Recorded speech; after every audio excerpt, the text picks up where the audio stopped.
Welcome. Seeing that all of our board members are now present and our state superintendent, we are calling the July 2024 meeting of the State Board of Education to order at 11:01 a.m. And I would like to commence by saluting the flag. Member Ayapan, will you please lead us in the Pledge of Allegiance? I pledge allegiance to the flag of the United States of America and to the republic for which it stands, one nation, under God, indivisible, with liberty and justice for all. Start with general announcements. The Thursday session of the State Board of Education will be a study session of the board, and the board members in attendance will take no action on any items.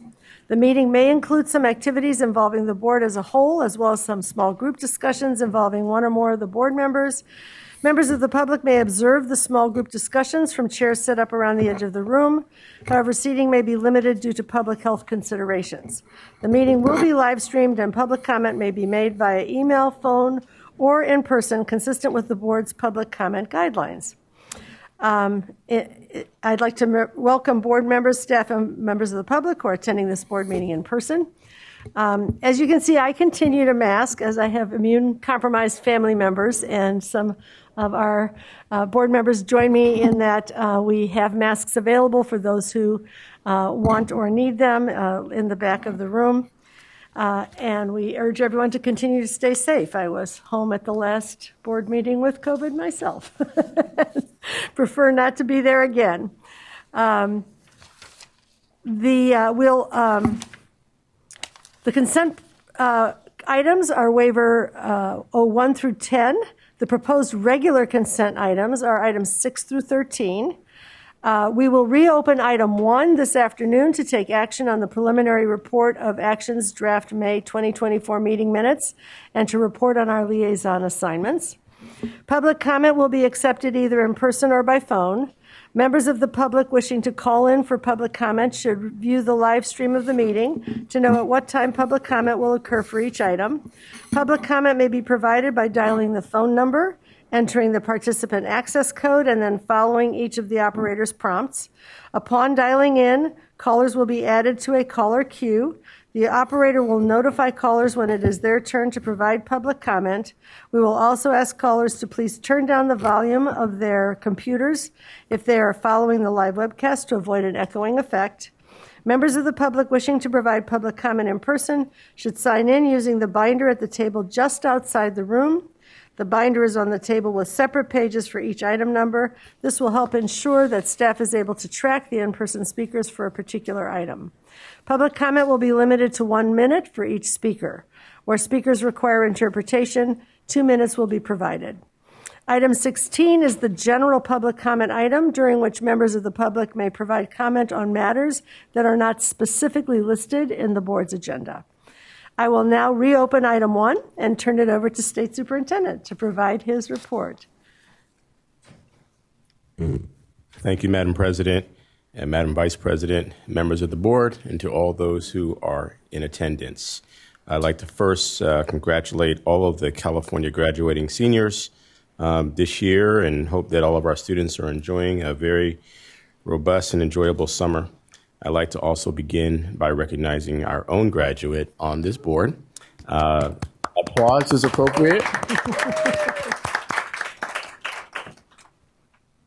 Board Member Payan, thank you for your incredible contributions to this board, particularly your focus on mental health, one of the top issues, I think, for not just students, but the entire world.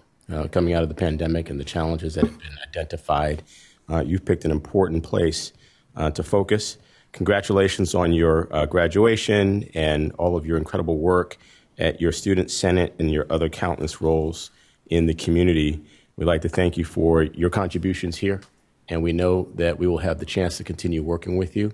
And don't be a stranger and continue to stay in touch where we can support you on your journey, and we know that you will continue to give us ideas about how we can support California's 6 million students. And so for your leadership, we are grateful. We do have a certificate of appreciation that we'd like to present to you when the president deems the appropriate time to do so. But we'd like to once again thank you and congratulate you on your incredible service. And it was a pleasure to meet your family recently with you, and thank you for all of your incredible service. Thank you. I'd like to also acknowledge two new staff at the department who join us. One who is in the room, who replaces Amy Tang Paterno, who was our government affairs director and retired after 20 years of service at the department. Please welcome Susan Little, who has already begun in the role. Susan is in the rear of the chamber and has already begun. We welcome Susan, who has worked in the legislature for many years, including for a state senator, for an assembly member, has worked for a member of Congress, and worked in the Speaker's legislative unit, and recently as an environmental advocate at a nonprofit, where she was able to shepherd 18 sponsored bills to the governor's desk and 14 that have been signed into law. We welcome you and look forward to your leadership as our new Director of Government Affairs. I'd like to also acknowledge Richard Barrera, who joins us in the role of Senior Advisor, following Steve Zimmers, who left the department to care for a family member. Many of you may know Richard Barrera. He has served 4 terms already as a member of the San Diego Unified School District Board. In his leadership there, he's reached a record high graduation rate, college readiness, improvements in literacy, math, science, social science, and helped to expand UTK, bilingual education, career pathways, and community college dual enrollment, among a few. Richard has also helped to secure $11.5 billion for school facilities. And in his role as senior advisor, he will be helping us to convene a housing summit in this building on August the 14th, where we will have a conversation about educator housing for both teachers and classified staff, as well as how school districts can bond to build housing for the families of our students, so that we have a pathway for addressing the lack of affordable housing in our state.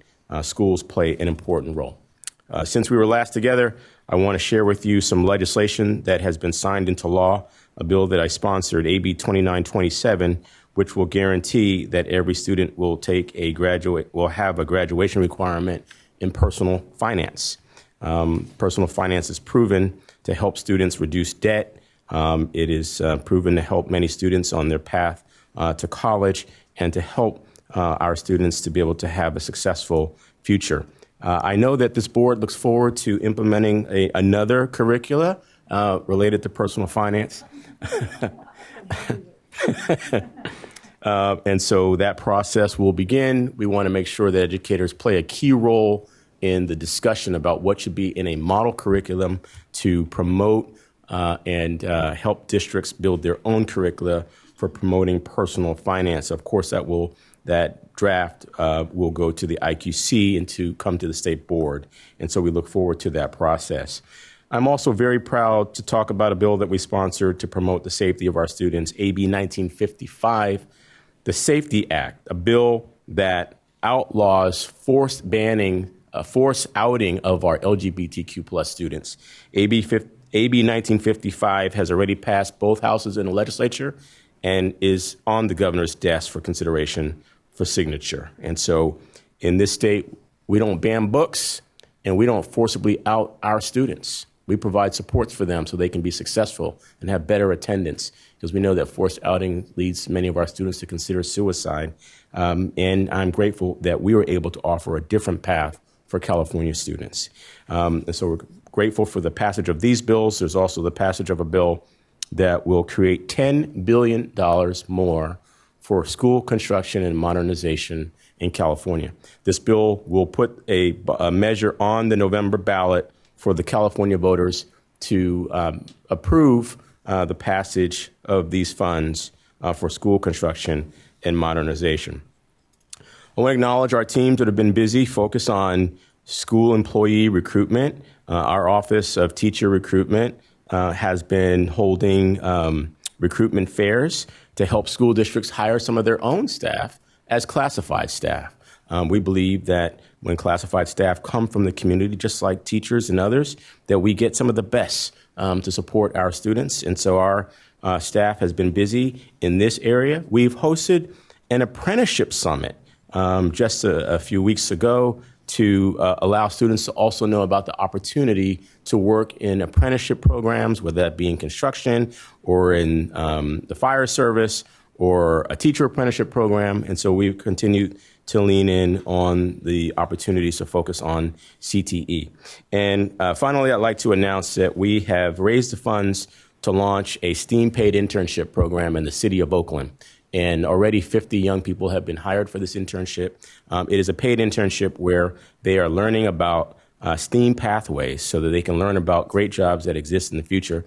I would mention that we are sponsoring legislation that would create a computer science graduation requirement. We want to make sure that we create the opportunity for students to learn about these opportunities. And so, Madam President, this concludes my report. I'm happy to take questions from the board, and I hope that it's been a great summer for the board members and for I want to commend all of our certificated and classified staff for their great work in this school year. We hope that it is a good summer for you, and we look forward to next school year. Thank you, Madam President. Thank you. And thank you for your leadership on the financial literacy front. That's going to be an important part of our next round of work. We have a full agenda for today, so I'm going to keep my remarks brief. But there are some pieces of good news that I'd like to share since we last met. 9 California seniors were recognized by the U.S. Secretary of Education, Miguel Cardona, among the 60th class of U.S. presidential scholars. Scholars are recognized for their accomplishments in academics, the arts, and career and technical fields. And our scholars include Lauren Cheng from Burlingame High School, Aaron Park from Chino High School, Brian Guan from Dublin High School, Penelope Oliver, Horizon Charter School in Lincoln, Ian Kim at Harvard Westlake School, North Hollywood, Edward Chen, who attends Orange County High School of the Arts, Kyle Tianishi, who attends the Cambridge School in San Diego, Caitlin Park, who attends Saugus High School, and Jacob Hutchinson, who attends Redwood High School in Visalia. We're very proud to have these accomplished seniors representing our state. Another piece of welcome news, in mid-May, the California Department of Education released annual enrollment data for the 2023-24 school year. And while overall enrollment is still down, that trend is slowing, we do have a growing number of children enrolled in transitional kindergarten. In fact, the number of TK students has doubled from about 75,000 students to 151,000. Yay! And this, not this school year, but the one after, we will be fully up to speed on TK for all 4-year-olds. So I'm quite sure we're going to see more of these investments paying off. Which brings me to our recent news about the Budget Act, just signed by Governor Newsom in the last week or so. Despite, as you know, the projected lower revenues, the final Budget Act maintains strong fiscal support for schools. And it's not easy to land a budget in a year when the revenue picture is especially challenging. But thankfully, the schools were spared from cuts in this year's budget with a small increase. I'm really grateful to all of the folks in the department and the legislature and the administration for working so hard to protect resources for the supports that our children need. We are continuing to fund cost of living increases for LCFF. And over the last 4 years, we've seen more than a 30% increase in funding in our state, one of the highest increases in the nation. Who let the dogs out?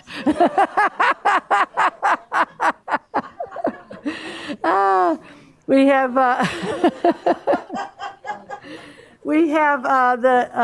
of course, the expansion of TK being resourced.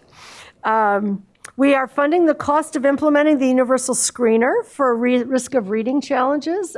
We have that panel underway, as you know, and by December we'll have a list of screeners. By next year, districts will be implementing that screening process, and we are supporting the training and the time and administrative costs of getting that up and running. There is a budget line item for training math coaches to implement our new math framework.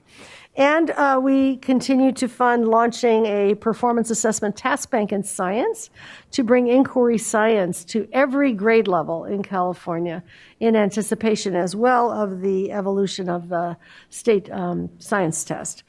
We're continuing the state's commitment to universal free school meals and maintaining funding for community schools. So we now have more than 2,000 sites that have been fully supported. The governor's budget also supports instructional continuity, which is extremely important in light of the continued impact of climate events and other emergencies on instructional time.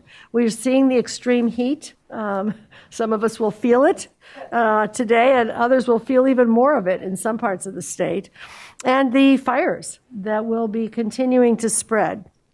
So these encouragements for instructional continuity include streamlining the process to provide hybrid or virtual learning options when students can't be in the classroom. We will see this year, as we have before, entire schools that can't reopen, towns that have to be evacuated.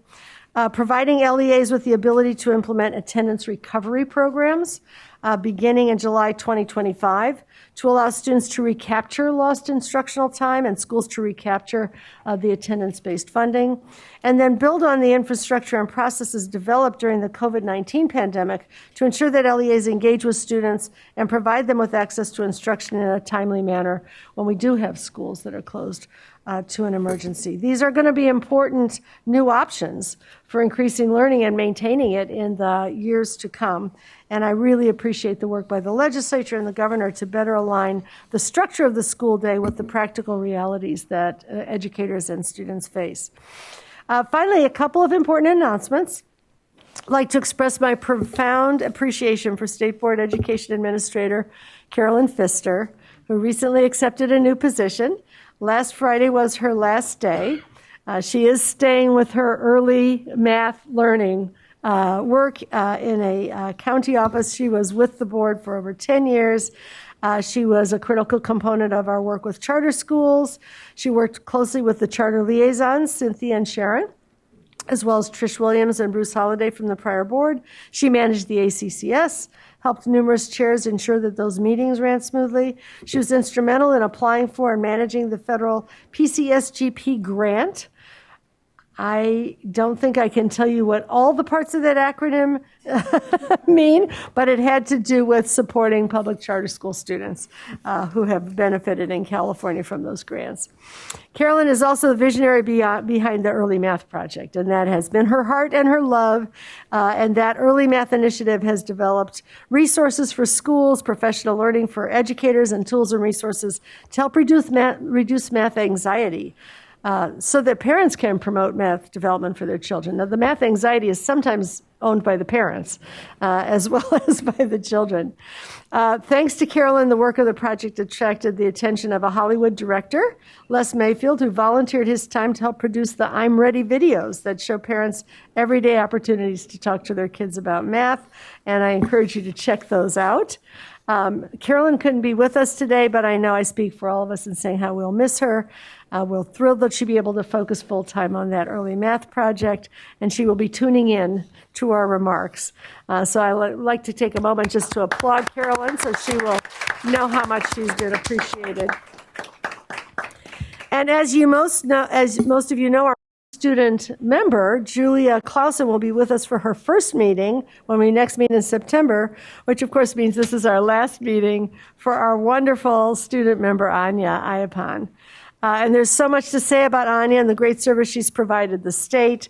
I'm pleased to present her with a resolution from her state senator, which will appear, and the certificate on behalf of myself, the state board, that the state superintendent mentioned earlier. And so if you could please come up, Anya, so we can present you with the resolution and the certificate.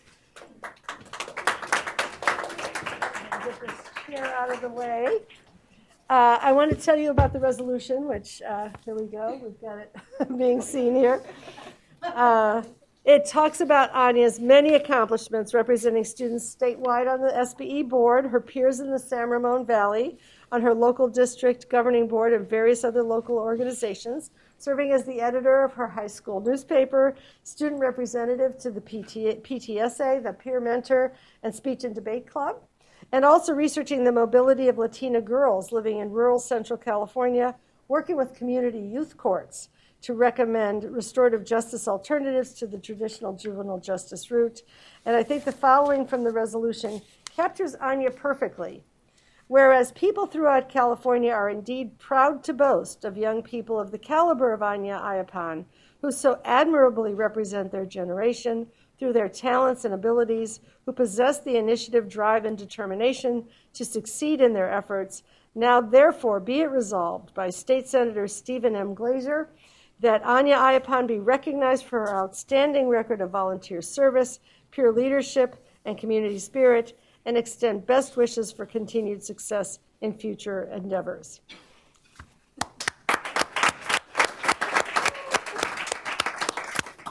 And I think we have 2 certificates. We do for Anya as well. I'm not going to read all of that. I'll just let you display it if you like. Yeah. And I just want to say Anya's been a tremendous asset to the board, and she will be also at Stanford University, where she goes off in the fall.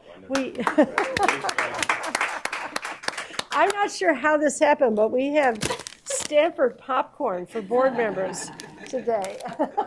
I know how it happened.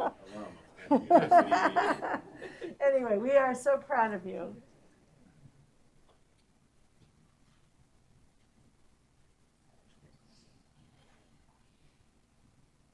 And State Superintendent.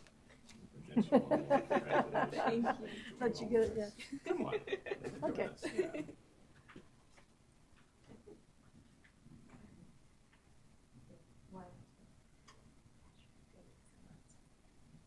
All right, and I think we want to actually get a picture with the whole board, right? Yeah. So we're going to ask the other board members to come up.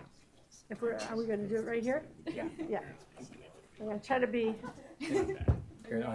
rather than chasing around after everybody later, we're going to get everybody now where they are available. Come on. Come on, come on. I'll stand in the back row.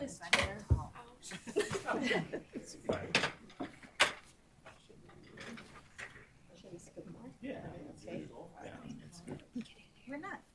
Are we all in the frame? Yeah. Really? Yeah. 1, 2, 3, cheese. And then here.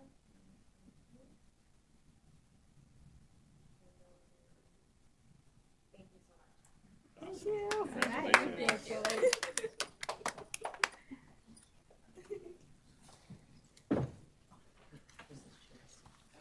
Thank you. I lost my chair.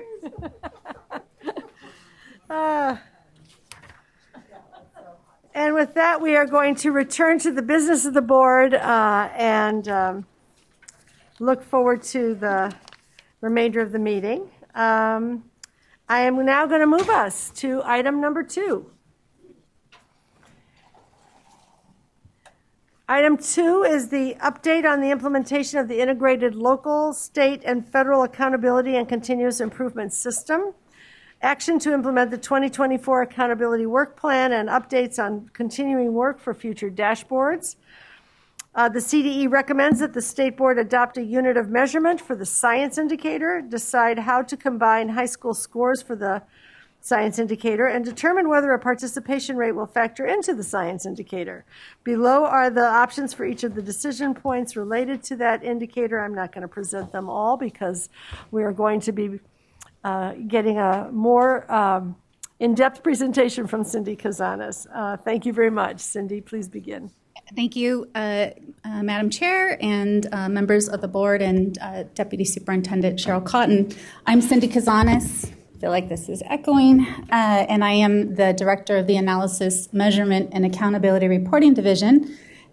And it's nice to begin the conversation actually with some piece of work that we don't often take to you, which President Darling Hammond mentioned, which was our work on student enrollment. So that is the work of my division that is outside of accountability, but is a central part of how we look at students and data within the state of California. Is this echoing? No. Okay. All right. So today we are going to walk you through the two attachments that were part of the board item. The first around the accountability work plan for 2024. We'll briefly touch on our next year's accountability work plan, which is around the corner for 2025. And then we'll briefly go over the outreach activities. I am going to walk you through the item recommendation to begin with. And so today, the bulk of the item, over half of the item, we're going to be talking about the adoption of a unit of measurement for the science indicator, and then a couple other things around science, how to combine high school scores, determining whether or not to include a participation rate. And also, we will talk in just a moment about the other pieces. So you will have, for each of these decision points, two options. The department is not moving forward with a recommendation for either option, but simply that we encourage you to adopt one of the options. So for unit of measurement, we're going to talk through the two options, as well as the combining of high school scores and participation rate. We also will ask you for your adoption of the eligibility criteria, which is changing slightly because we're able to finally bring in a full 2 years, or rather the necessary years to have a color for the college career indicator, as well as some legislative changes that, again, for you all to memorialize that criteria. So let's get started. We, at the department, of course, work primarily in my division around accountability and data reporting. And part of the foundation of the accountability system that the board set out a long time ago, over 8, maybe it's now 9 or 10 years, is that we are committed to continuous improvement. And in doing that, we set forward an annual work plan every March. And that work plan was provided to you, and you provided feedback to us 2 meetings ago. We also now have in our work plan the requirement to move up the publication of the actual dashboard. So last year's budget, Senate Bill 114, required that the dashboard this year be produced no later than December 1st. And then when we'll talk about the future dates. But in order to accommodate these moving up the dashboard, we're going to bring you this conversation even earlier this next year. So in January, you will hear from us for our work plan as opposed to in March. And in doing that, we also are very cognizant of the need to get information to our California Patricians Advisory Group early as well. So just, this is the transition year where we are shifting to that new work plan in order to accommodate getting out the data earlier and having it actionable earlier, not only at the district level, but the school level, and then for those that support those that are in differentiated assistance. So in terms of what our accountability work plan looked like for 2024, the primary, again, objective was the science metric, and so the incorporation of the science metric. The other pieces are ones that don't have decision points because they were legislated. So, for example, the long-term English learners and transitional kindergartners. Transitional kindergartners have always been in the accountability system. They're just going to be a little more apparent as we continue to see that population increase. With long-term English learners, you're going to hear about how they're being added to every single indicator and how they're going to show up a little differently in the English Learner Progress Indicator. While we don't have any slides on College Career Indicator or the Growth Model or Priority 1, I just wanted to make sure that you knew that was still absolutely on our radar. That is work we are absolutely working on moving forward, but there is no action points for those items. All right, so we're going to walk through science, and we're going to walk through it as a whole, and then we'll pause at the end for questions because we are between you and lunch, and I was told we had to get you out by a certain time. So I want to make sure that we don't starve you today. But we are delighted to talk about science. We are delighted that we have made incredible progress, not only since March, but really since the beginning of the year. And before I start, just kudos to the team that led this under Kim Munhank and then Roger Lamb in my division. We had tremendous support from Mal Vang, who is in the audience. Our ETS partners are in the audience. So I have this item comes to you as really 8 years of work. And really, a lot of it is because the assessment division took on the work of creating this new science assessment, and now we bear the fruits of their labor to have it show up on accountability. So if you have difficult questions today, you get to ask those to Mal. No, I'm just kidding. I will take them as well, but I do have an entire team, especially on the technical side, that can support some of the questions that may come up, because what we're seeing from not only the letters but the conversations we're having is a reevaluation of how the science test operates. And really, that is not necessarily our role, but we do use those results in the accountability system.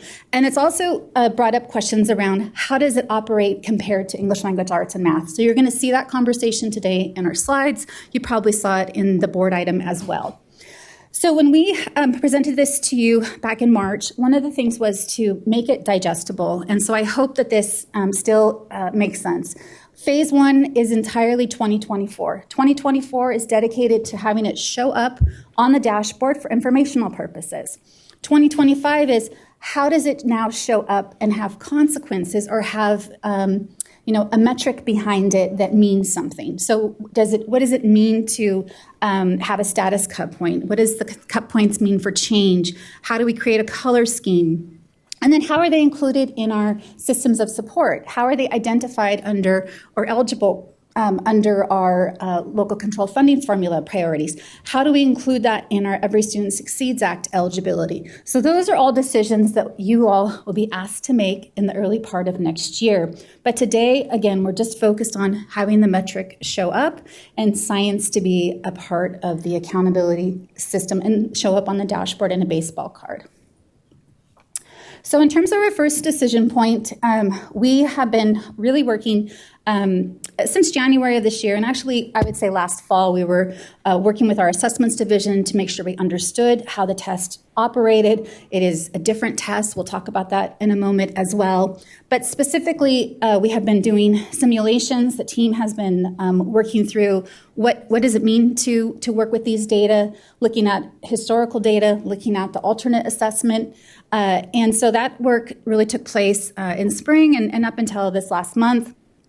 We took this to the California Practitioners Advisory Group, which of course is your Title I Committee of Practitioners as required under the Every Student Succeeds Act. So you're going to hear their feedback intertwined in this conversation. And then we're here today for you all to have action on this particular part of the item with the intended goal of posting a science metric on the dashboard when it comes out this fall. So in terms of how we got to this first decision point, one of the things that we do as a department, and we are actually unique at a state education agency in that this is all done in-house. Other states actually contract out for their technical work.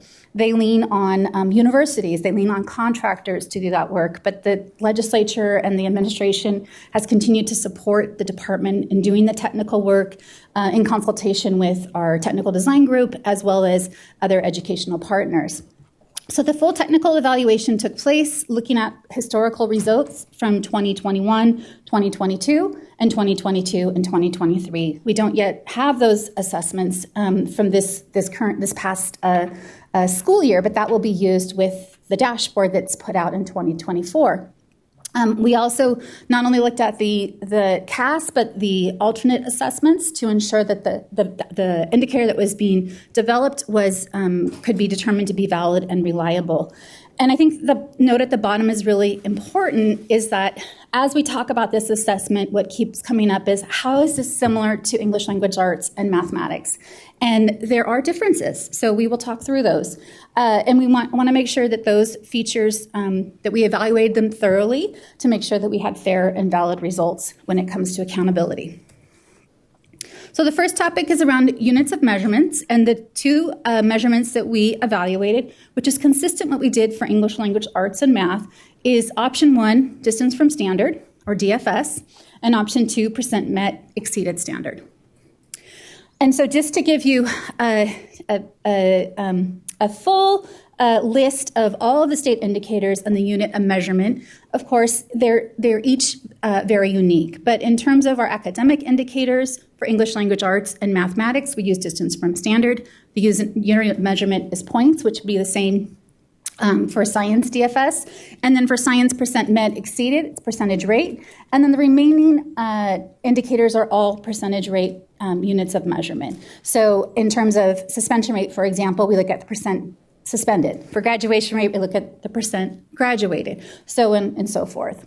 And then finally at the bottom there, the English learner progress indicator, we look at the percent progressed. This is one of my favorite slides because when we kept speaking with our colleagues in the science community, at one point somebody said, like, science is unique. And so I said, we should just name the slide that. Science is unique, right? It's different. It's not, students are not taking this assessment every single grade level. Now, we don't do that in English language arts and mathematics, but we do have a continuous grade span from grades 3 through 8. So in science, we only have, we have 3 opportunities for students to test that we expect them to test, grades 5, 8, and then once in grade 10, 11, or 12. So thinking about that, just as far as what does it mean to test and how it's not every single grade level has made the implementation, I think, a little more challenging. Just obviously by especially the high school grade spans. When do you test at the particular high school? The other piece is around the scale, and that we have a continuous scale from grades 3 through 11 on English language arts and math that increases across the grade levels. For science, it's a non-continuous scale. And then there is the actual scale of the assessment for English language arts and math, which of course is a consortium assessment. I should say that. That's done by Smarter Balance, whereas the CAS, the science assessment, it's homegrown. It's a California-specific test. So the scale range is different for every grade. That was intentional in English language arts and math. And for science, it's a 100-point scale for every grade. So in terms of the feedback we got after we presented our simulations that I know that we wrote up in the item, we'll take each of the options as a standalone. So the first being the distance from standard. And for each of these, just be aware that we have already talked about the years we used. We were not able to include the alternate assessments in the simulations. They will absolutely be in anything we put out publicly on the dashboard. It's just we were in a crunch time, and so that was what we were able to use. For distance from standard, we apply our accountability rules, which is looking at students who are continuously enrolled. We also, when we look at the calculation of percent met or exceeded, although I think I'll have to ask him.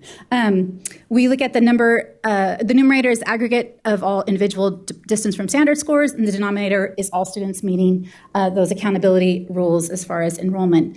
And then we aggregate those scores at the school, district, and student group levels. So in terms of the technical feedback, we do have a technical design group that is that reports to, that is organized by my team and influences, or rather provides guidance to us on a technical basis.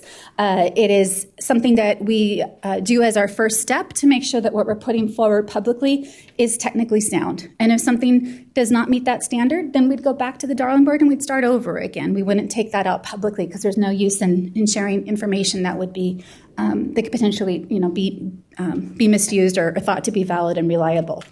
So in terms of the TDG, they looked at the aggregated values for appropriateness within our accountability system, and did find that the distance from standard was potentially problematic for the couple of reasons that are listed here in the slide, that it could create confusion among the English language arts mathematics scaled expectations and have that narrow science scale sort of expectations. So the example here is a 10-point distance from standard increase with English language arts and math would not be comparable with a 10-point distance from standard increase in science. For those that are following or like to look at across the indicators, this was the feedback.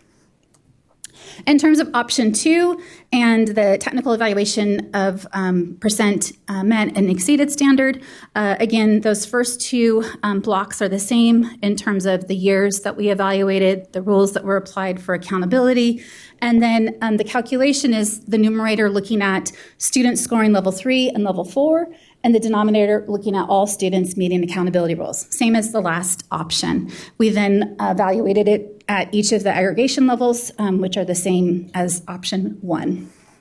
And in option 2, we receive technical feedback that the aggregated values for validity and reliability, that they found that it could be useful for science, percent met exceeded, that parents, teachers, and schools would likely to be familiar with the measurement, since that is what they're used to seeing in their student score reports, and that it could allow for a wide range of results for aggregate scores across schools, LEAs, and student groups at all levels. We then took these conversations publicly. We have had the pleasure of having a very collaborative relationship with the science community. The county superintendents do an excellent job in bringing not only county level staff, but equity groups and others to a science consortium. I think they have a different name for it, but we've met with them now 3 times and had the opportunity to get their feedback. One of the concerns that we kept hearing from those partners was if we do anything different than what we're doing for English language arts and math, it could be seen as less important. And so there was very strong concern around even thinking about using percent met exceeded, drifting away from the next couple of decision points you're going to make. And so you're going to see that theme consistent during this presentation from our educational partners. We also took this to CPAG, and then I'm going to talk about Dr. Hartle's feedback as well. The CPAG members did share that their preference was for use of standard met exceeded. They also expressed that there was a need to provide resources to talk about the purpose of the metric and the differences between English language arts and math. Again, these are not the same assessments. They look different, they act different, they're for different grade spans and such. And then following the CPAG meeting, we had the opportunity to connect with a dear colleague and former TDG member, Dr. Ed Hartle, who really led the original work around the Academic Performance Index over 25 years ago, but is now retired. And he has expressed support for distance from standard and shared that with the accountability liaisons. So that is the first decision point. The second decision point is maybe relatively a little more easier. And this is around combining high school scores. And so, again, this assessment is given once. Schools and districts get to decide between when they would like to give the assessment, whether it's grade 10, 11, or 12. And we are asking that you provide a feedback and a decision on how you'd like to group the high school assessment results. 2 options. First option is you use the scores in which the year the student took the scores. So if we look at all high schoolers who were tested this past academic year, we would grab any 10th graders, 11th graders, or 12th graders who tested. The second option is to hold scores until the student is expected to exit high school. And so 12th graders who tested either back when they were in 10th grade, 11th grade, or 12th grade, you would hold them and you wouldn't report them out in the accountability system. And I realize it's being cut off here until their 12th grade year. Overwhelmingly, we heard not only from the technical design group, you're also going to see this on the next couple slides around educational partners, to use the scores in the year they were taken. Like, the longer that you hold on to those scores, the less opportunity you have to make program adjustments to have it be actionable. And so there was also concern around issues that may arise when you combine those scores across the year. But really that last bullet about the results could be used from, they're usable.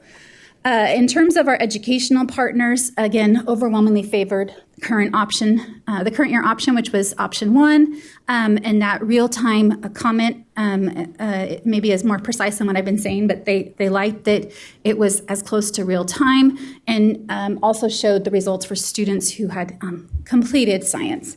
They also, I think, talked about the need for resources, and of course, we'll be partnering, as we always do, with our assessments division to make sure that the results that are already available from our assessment team is really amplified when we put this out for accountability purposes. So the final piece around science is around participation rate. And participation rate is really one of those weird spaces. So Matt always gets asked the question, like, what happened? Why didn't we, we're at 95% or we're at 93%. And Mal keeps having to say, it's not an assessment requirement. It's actually an accountability requirement where the penalty comes into play. But it only is for English language arts and math in terms of what the U.S. Department of Education requires. So that is a piece, that is a fundamental core piece of the Every Student Succeeds Act that states annually assess all students, and if they don't meet that 95% at the school, district, or student group level, we have to apply a penalty. The penalty only comes into play in accountability. You never see it on the CASP reporting website. So there's two options under consideration. The first being option 1, include a participation rate. The second being, don't include a participation rate. And just to give you a quick overview of what does participation rate for science look like compared to, again, those other tests that we keep comparing ourselves against, which is math and English language arts, there is a lower participation rate right now in science compared to English language arts and math. This table is for districts' participation rate levels. And so we can see for the current year, and that's what I'm going to focus on for each of these slides, at 70.6% compared to our math and English language arts numbers, which are overall, again, at a district level, close to 90% for both of those and 91% for English language arts. For school participation, we see these numbers increase just a bit. So science for current year goes up to almost 83%, and then math, English language arts, still around the same numbers, around 90%, 91% for English language arts. When we look at it by grade span or grade distribution, so again, 5th and 8th grade, looking at for science, and then for mathematics, picking up grades 3 through 8, because we have all of those grades that have to be tested, we do see an increase. So this is I think, really important to point out. In elementary school, we have really strong participation rate in science. It's almost 90%. For mathematics and English language arts, it goes up to clearly almost up to 94% for math and almost to 95% for English language arts. When we hit high school is where we see things start to unravel. So for science, for current year, just at 50, almost 51%. For mathematics, close to 69%, and for English language arts at almost 73%. So consistently throughout each of these tables, we see that science does have a lower participation rate than the English language arts and mathematics assessments, which has been around a bit longer. So in terms of, if we were to include participation rate into the metric, just wanted to make sure that there was an understanding about how we currently do that for English language arts and mathematics, and how you've adopted for doing it for English learner progress, which again is not a requirement, but is something that you've opted to do to, I think, show how important it is that we value all students taking our assessments. So for English language arts and math, the metric or the piece that we use is called lowest attainable skill score, which is a terrible term, LOSS. And LOSS is really the average distance from standard for the number of students needed to bring up to 95%. So if we're 2 students down to bring it up to 95%, they would get that score, the LOSS score, incorporated in as their score because they didn't take it, but we're gonna assign them a score. This particular methodology can only be applied using distance from standard.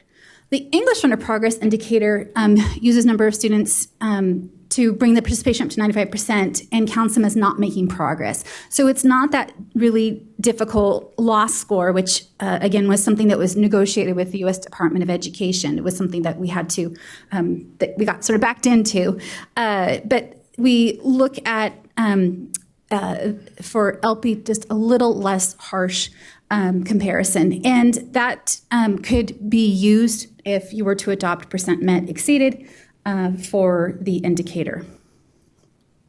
In terms of what does loss mean, it's a numerical value that affects, the intent is to affect the overall average. That was something that, again, the U.S. Department of Education felt very strongly that we weren't applying a harsh enough penalty, so that is why that is being used. And then for English learner progress indicator, we look at, again, the number of students needed to bring, we would look, if we were to use it for science, to bring up to 95% to the denominator as not earning standard met exceeded. So in terms of feedback from our educational partners and the technical design group, to begin with, there's not a difference between both, right? The technical design group thought that the metric would remain valid with or without the inclusion of the participation rate, and there was a stronger leaning towards the English learner progress participation rate if we were to move forward with percent met. In terms of our educational partners, there is a strong desire to use participation rate because they saw, I think that you could say that in English language arts, we see increased participation because of that penalty. And so there is behavioral changes at a school and a district level, and Kim's team responds to a huge amount of emails as we hit the windows closing for assessments of, we're at 93, we have 2 more students to test, and how do we do this? And so the urgency in the field and the attention around this has definitely increased because of this penalty. For our CPAG members, there were concerns around the low participation rates of high school, and asked that we monitor that. And I know that Mao's team does that work as well, but also what the impact could potentially be for our small schools. And so just the fun part of a dashboard is always our dashboard cards. And so I wanted to show this off. We will publish this on the dashboard. I'm giving you a couple of examples of what our prior dashboards have looked like when we don't have a metric that is fully built out. So again, this is up there for informational purposes. And so our English learner progress indicator, for example, we didn't have colors because we were switching tests. So this is how we used it in a prior dashboard. College career indicator, the same, how we used it in a prior dashboard. And then in 2022, when we had the year where we didn't have data, how it showed up. And so we got a lot of feedback around this one. This is an easy one where you can do thumbs up, thumbs down. And we are proposing that this is the indicator card, that it simply says science. It doesn't say science assessment. It doesn't say science for all. It simply says science, and then says specifically there's no performance color so that nobody is, there's no confusion there. In terms of the percent met exceeded standard, if you were to go with distance from standard, we would of course change that out. And then wanted to make sure that I said that the 1.8% and the little caret, it will have an arrow. I promise it will have a base to it. For some reason, the graphic just wasn't working for us. So that'll show up as well. And we'll have information for student groups as well. So in terms of just the dashboard card, again, this was an easy one that we got very quick feedback, and the gray dial really seemed to make sense to folks. So in terms of 2025 and science, just to go full circle, it's going to be a lot. You're going to be asked to make a lot of decisions around science in 2025 with setting cut points for status, change, and adopting a color scheme for the 5x5 grid, as well as the inclusion in for eligibility, not only in LCFF, our state accountability system, but for our federal accountability system as well. And this is the time frame for the work that we've already talked through. So a year from now, we'll be back with all these decisions for you all to make, except for your student board member. So with that, I'm happy to pause and turn it over to President Darlene Hammond for thoughts or questions or clarifications. And are we going to do public comment after this next phase that you're going to present? Are we? Yes, the public comment is at the end of the slide deck, which is about after application on this first part. Just on science. Okay. I think we'll just see if there are any clarification questions at this point. Sharon? I'm sorry, Member Olken? I answer to both. Thank you for laying this out so clearly for us and with such, with decision points to make. My clarification question is on slide 36. Just want to make sure I understand. It's the slide that is talking about the participation rate at high school. Can you just pretend that I don't understand that table? Could you explain what it is telling us about high schoolers and science assessment testing? I can try. And then I'd also like to call a friend if I need to from not only Kim, but I would actually even Victus and Mao. What this is telling you is the first row current year is your option 1. Your second row cumulative is option 2. So this particular slide shows that for students who are taking the assessment in the current year, that were expected to take it in the current year, 51% of them participated in the assessment. If we hold those student scores and we only look at 12th graders who are expected to, complete their educational time in school, that rises to 63% because they may have missed it in the year they were expected to take it, then maybe they caught up. So maybe it was 11th grade, and in 12th grade, the school or district realized they hadn't participated in the science test, so they were able to capture them in that assessment. Gotcha, that makes sense. And so just from a student perspective, it would be like, of the students, basically it's as simple as 51% of students are taking a science test, taking the science test in high school. Well, or 63, but basically that's what it, so it's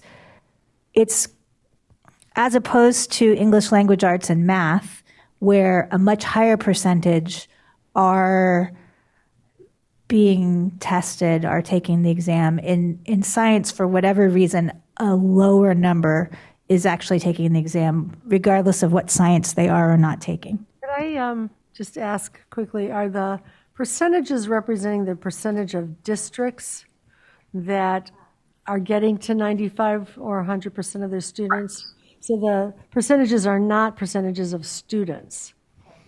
These are percentages of districts, there's not a label on it, that get to a 95% participation rate or the other participation rates. Yes. So Kimberly Muntank, Administrator of the Accountability Development and Policy Analysis Unit. I will be up here very shortly.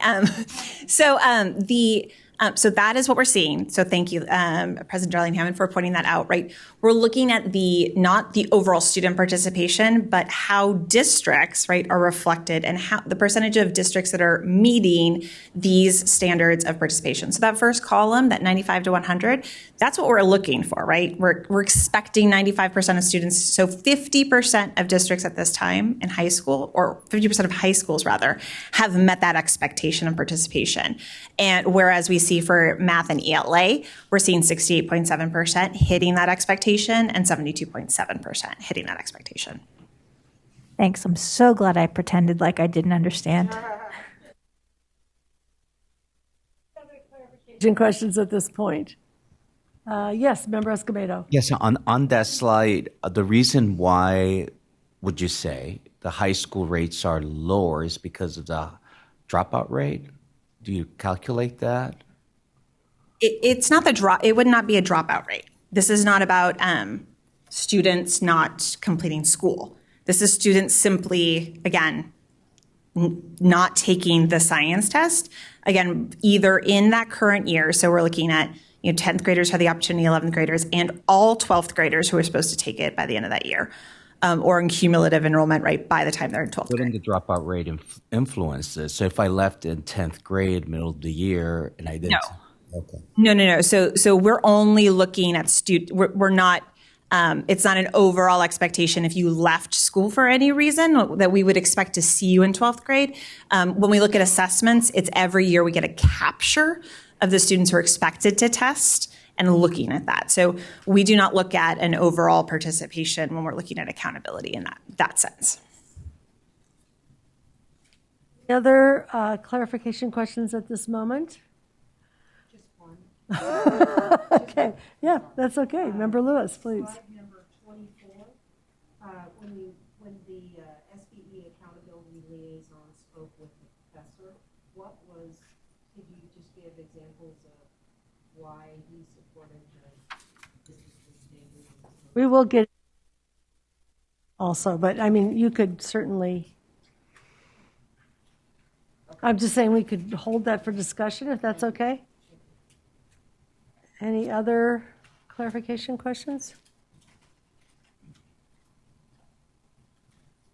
All right, I think we're ready to go on to phase 2. I only suggest that because that is going to be an area where we want to get into the discussion. So here I am. I'm back. I didn't leave. I will walk through the next section, and I'm going to say good afternoon, everyone. So we're going to go through our new student group on the dashboard this year, long-term English learners. And to start off, I just want to clarify and declare and read through everything on this slide because I think it's really important, and there's been a little bit of confusion in the field as to how long-term English learners will show up on this year's dashboard. And it's really important that they will be a part of every single indicator on the dashboard, every state indicator.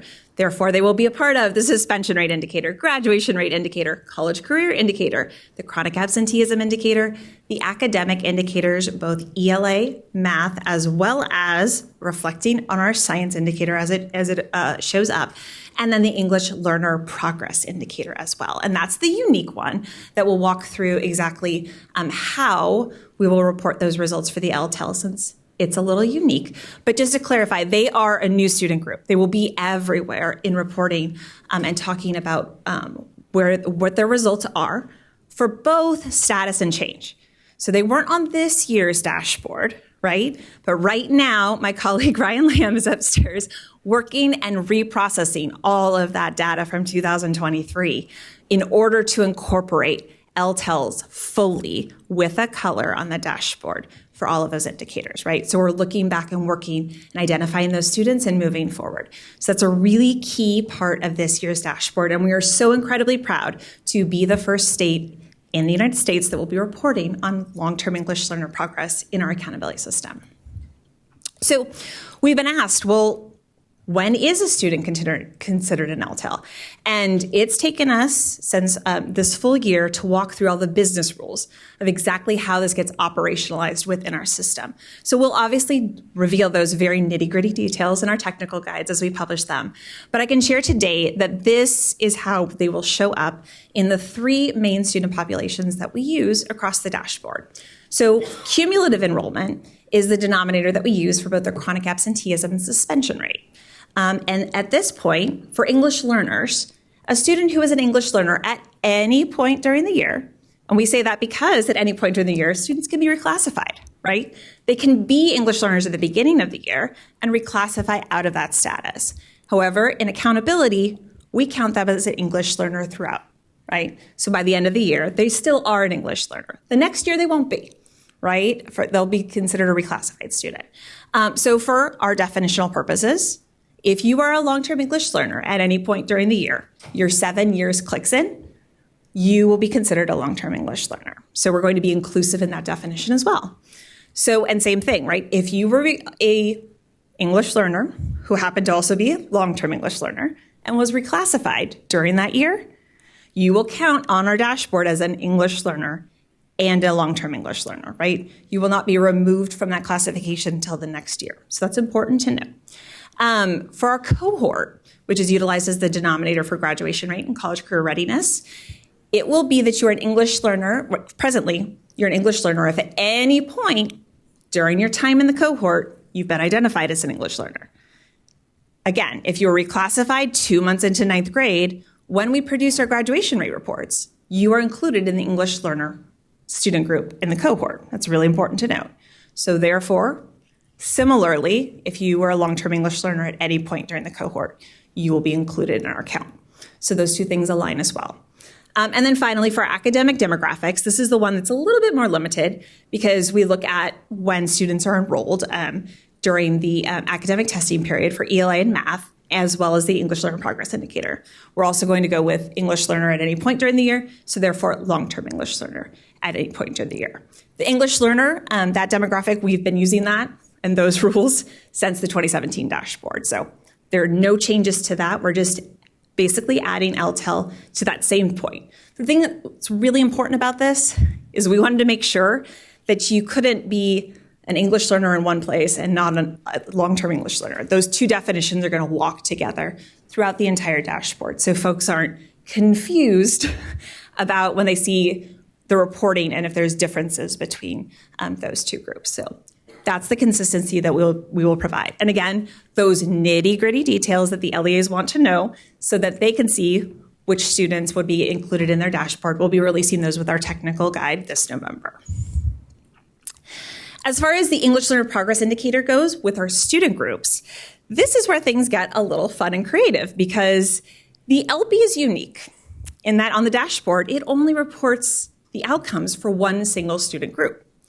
We do not report, for instance, outcomes for English learners who are also socioeconomically disadvantaged, right?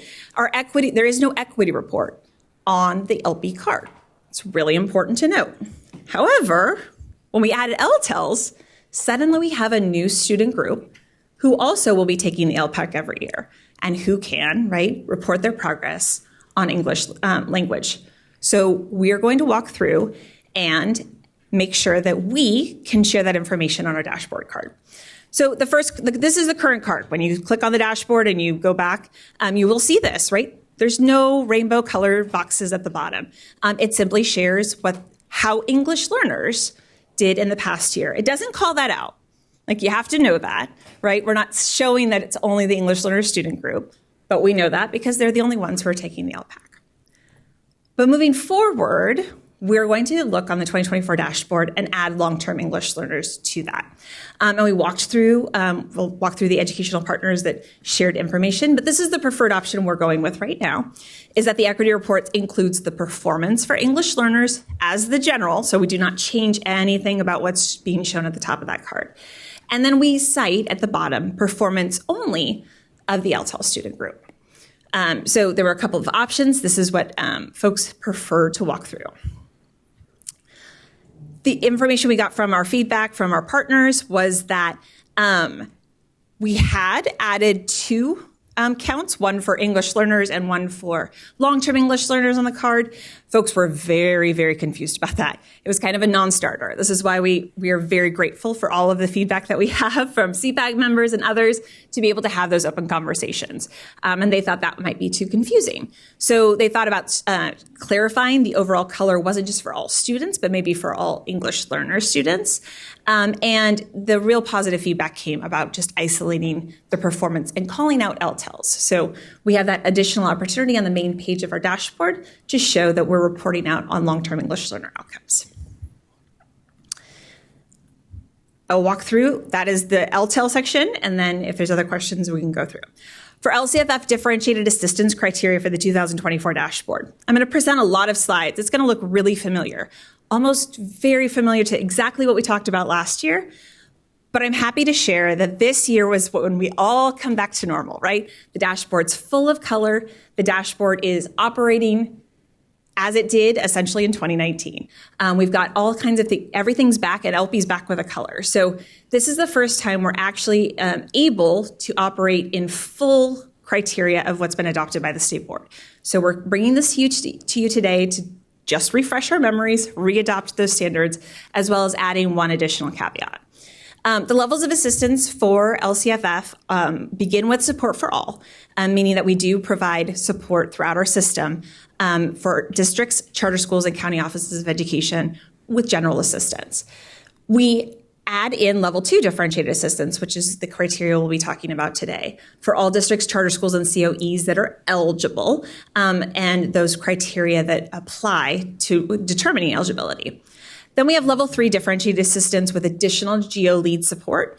And then finally, eligibility of support from CCEE. Now, the state and local indicator results on the 2024 dashboard will lend to what assistance which districts are eligible for assistance and the criteria therefore. And as I shared before, the dashboard will have all indicators available. Therefore, there is no modifications in what we're looking at to what we've done before. In past years, we've had to talk about there is no CCI this year. We're going to take it off.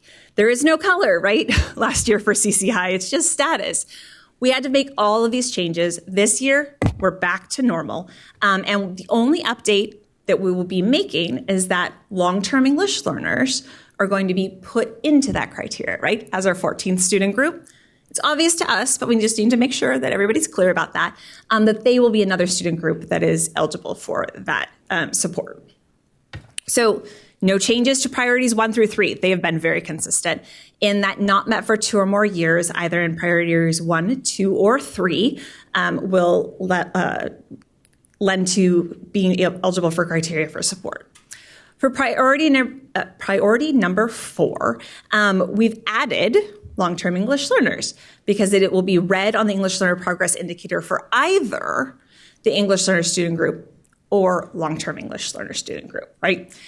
There's another student group there to go through. We need to make sure that that is available. And then for priority area number 8, red on the college career indicator because the CCI will be back with a color. Now, as always, same criteria as well. Districts and COEs are eligible for differentiated assistance if they have a student group that meets criteria in 2 or more priority areas, right? Single student group, 2 or more priority areas. Or their local indicators are not met, or a combination of 1 student group in 1 priority area and local indicators not being met. So those are the 3 methodologies of identification for criteria. Again, no changes to what we're walking through here. Charter schools were brought into eligibility criteria again and based on revised criteria from AB 1505 with regards to needing to be identified in 2 or more years. So last year was the first year that we were available to add in charter schools to that criteria. This year, again, we'll be able to do so using the same methodology and criteria from this year's identification. And then finally, charter schools this year, this is a new change, is that they are eligible for identification for support under Section 52027. And this is key because previously, LEAs have been eligible because it requires 3 or more pupil subgroups to meet differentiated assistance criteria for multiple LCFF priorities in 3 out of 4 consecutive years. This year, charter schools hit that 3 out of 4 consecutive years. So that is the other part of the criteria that you are adopting today as far as what will move forward. All right, last piece, Every Student Succeeds Act. We're almost to lunch, it'll be good. So we actually have, fun little secret, 3 different sets for federal support identification. However, the state of California has never adopted the final one. So comprehensive support and improvement, CSI low graduation rate, which applies to all schools with a 3-year graduation rate average below 68%. We have CSI low performing. That's limited to our Title I schools where we identify the low performance on the dashboard of the lowest 5% of students, or of schools rather. And then we have additional targeted support and improvement, which focuses on schools with low performing student groups. The state of California, in all of the years that we have provided support determinations under federal guidance from the Every Student Succeeds Act, we've identified for comprehensive support and improvement and ATSI as well. However, this year is the first year we will be identifying schools under targeted support and improvement, which focuses on schools with low performing student groups. What does this look like? Well, we are finally in this beautiful 3-year cycle of identifying schools for federal support. California has been stuck. We've had to make a lot of changes to ESSA. We are not making those changes to ESSA until 2026, so we get to move through this chart that you see in front of you. In 2023 dashboard, we were able to make those determinations for both comprehensive support and improvement and additional targeted support and improvement. Those identifications remain, and schools are eligible to exit those programs moving forward until the next identification cycle begins in 2026. For 2024, however, in the meantime, schools that have not been identified for support under CSI or ATSI are eligible to be identified for support under targeted support and improvement. Again, same thing will happen in 2025. So schools may be exiting CSI and ATSI, and they may be entering TSI. This may happen over the course of the years. And then in 2026, again, we will reinvigorate that cycle with a brand new support cohort for CSI and ATSI. So this is the way the program is supposed to operate. We've just never had the opportunity to do so. We're excited to be able to embark on this new place of identification for federal support, and as well as maintaining the cohort support that was established last year, right? And assisting those schools moving forward with their work. All right. So for TSI eligibility, all schools with a student group that meet the criteria below are eligible for TSI, right? So for criterion 1, it is all red indicators. Criterion 2 was all red indicators except for one indicator of another performance color. And criterion 3 was 5 or more indicators where the majority are red. So this is going to be applied to all of our student groups other than long-term English learners. The reason that long-term English learners are a part of differentiated assistance and not a part of federal assistance is because we need to make another amendment to our SSA plan in order to add in long-term English learners. We plan on making that amendment so that it is eligible for our next identification cycle in 2026. So we'll be moving forward with that next year. You guys will have a set of things that will be moving forward for adoption for our SSA plan. But this year, all student groups except for long-term English learners will be eligible for that support. All right, and with that, I will turn it back to Cindy. A moment for clarification. I have just 3 or 4 more slides. If we could maybe just finish out, I think that would be maybe just keep the flow going. So again, Cindy Kazanis, the Director of the Analysis, Measurement, and Accountability Reporting Division. 2025 is just around the corner for some. For us, it's something we're thinking about all the time because we want to make sure that we're staffed up to do this work. Specifically, moving up the deadlines of the publication of the dashboard by 2 weeks to November 15th, and then in 2026, an entire month. So when you hear districts struggling with submitting data in a timely manner, this is critical, that we get our data in a timely manner so we can meet these deadlines that are before us and so that our schools and our districts can get the help that they need if they are in need of support.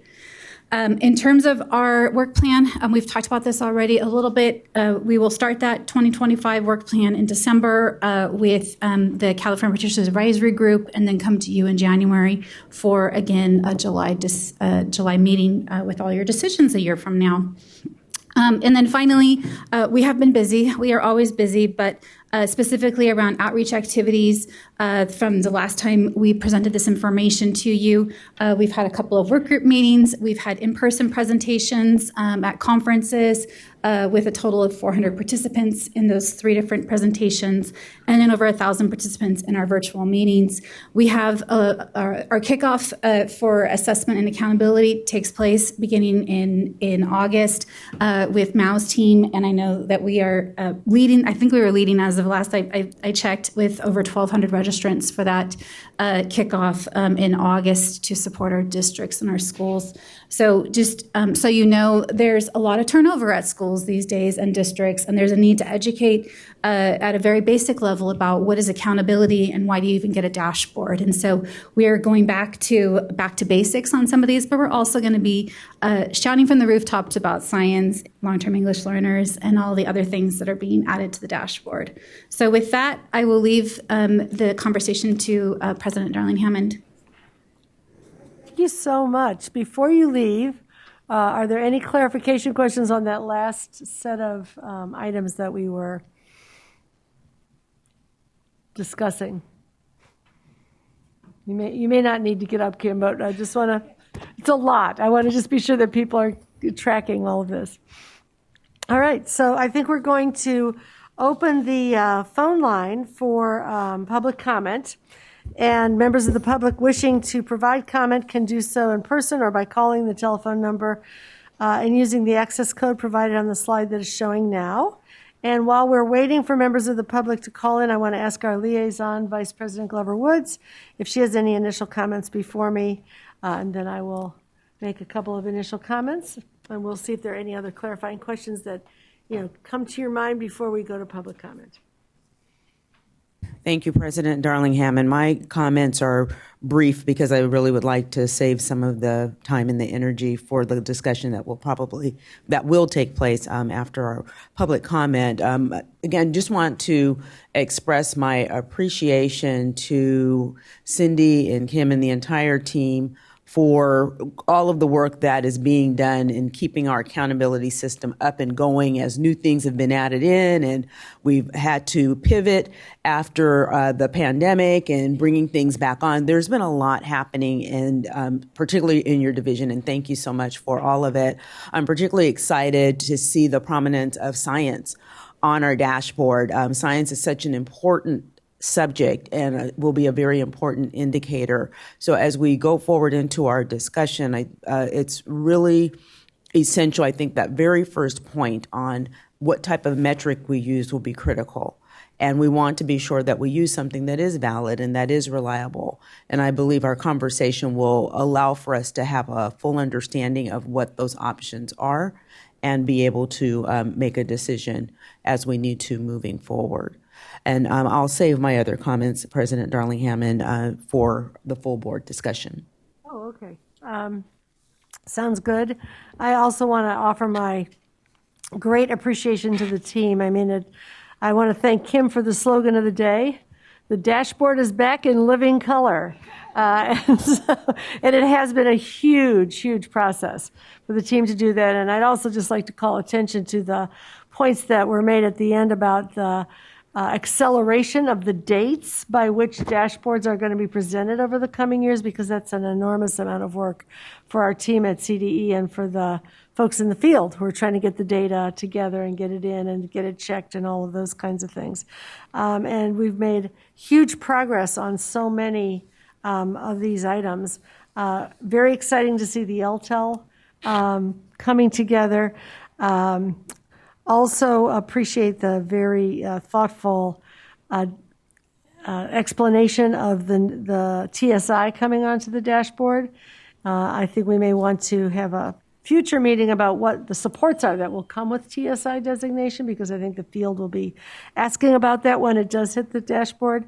Very much appreciate the partnership with Cindy and Kim on the science decisions. There are so many of those. We're all excited to see science come onto the dashboard.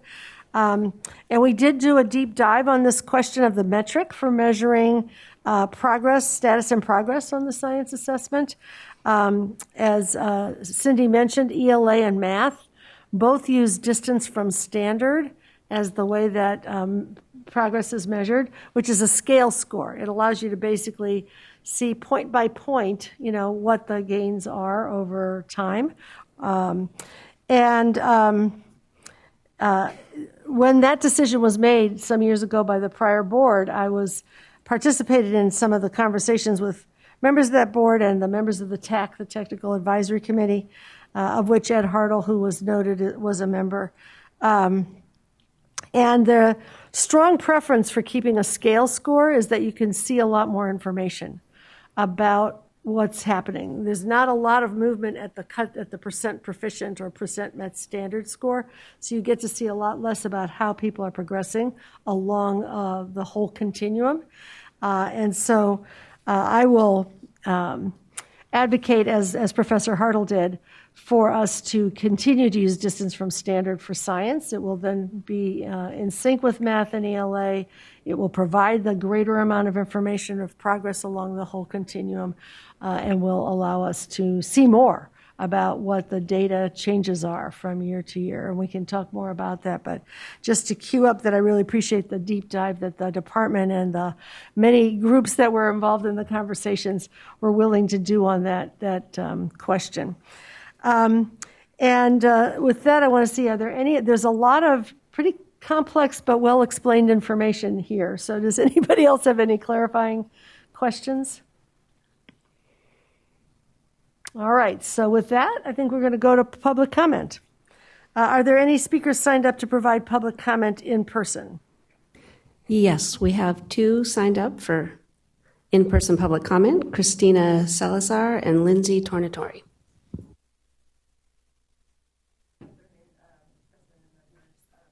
Can't hear. We're not hearing you. Is this on? Okay, thank you.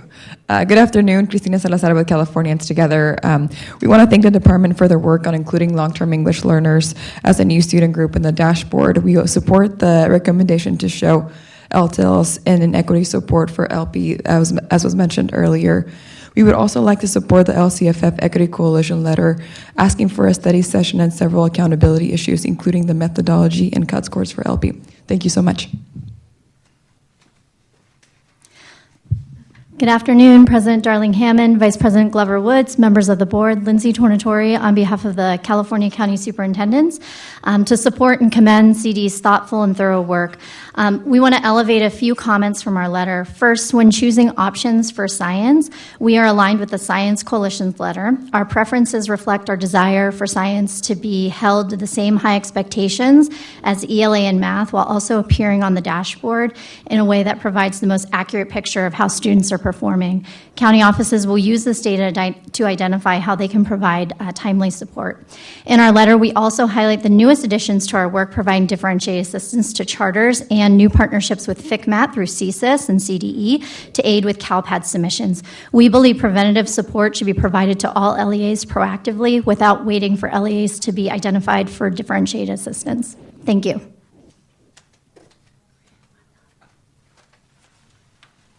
And there are 5 callers in the queue. I will open the phone line now. Sorry. Oh, I'm sorry. I'm sorry, Amy. I didn't get signed up in time. Apologize. Leangela Reed on behalf of the Small School Districts Association. I'd like to echo the comments by my colleague from the county superintendents, and to say that that really want to focus on the need for clear guidance. Often, when there are changes in the field, things become a game of telephone line. For those of you old enough to remember that game, and so the need for guidance is clear. We want to make sure that information is getting out, but really appreciate the thoughtful work by CDE and State Board staff to make this really understandable. Thank you. And there are 5 callers in the queue. I will open the phone line now. Caller with the last 4 digits, 9819. You are now live. Please start your public comment. You have 1 minute.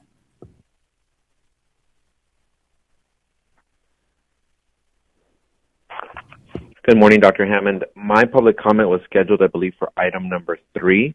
I'm not sure if I should continue to wait or share that now. Okay, if you could call back when we take up item 3, that would be great. Thank you.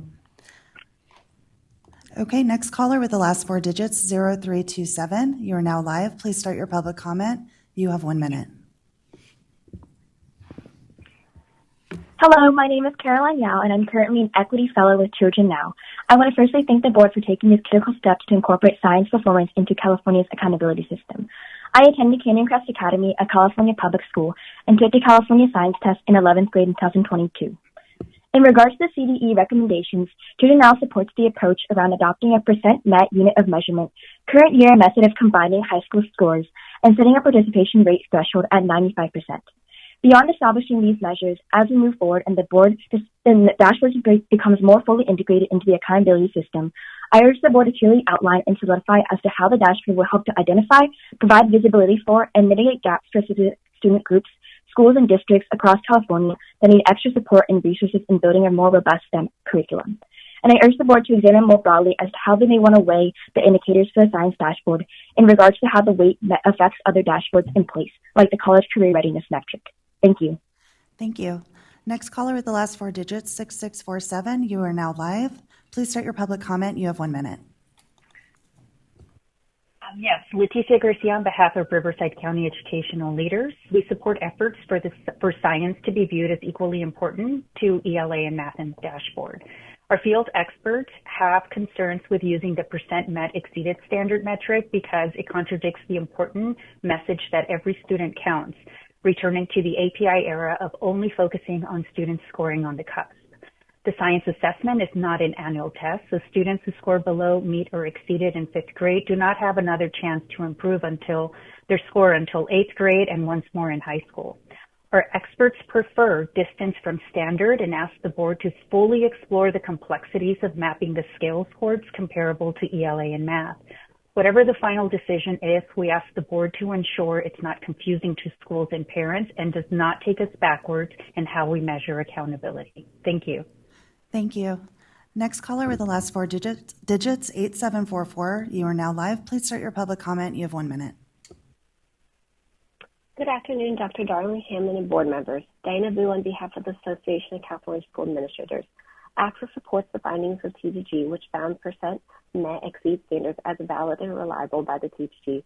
This approach aligns with the familiar measurement practices used in student score reports, ensuring clarity for parents, teachers, and schools alike. We also strongly support providing communication resources, ideally in the form of a toolkit, aimed at educating educators, education partners, and families, and the community on the purpose of the science metric and distinguishing it from ELA and mathematics indicator. Thank you. Thank you. Next caller with the last four digits, 8256. You are now live. Please start your public comment. You have 1 minute. Hi, this is Robert Mannering with Children Now. I want to thank the board members for all the work in getting to this point of adding science to the dashboard. We think that science should be equally valued in terms of its curriculum, and it's important to get to that color rating so that schools that have districts that are struggling can be required to take action in their LCAPs to address low performance in science. We want the board to move to that next step of ensuring that science is considered in the selection process for schools and districts that need additional support, and suggest that the board may want to look at the weighting of indicators as it does this. For example, under priority 4, under the state accountability system, you're going to have many indicators of academic performance that will have combined weights to match suspension rates. And we think that there's a misbalance between the indicators that's appearing as we add science to ELA, math, and the English Learner Progress Indicator. Those measures combined will have equal weight with Thank you. Your suspension time rates. is up. We think that we need to rebalance. Thank you. That concludes public comment for item number 2. Thank you so much. So I'm going to propose that we have 3 areas in which we need to make decisions, that we take them one at a time with 3 separate motions. I'd love to ask if we could get the slide back up with the decisions that we need to make.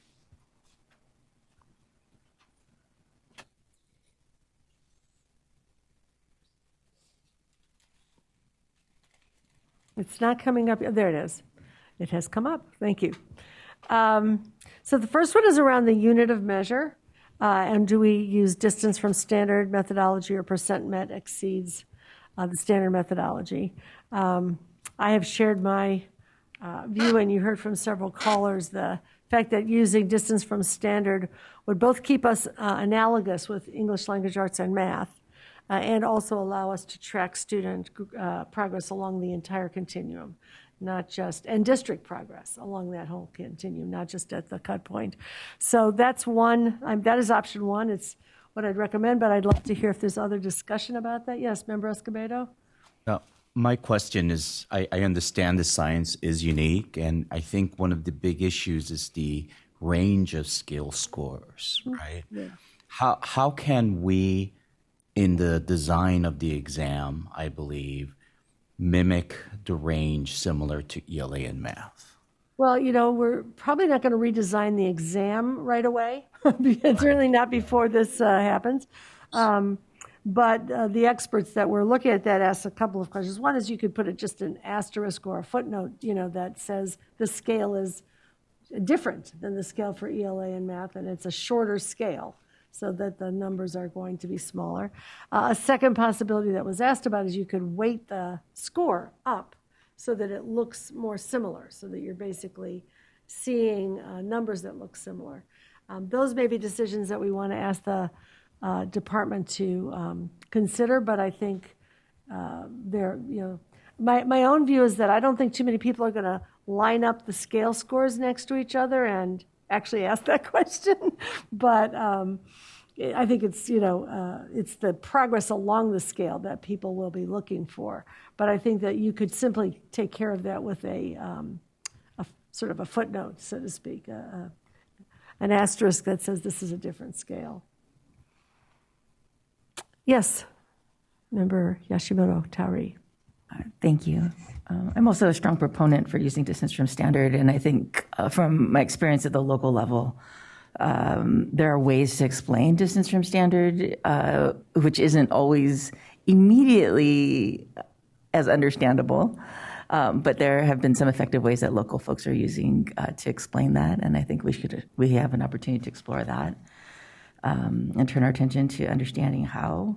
Because in my memory, the scale score also, even within ELA, varies from grade level to grade level. And so it's not something that's static across grade levels, even within Right, ELA. it changes. It actually isn't a standard scale either. I mean, it's like 400 to 600. And so they're not going to, they're not comparable as they are, but they do allow people to sort of see progress along the continuum. And it includes every student, which I think is really important. Exactly. I did want to ask, maybe it's a discussion question. One of the written public comments mentioned that there may be, if we go with DFS, that there may be challenges in setting cut scores in phase 2. And I just wondered if anybody could elaborate on The cut score thing in phase 2 is going to be complex in a variety of ways, but it might be even more complex with met or exceeded standard, because there's a very high cut score right now on that assessment, and very few districts are likely to have many students meet the standard. So you will not have much variability at the cut score. But that's going to get into a whole nother conversation. The other piece of the science puzzle is that we, as you know, looked at bringing performance assessments into our science assessment. There's a starter on that in the building the performance assessment task bank in the budget this year. There's also a competitive grant that the department applied for, which we'll hear about later today. And if all of that happens, we will probably be looking at ways that the scoring on the science assessment evolves in any event. So I think the current goal that so many people have is to have science being looked at on the dashboard and be able to begin measuring progress on the assessment that we have while we're also improving the assessment. Thank you. Any other questions about the?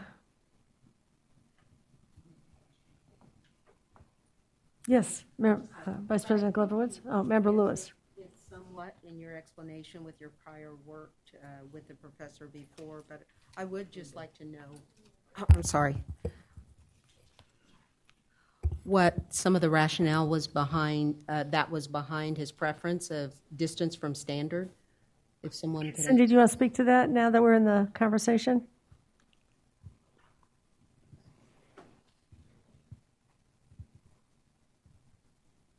I think he came in at the invitation of President Darlene Hammond, but he has experience in setting and being part of these conversations. And there was definitely, I think, more interest in moving towards distance from standard. But perhaps President Darlene Hammond, you'd like to expand, because I know you had a separate conversation with Dr. Hartle that we weren't part of. Yeah, and then he came and talked to everyone. I mean, he was part of the technical advisory group for the ELA and math, and has continued to have the view that many psychometricians have, which is that the percent proficient is a problematic statistic, or percent met standard is a problematic statistic. So he actually sent me reading. If you want to get deep into it, he has written on this, and his former student, Andrew Ho, who's now a Harvard professor, has written on this in an article called The Problem with Proficiency, in which I'll just tell you this is sort of the basic rationale, that the percent proficient or the percent met standard statistic offers only limited and unrepresentative depictions of large-scale test score trends, gaps, and gap trends. And the simple version of that is that you don't get to see, you only see what number of kids get over the bubble, and you don't get to see any of the progress that kids are making along the continuum before they get to the percent proficient bubble. And so you're getting much less information about movement of students or schools or districts along that continuum. And because we have a high cut score on the science, it's going to be even less likely that we will see much of the movement that's going on as people are making progress. And so, in the words of the homework, he gave us this homework to read. The interpretation of these depictions generally leads to incorrect or incomplete inferences about distributional change.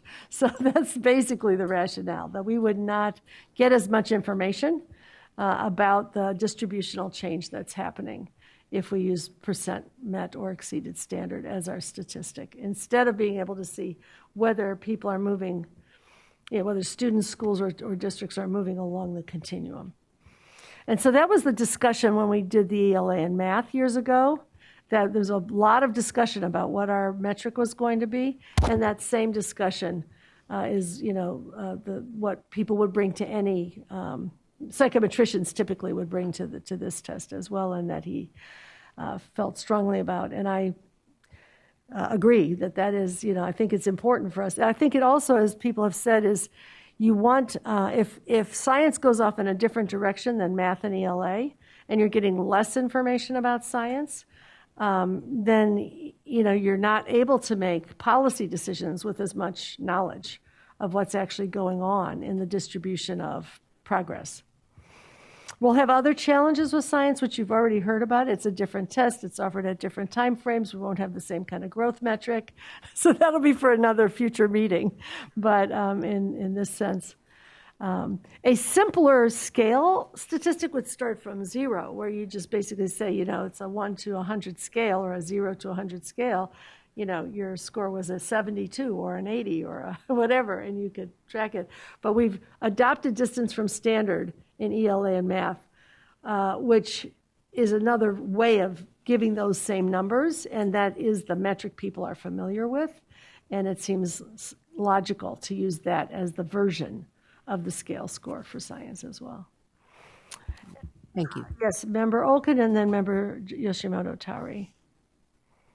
I was just going to say that it seems like in this discussion we're trying to figure out two things. One, what will be easiest for schools, families, policymakers to understand, and then two, what best aligns with what we value and we think is important. And my sense at this point is that in both cases, the distance from standard is more likely to be easy to understand because it's what we're used to in looking at math and ELA scores. And then also it gives us more information about every kid and across the scale, which is something we really value. And schools and districts, too. We're going to see that progress. I think some people find percent met standard simple. It does have a simplicity component, but it doesn't give you the same amount of information. The other concern that I know was widespread in the prior board in adopting a difference from distance from standard method is that, I don't know if you remember the conversation in No Child Left Behind, where there was this, who's at the bubble, and which kids should get attention, because you might get them over the bubble for percent proficient, or you might be ignoring the kids who are scoring lower. And that was a really problematic educational implication of the process. The other thing is that in a policy sense, it gives us very little information about whether people are making progress all along, so that we can then see what supports that progress, because you'd get very little change from year to year on the number of kids getting over the bubble, so to speak. So that was a big concern in the adoption of the difference from standard for ELA and math, and I think a very legitimate one. I don't think we want to replicate the problems that we had under NCLB with science, since we have tried to move away from them in ELA and math. Member Yoshimoto-Tari. You said what I was going to say. Oh. Eloquently. You could say it again if you want. You're recalling those problems.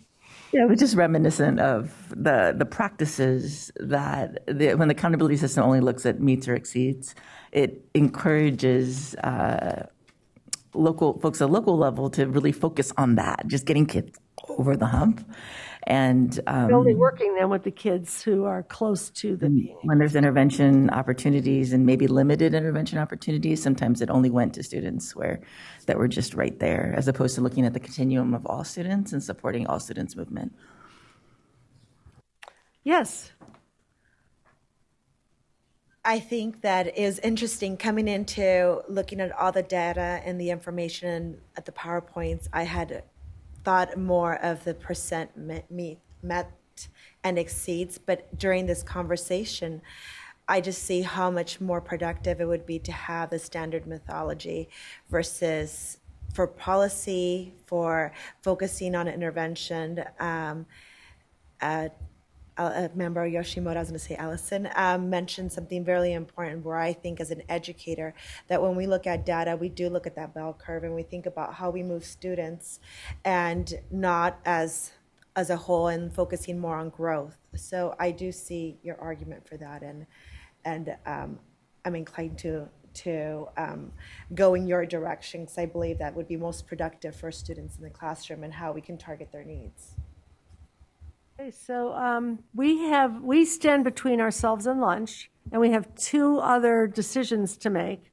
I don't know if there's any more comment on this particular one. I just want to clarify Yeah.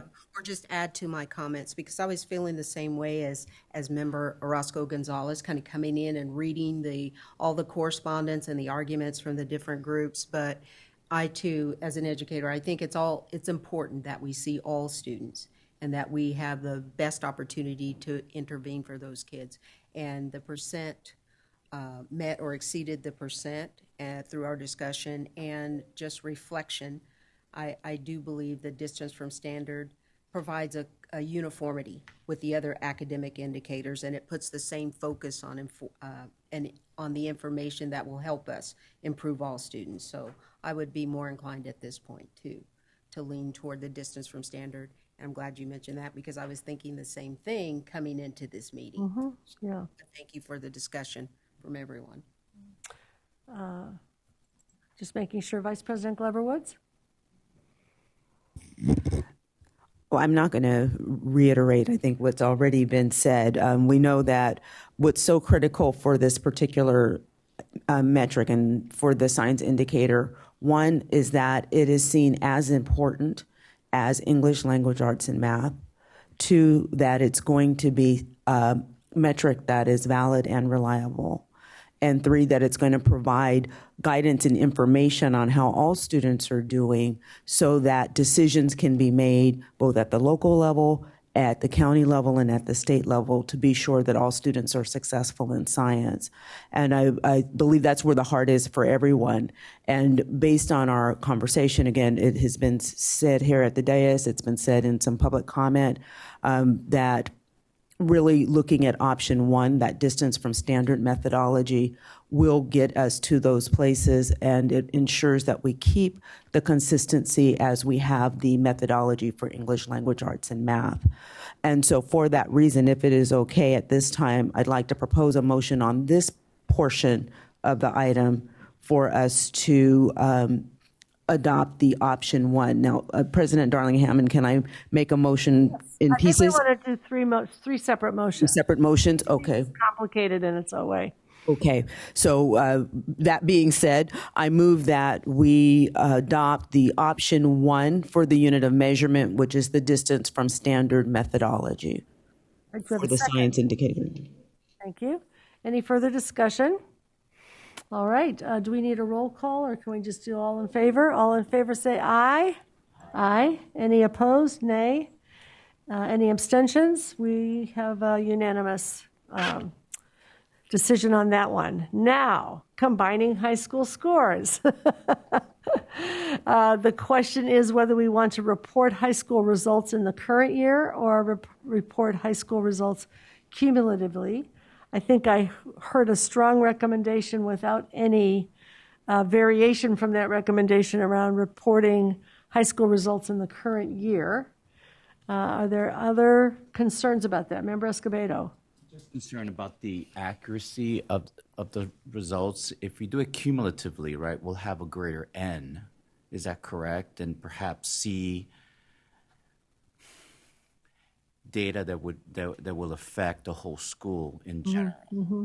And I'm just wonder if by doing it by year. That was Kim. I was just going to ask her to come up. You know, my there was that table. my concern is the end user, which is the teacher, right? And looking at curriculum and seeing that you're seeing these results.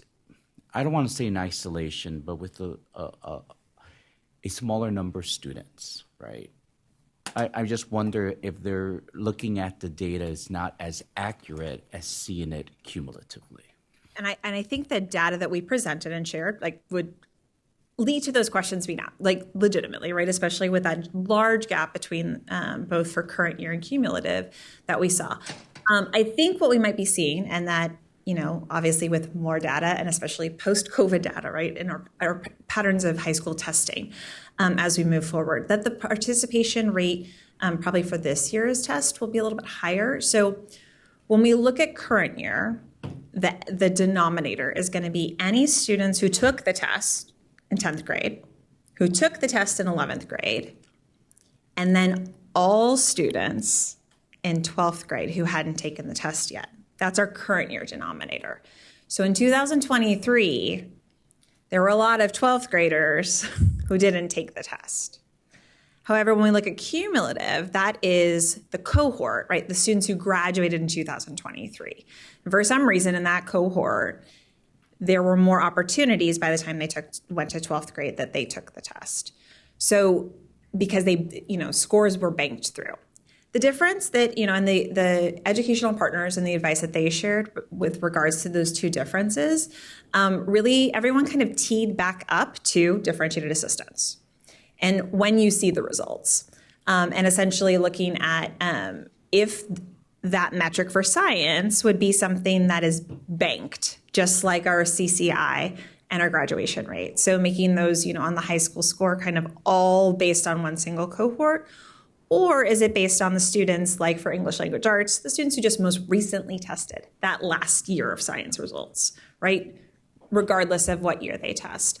I think I'm going to lean on Mao and Vigdis in the back of the room as far as participation rate, and how students are taking the test. They're still seeing, things are different, and especially with regards to testing patterns and expectations for students to take a test by 12th grade. I think elevating the science indicator this year is going to change a little bit of patterns, of expectations, and especially that next item and the next motion about participation rate. So, yeah. So that's, if we do, thank you for raising that. Don't go away. If we were to say that there is a penalty for not taking the test, how do we not penalize high schools? Because there would not be a year in which in which 95% of the kids would be taking the test. Well, that is the pattern of test taking that we're seeing right now, right? Is that high schools are not participating in the same patterns as our elementary schools are. That presently their scores on the dashboard for ELA and math are representative of such with those loss inclusions. And we have seen certain high schools in the state, one very near to you, President Darlene Hammond, completely change and go from I think they were the fourth lowest participation rate at around 60% of participation rate, go to be one of the highest at Palo Alto High School. So they saw that representation and went up. So they went up and because of that participation rate penalty after that inclusion in 2022. So we saw dramatic raises. I don't understand what the denominator will be for high schools. Yep. Because the denominator for a grade level in 5th grade, 6th grade, or whatever, it's the number of kids enrolled in that grade. But in high school, What is the denominator? So for current year, it's any student who took the test in 10th grade, took the test in 11th grade, plus all 12th graders who have not taken the test yet by 12th grade. That's the cumulative. That's current year. That would be current year. Cohort would be the same thing, but for that cohort class. So we would bank those. Class is the one that's more analogous. Exactly. To what we see in the other grades. That's why the denominator is clear. It's the kids exactly. in that group of kids who haven't, those who have remained and haven't dropped out. Right. Member Yoshimoto Tari, you look like you want to say something. Like nodding vigorously. Control my head movement. No. I'm just curious what you're thinking. I was, as a mother of twin seniors who just graduated, I just wanted to say, and as a parent, I think getting test scores a year or 2 years or later is hard because kids take a test and kids wouldn't get their scores. Right, and it's unless the parent report or the student report comes out sooner. So students, we are not affecting or impacting anything that MAU or assessments does. So that student score report, it's still coming. Everything's coming. What would be held is that your accountability report, right, for your district or school will be combined with scores from 2 or 3 years ago. So, that's where we're delaying, right? We're holding that and moving that forward. And the other thing that I think about from a school administrator perspective is then the cumulative is reporting on students that may have since moved on to a different school. Or if you're new to a school, maybe reporting on scores that were calculated before you were a teacher or before you were an administrator there. Yes. So we would always, the scores would not follow a student. That's number one. Like the student changes high schools, that score is not going to go to their new high school. It would stay at the school where they tested. So that's good. But would that student be counted in the denominator at the new school? No, because they had already taken it, right? So that would be that cohort. But the scores, again, you're going to have to reach back and go, well, our 10th grade test, that was from 2 years ago. We had these teachers, we had this impact. The scores that contributed from last year, that was last year. And then finally, this year. So you're going to look at a cumulative impact. It is different. And again, different from how we do ELA and math, which would be the current year 11th grade teachers. Member Olcott? I was I'm thinking about what you were talking about, where the impact is. So if you're a biology teacher at the high school level, your students all get their scores, you get all the scores, you see the range of achievement. But then what the public is seeing, so what's being shown on the dashboard and what might be driving people's decisions about their confidence in your school or your own sense of how you're doing, it is delayed, right? And I think that's a big difference between the two. Yeah, because from the understanding student achievement at a teacher understanding or administrator understanding, they still will have those tools. But what is shown publicly would be delayed. This would not be challenging unless we decide in the next decision to have a penalty applied for less than a 95% participation rate.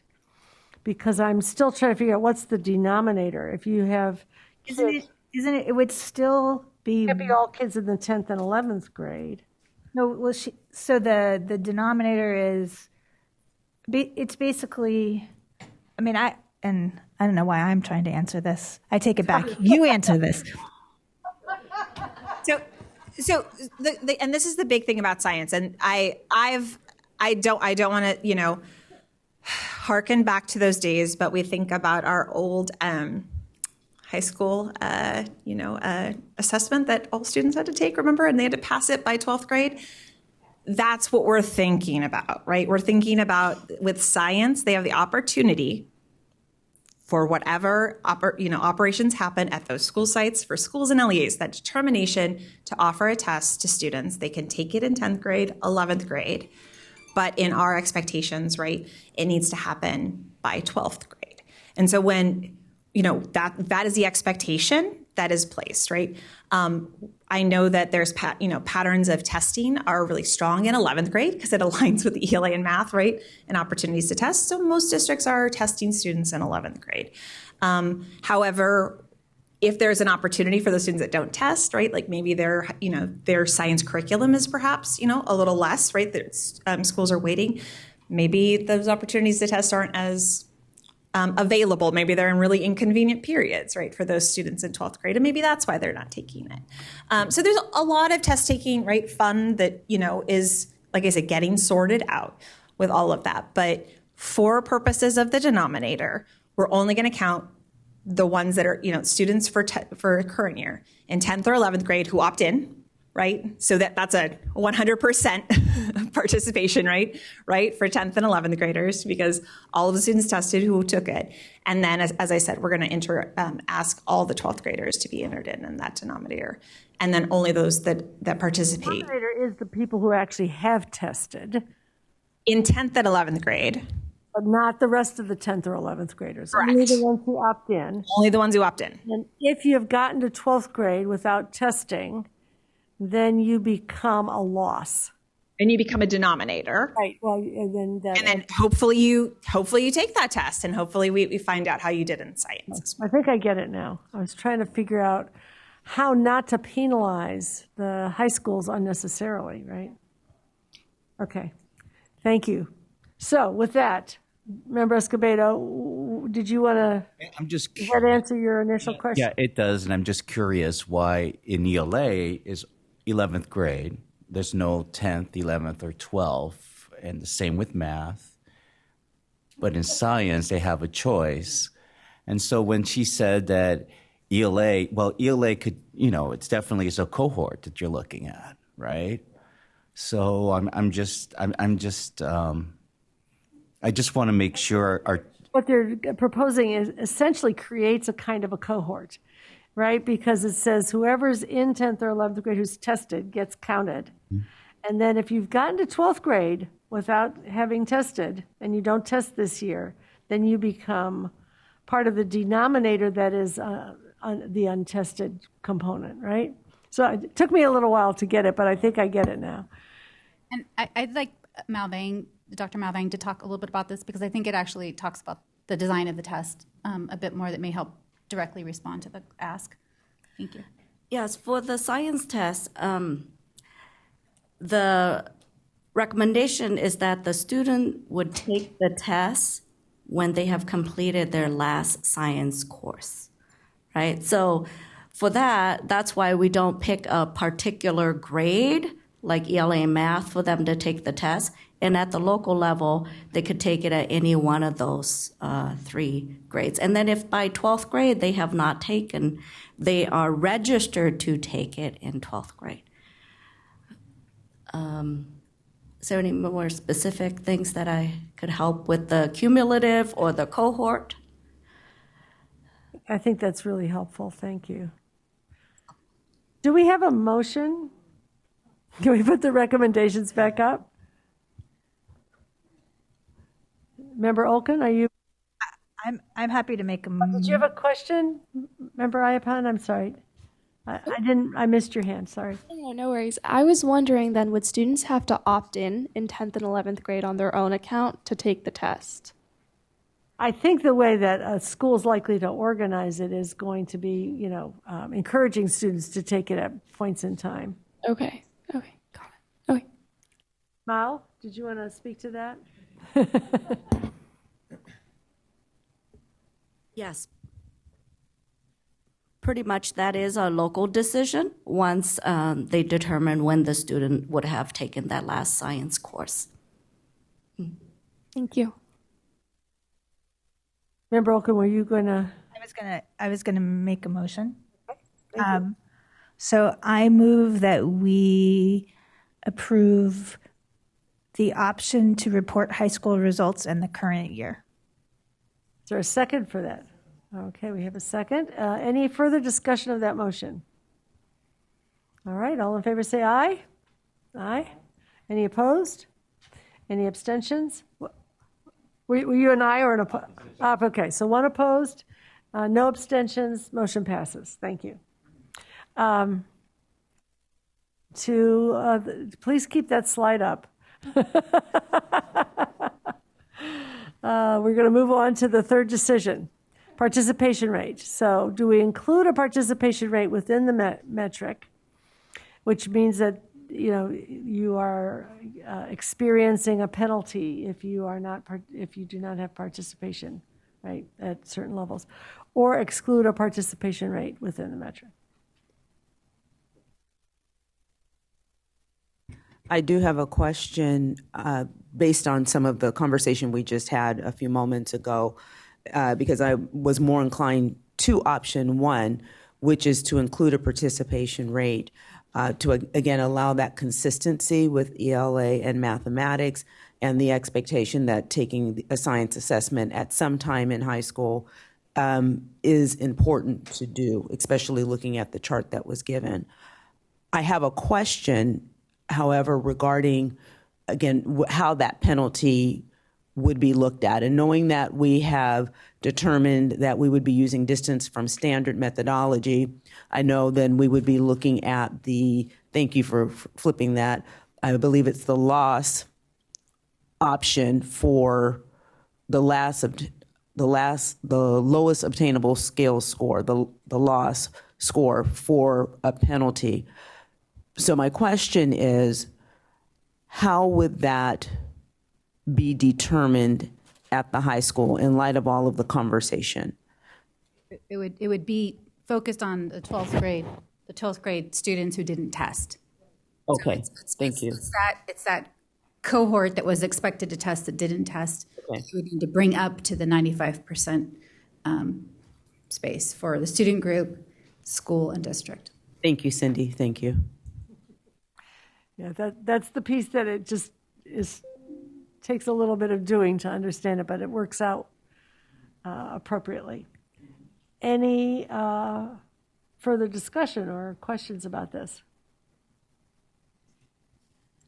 Sorry, as you said that, just to clarify, it's the 95% participation rate for all of high school, not just for the 12th graders?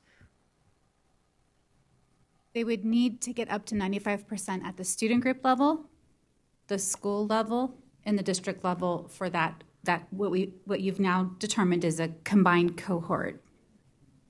And the way, I'm going to try it again because it took me a while to get this. So all the 10th and 11th graders who took the test get counted as taking the test. And then all the 12th graders who took the test get counted as taking the test. And the only way you get a loss is if you're a 12th grader who never took the test and didn't take it in 12th grade. Okay. Got it? You get up to 95% of participation for the student group, the school, or the district. There's no double requirement that you do it in 10th and then again in 12th. No. Yeah, it's tricky, but it's very clever the way you guys have designed it, and it does work. It does work. It just takes us a while to transpose that onto our usual expectations of the grade level approach. All right. So, is there we have a couple questions. Yes, Member Yoshimoto Tari, and then Member Olken. Just cut to the chase and say I'm a proponent of the 95% participation rate for science because we have it for ELA and math. But the elephant in the room for me is that we, in some cases, are testing students on content that they haven't received in their courses because we still have a California graduation requirement of 2 courses. And the framework suggests NGSS and 3-course model, and in some cases a 4-course model. And so not for today, but maybe for another time as we take a deeper dive in science, I wonder if we collect that data at a student level that suggests what % of students get access to, even going back to middle school, the integrated preferred model, and also in high school, what percentage of students are only getting the 2 required courses, and what % of students are getting a 3rd course, for example. Don't we have those data now, Cindy, in the system where you look at. Because the other thing is that, students, I don't sometimes remember what I had for breakfast yesterday, but in some cases we're requiring students to remember what they took in a course the year before, right, when they take the test a year later. Marking that they've received the instruction needed to take the assessment. That's not part of the course attributes in the data collection system. I think it'd be interesting to talk to, your former colleagues, for us to talk to your former colleagues at LUSD who have a good handle on those things. But there's a lot of things that are coming out of the woodwork, just like you're going to hear in the next item, that as a result of, implementing science, like how is this actually being administered? And how are those considerations? I don't quite know that. That is definitely something I know Mao and Vigdis have been working through as well. I just want to mark that as an opportunity as we're talking about participation rate. There's another piece of the puzzle, which is which kids, we can push the field towards a higher participation rate, but we also have to push the field towards ensuring kids get access to the opportunities to learn the content before they take the test. And there's two ways that I think your question could be interpreted. I was interpreting your question to ask do we know how many kids by the time they graduate are getting 2 years or 3 years or 4 years of science? And my question to you, Cindy, would be, in the way that you're now tracking courses attached to students, that would be separate from the test. Does that allow for that kind of question about how many California kids are getting X number of years of science or not? It's very messy. The data is very messy. So I think if we were to use a proxy, we would look at completion of A through G, which of course we do have. We report that with our graduation rate reports, along with race, ethnicity, state syllabi literacy, and other outcomes. So that would be, I think that would be the proxy we would probably. The other way we could answer the other interpretation of your question would be there's going to be, or there may already be, a survey attached to the science assessment, and that was part of what we were discussing in the assessment innovation proposal. You could ask students on a survey that's attached to the assessment how many courses in science they've had, which would be a grist for analysis if that were a goal. So that would be for a future conversation. And here comes Vigdis. Hi, Vigdis Asmunsen. I am the manager of the Science Assessments Office. There is a survey at the end of the high school CAST test that asks, is it their last science course? Do they expect that it is their last science course? It does not ask how many science courses they took. So some of the information, but not all that you're asking for. And maybe that's a question we could evolve to answer the question of interest over time. Member Olken. Thank you. I was just going to speak to this at the sort of school level for a moment. The first is, to your point about science, that's also true in math, where we only have a two-year math requirement, including algebra at this point, right? So that's already true for that exam as well. And I guess I should just preface this by saying I also am in favor of having the participation rate. I think one of the things from my experience in practice that keeps this percentage lower is you don't know when a student is going to take their last science exam.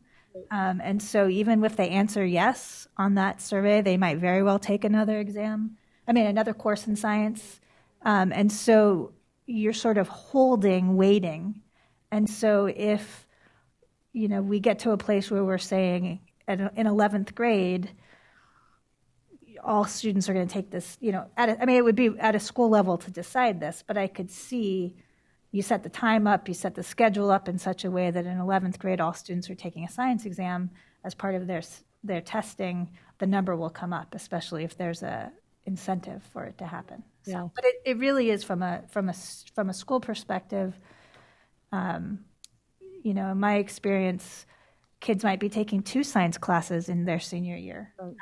It's an area. They may not know at the time of the assessment being offered what they're going to take next year. And it may or may not be in their best interest to take the exam at the time of their last science course, depending on what the course is, because it might not be covered on the exam. So These are really good and interesting questions about the science assessment. And as you know, we are kind of new to this assessment because the pandemic intervened right after it got started. So I think it would be good for us to plan some conversation about this, because there may be ways that we can support the field in better addressing all of these questions. I do want to say that we were intending to go to lunch about 45 minutes ago, and so I would happily entertain more questions on this that we can answer today, and parking lot others for a science discussion, and get to a motion. Member Lewis. One, I think it's relevant. I'm in favor of the participation rate, and in looking at the slide that talked about the lower participation rate in science for high schools compared to ELA and math, would it be possible, or do we have the flexibility, if we decide to approve the participation rate, to give districts a little grace period to improve their efforts to get students to take more, to take the test, to include more students? I know Well, that was come mentioned. Cindy, so we have an answer, I think. You could update the recommendation to delay this for one more year, that piece of the incorporation, so that the metric would be a metric for those that took it this year, and then with knowing that there's a caveat that next year they would see the penalty come into play. That's an option. And that would be one less step for my team to do this year. So I'm okay. No, I'm just kidding. No, but I mean, in all honesty, just the level of awareness around science has been tremendous, and we know this fall it's going to hit, it's going to hit that peak. So showing up, I am hopeful that we will see increased participation this coming year. So that seems like a very reasonable recommendation. Do we have a motion? Vice President Glover Woods. I move that we include a participation rate within the metric, but ensure that participation rate penalty is not enacted until 2025. Yes. 25-26. 2025-26 school year. It'd be preferred if you would just say the 2025 dashboard. So it would be for this coming school year. So they have the full year to get that's the other thing, is you're giving notice to districts that this is coming in to play this coming this current academic year that started July 1. Okay, may I restate the motion?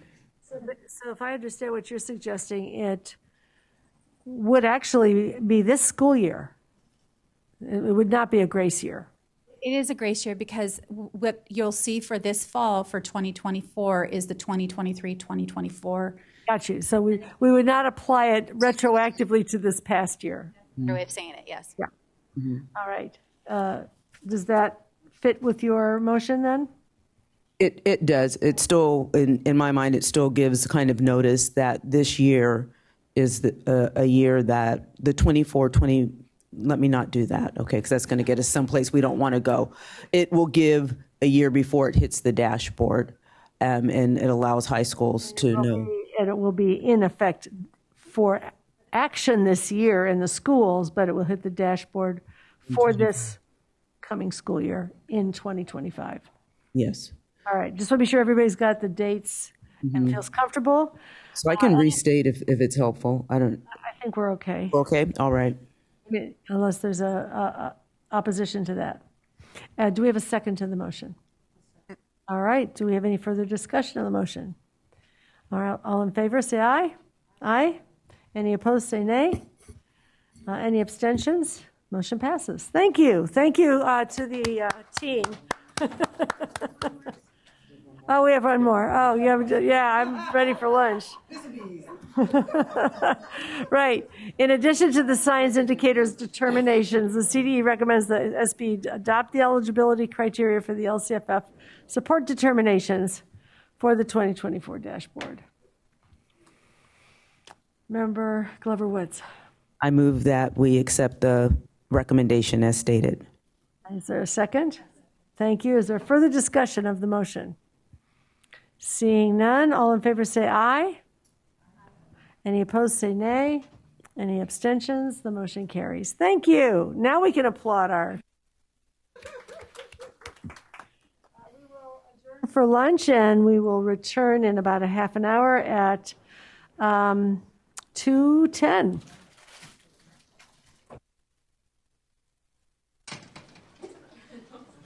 Sorry. 1:50, right? At 1:50.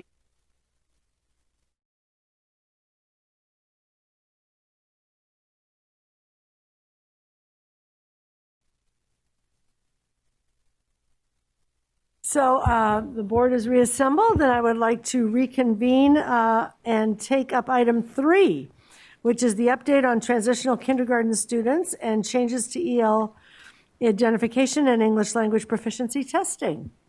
The CDE recommends that we provide feedback on any other further interim guidance to provide to LEAs to support TK students in light of the passage of AB 2268. In addition, the CDE recommends that the State Board provide feedback on the longer-term methods of identification of TKEL students for programs and services, including those outlined in the June 21st, 2024 Information Memorandum. This item will be presented by Alicia Moreno Ramirez of the CDE. Thank you, Alicia. President Darling Hammond, Vice President Glover Woods, and esteemed board members. I'm Alicia Moreno Ramirez, Director of the Multilingual Support Division at the California Department of Education, or CDE. Deputy Superintendent of the Opportunities for All Branch, Sarah Neville Morgan, sends her regards, and she is away on a work assignment, but listening in closely. In today's presentation, I'll provide an overview of the issue, and we will address the recommendation in the following manner. I will offer a summary of the issue, describe the impacts of Assembly Bill 2268, detail the California Department of Education initial response, outline next steps, and finally propose a recommendation. The CDE brings to the SBE a recommendation today, and that recommendation is that the State Board of Education provide feedback on any further interim guidance to provide local educational agencies to support transitional kindergarten students in light of the passage of AB 2268. In addition, the CDE recommends the CDE provide feedback on the longer-term methods of identification of TK English learner students for programs and services, including those outlined in the June 21st, 2024 Information Memorandum. So I will now begin summarizing the issue before us today. With a legislative update, the SBE, education partners, and the legislature had expressed concerns around the developmental appropriateness of the English language proficiency assessments for California, or LPAC, for transitional kindergarten students, leading to legislation, AB 2268, which was signed into law on June 14th, 2024. And as a result of this legislation, state English language proficiency assessment requirements no longer apply to transitional kindergarten students, so TK students will not be administered the LPAC going forward. This item explores the impacts of the legislation, provides information on how the CDE is currently supporting the field, and lays out possible next steps for supporting TK multilingual students. The CDE seeks feedback from the State Board of Education to build upon the existing interim strategy. To be clear, legislative changes do not impact preschool processes, nor do they mandate any additional processes for multilingual potential EL students in TK. LEAs may choose to use other tools to inform and support instructions, such as the Desired Results Developmental Profile, or DRDP, other existing screeners, or the Family Language Instrument and interview with TK students. The California State Preschool Program currently uses the Family Language Instrument and Family Interest Interview to identify preschool-aged children that are dual language learners, or DLLs. LEAs are encouraged to consider these and other developmentally appropriate resources when supporting second language acquisition for TK students that are multilingual learners. The CDE also provides resources to educators on instructional strategies that can best support multilingual acquisition for these children. As such, Preschool and TK students will continue to benefit from high-quality early education in California and oral language development inherent to high-quality, developmentally appropriate early education practices. The CDE is responding to the various impacts of AB 2268. Federal law requires that the assessment used for identification of EL students be valid, reliable, developmentally appropriate, and aligned to state standards. Additionally, federal and state law require local educational agencies, or LEAs, to identify and assess all students who may be English learners upon initial enrollment in a California school. As amended by AB 2268, Education Code Section 313H says initial enrollment does not include enrollment in a TK program effective immediately. There is no federal requirement to assess the English language proficiency, or ELP, of students prior to the kindergarten year. Education partners are interested in the impacts on English learner or EL identification in response to AB 2268. TK students in California will no longer be identified as EL students. Based upon responses to the Home Language Survey, or HLS, upon TK enrollment, a to be determined, or TBD status, will be assigned to multilingual potential EL students. The CDE has issued guidance recommending LEAs continue to provide language supports for TK students. Any new methodology for identifying EL students in TK would require legislative action. There are some other impacts to address as well. With regard to funding, there's an anticipated impact to local educational agencies, as EL students are not identified in the TK year. LEAs may expect to see less Title III funding and may draw less LCFF funding. While the full impact is yet to be determined, some LEA partners have reported running initial analyses and reported anticipating nominal fiscal impact from their local lens. From a state educational agency standpoint, the CDE could see less funding for state operations to implement Title III EL and immigrant programs. It should be noted that the LCFF formula is statutorily driven, so any changes to the formula to address this recent change in TK EL identification would also require statutory change. With respect to data and accountability, there is expected to be an increase of students reported with TBD status in TK in the California Longitudinal Pupil Achievement Data System, or CalPADS. TBD status in our data system for TK students will no longer trigger assessment timeline requirements, and the CDE is working on a communication to the field to inform LEAs of these changes to the data system. Overall, we expect a decrease in enrollment numbers for EL students, as cohorts will no longer be EL identified in that TK year. The CDE has taken initial steps to guide the field in response to AB 2268. Some of the methods through which the CDE has disseminated initial information and current guidance include a June 17th, 2024 CalPADS flash communication via listserv of LEA representatives who work in student data and other education interest holders, notifying them of the change to TBD. This public listserv includes approximately 8,600 members. Then on June 20th, 2024, the CDE issued interim guidance, which can be found at the URL visible on the slide. This guidance letter detailed the response to AB 2268, described the use of the existing home language survey and the provisional TBD status, and described a services-first approach. On June 21st, I see a typo on our slide here. On June 21st, 2024, the CDE preschool through third grade, or P3 listserv, echoed the message of the June 20th guidance, and that listserv has an audience of over 24,800 members. And also on June 25th, 2024, an SBE information memorandum posted providing context on the issue of transitional kindergarten and changes to English learner identification and English language proficiency testing. The June 20th letter to county superintendents and district superintendents and charter school administrators provided guidance to local educational agencies. Guidance articulates that LEAs should continue to conduct the home language survey during TK enrollment to identify whether the primary or native language of a student is a language other than English, and populate the English language acquisition status, or ELAS, field in CalPads with TBD if the home language survey indicates a primary language other than English or American Sign Language on any of the first 3 questions of the home language survey when submitting enrollment records to CalPads as applicable.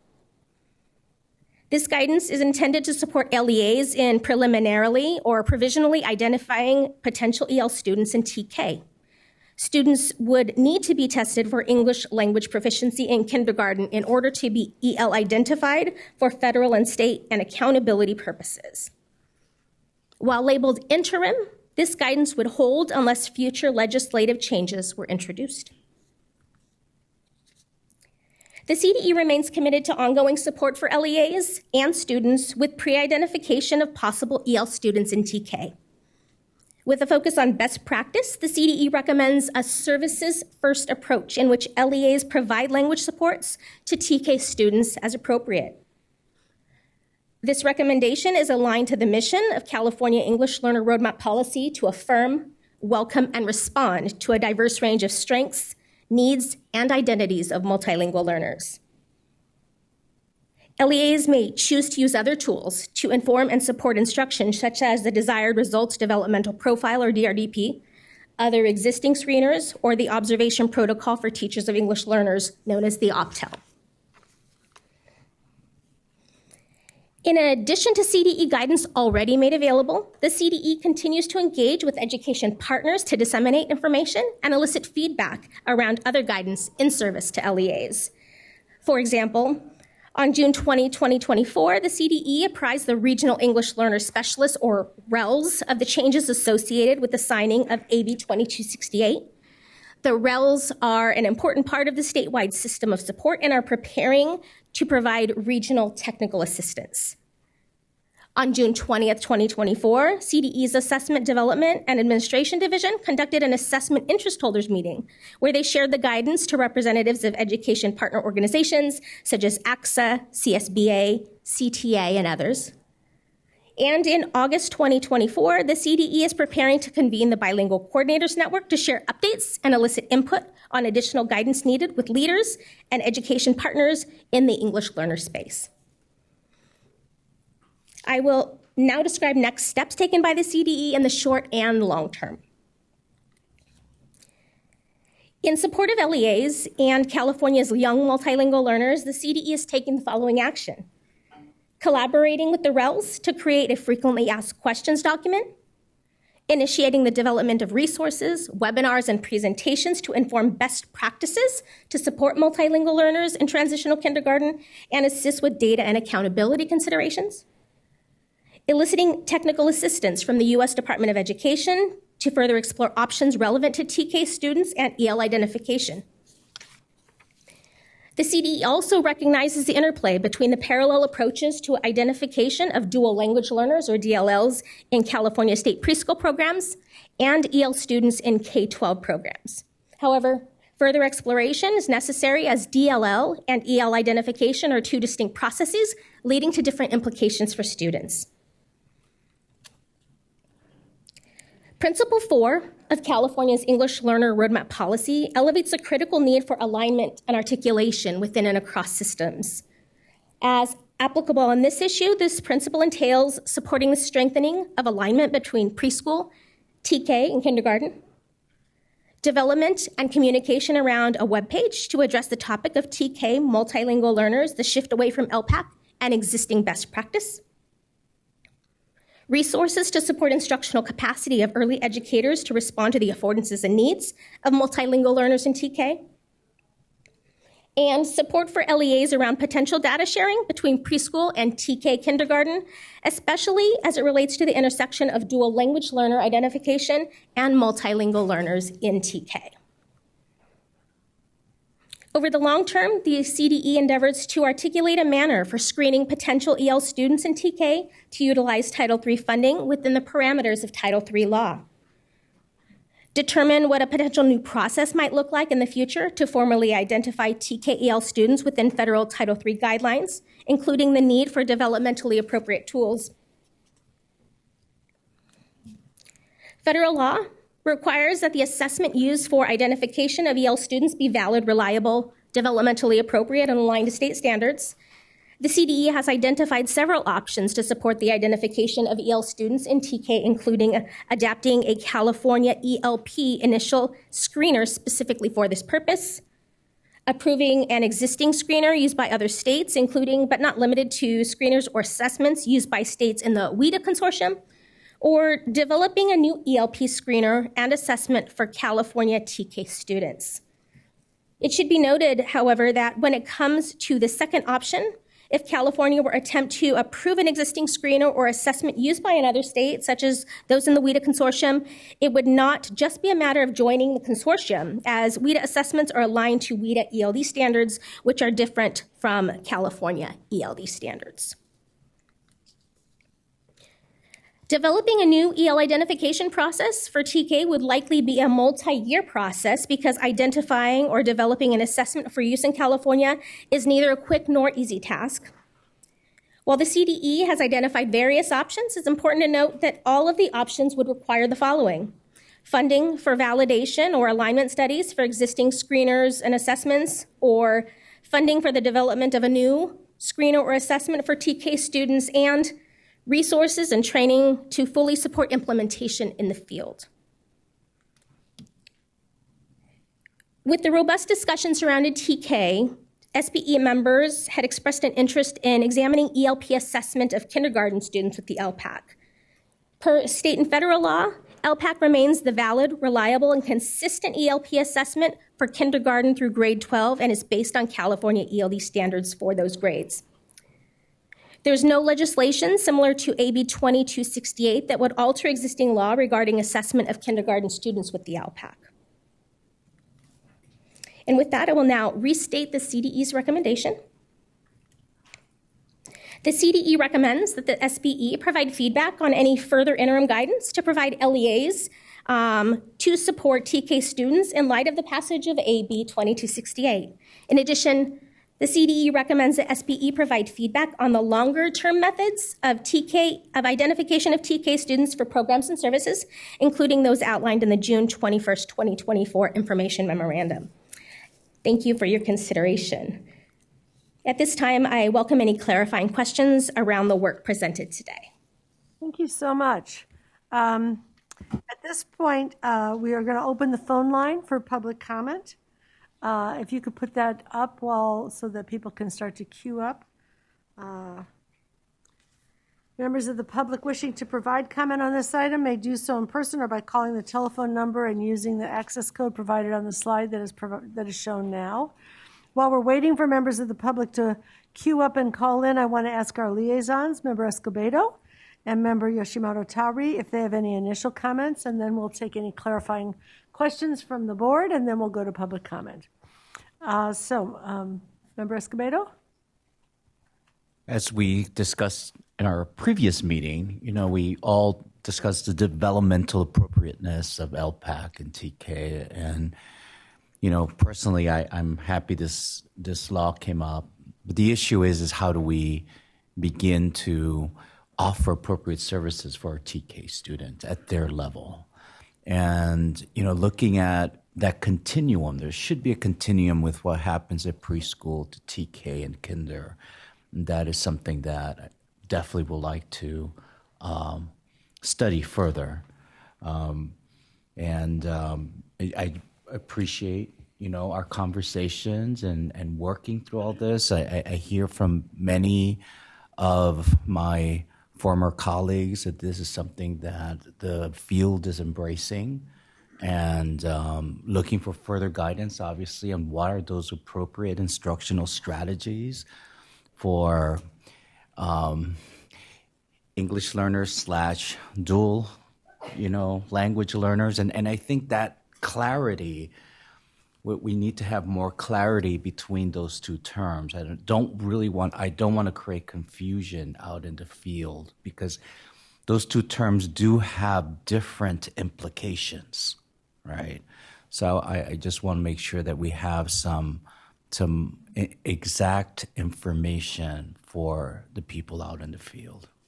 You know, I'm just going to flag the fact that what we're seeing here is the two different systems we have. We have a preschool system where the dual language learner language is used, and there's a set of practices in our state preschools. Those 4-year-olds there are in that system in the preschool.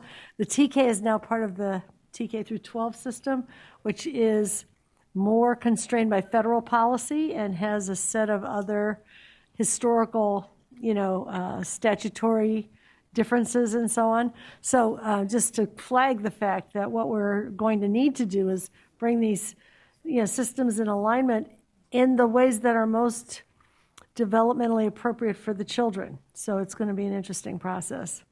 Member Yoshimoto Tauri. I think you hit it on the nose, just really thinking about the alignment.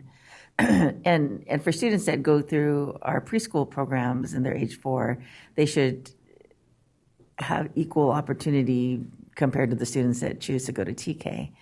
So, and vice versa, right? So really thinking about the parity of experience there for students. And some of it is like systemic cleanup, I think, and thinking about, there's statutes, there's federal policy, there's I think I saw that we're going to update the preschool learning foundations to be preschool TK learning foundations this summer, which is a preschool function of the department. But then we also have TK in the framework, in the latest one that we adopted for math. TK is addressed in there. And so really looking at the arc of supports and services. But thank you to the department for responding so quickly to AB 2268. And I just think TK is just truly a gift of time. And in order to take advantage of that, I just want to make sure that to be determined is not understood as just wait and see, because that's not the spirit of TK.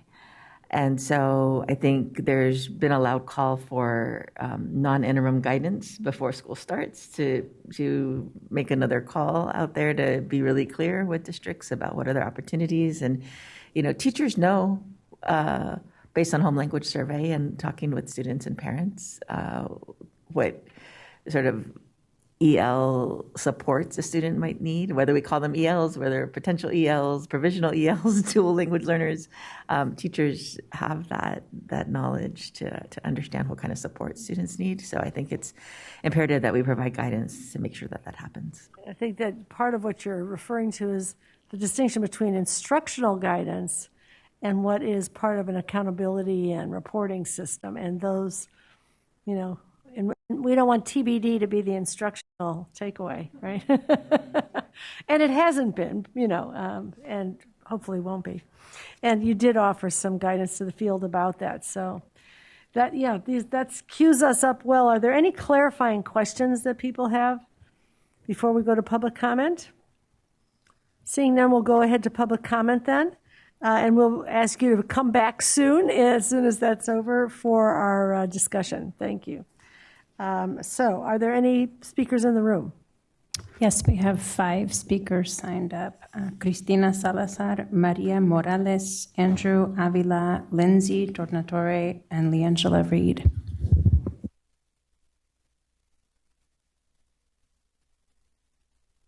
Is it on now? Okay. Good afternoon. I'm Andrew Avila on behalf of Early Edge California. We're pleased to see our co-sponsor bill, AB 2268, signed so quickly, and want to commend the State Board and their staff for their commitment to this issue. We want to recommend that when a child whose home language survey indicates a language other than English, that LEAs designate them as dual language learners as opposed to be determined, to signal the support to the child's language development, which would be aligned with the state's EL roadmap and master plan for early learning and care. We further recommend that the additional guidance to be released to the field help the field provide a services first approach that will support dual language learners for both English and their home language.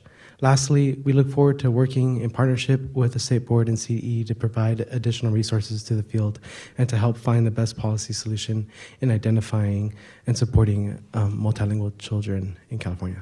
Thank you. Good afternoon, President Darling Hammond and board members. My name is Maria Morales. On behalf of Hispanas Organized for Political Equality, HOPE, also a member of the Californians Together Coalition, advocating on behalf of the 7.8 million Latinas that make up the state of California. We know that well over half of all children in the state's public schools are Latino identifying, and their share is projected to grow. We appreciate the leadership in looking at how we can increase services for our TK students, but we also know that we need more needs to be done to equip our educators with the tools that they need to better serve our state's diverse student population. We ask that in the immediate and into the future, professional development for teachers and paraprofessionals in the TK classroom be included in all policy discussions, because we know it's important for this to be included for each young student to thrive in transitional kindergarten. So we ask that you please include intent language to seek professional learning support for our TK teachers and paraeducators for the benefit of our TK dual language learners. Thank you.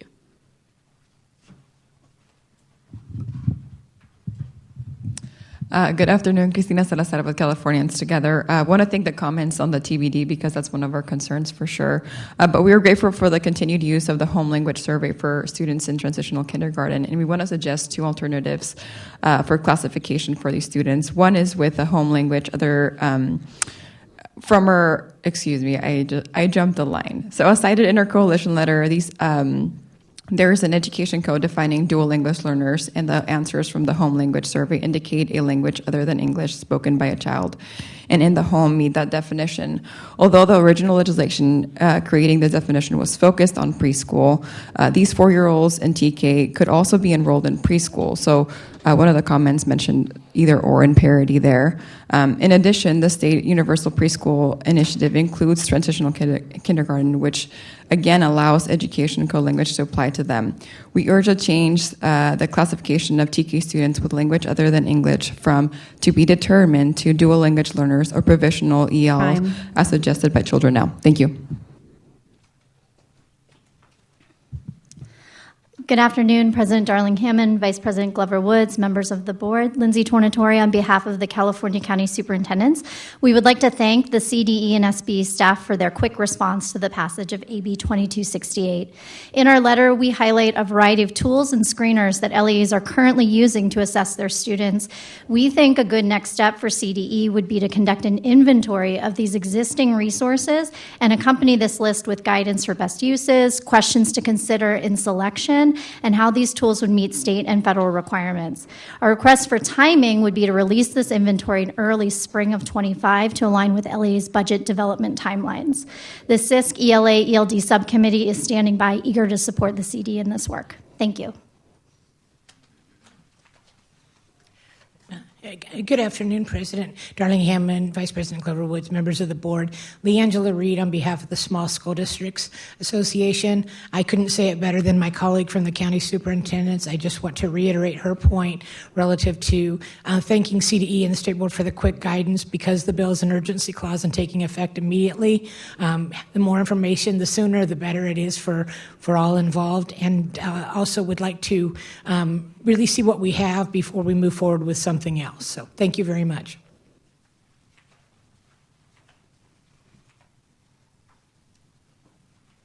There are 13 callers in the queue. I will open the phone line now. Caller with the last 4 digits, 7820. You are now live. Please start your public comment. You have 1 minute. Hi, my name is Vijay Demerla, and I'm an equity fellow with Children Now. I want to thank the board's time and dedication to addressing equitable implementation of English language acquisition for transitional kindergartners. But I want to turn the board's focus on whole child needs through the introduction of a provisional English learner status. Introduction of a consultation with and input from parents and teachers helps provide a more accurate and specific testimonies for classification and proper allocation of resources. We must ensure that transitional kindergartners get the tools they need without sacrificing the more foundational aspect of what this time in school provides.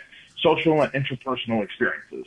Introduction of a provisional status lowers the exit barrier and provides a more equitable gateway for English learners to get these critical experiences. Thank you very much. Thank you. Next caller with the last four digits, 4369. You are now live. Please start your public comment. You have 1 minute. Good afternoon. My name is Sally Fox for CABE, the California Association for Bilingual Education. We're grateful that SPE and CDE staff worked with such alacrity to be ready for immediate implementation of AB 2268. Impressive. Thank you. CABE accentuates the written request to change LEA's could to LEA's should provide language development services in TK based on the home language survey. CABE lifts up the benefits of calling such TK students DLLs instead of TBD, so busy school personnel won't infer they can postpone services. Lastly, CABE emphasizes the Master Plan for Early Learning and Care, EL Roadmap, and language from the Education Omnibus Budget Trailer Bill all provide direction for addressing DLLs in TK. Considering our TK enrollment has doubled, it is very important to meet the needs of all these precious young learners, and especially those with linguistic and cultural considerations. Thank you very much. Thank you. Next caller with the last four digits, 8744. You are now live. Please start your public comment. You have 1 minute. Good afternoon, Dr. Darling Hammond and board members. Diana Vu on behalf of the Association of California School Administrators. AXA appreciates the work of the board and CD staff in navigating the complexities between TK students and the LPAC. As we move forward, AXA encourages the consideration of opportunities for alignment across what is expected from LEAs serving California State preschool program students and TK and kindergartner students. Additionally, we believe that it is essential to provide more guidance to educators while the state deliberates on this policy options.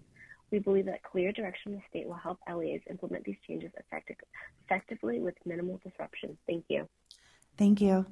Next caller with the last four digits, 1204. You are now live. Please start your public comment. You have 1 minute. Hello, President Darling Hammond and board members. My name is Jennifer Cano from Alliance for a Better Community, a nonprofit organization that serves as the co-chair of the Consortium for Multilingual Learner Success, which is focused on improving education outcomes for multilingual learners in LA County and California. The governor and legislature were very clear with their language included in AB 153, Section 4800F. It is the intent of the legislature that transitional kindergarten curriculum be aligned to the California preschool/transitional kindergarten learning foundations developed by the department. These updated learning foundations, soon to be released, addressed first and second language development and should guide program and instruction for dual language learners in TK. The guidance to LEAs providing TK should include this language, indicating the need to align their curriculum and instruction to the new learning foundations. Thank you for your time and your speedy implementation of this new law. Thank you. Next caller with the last four digits, 9756. You are now live. Please start your public comment. You have 1 minute. Good afternoon, President Darling Hammond and board. My name is Dr. Alejandro Cisneros, and I'm currently a district administrator for the Alvord Unified School District, where I support students from TK through adult school.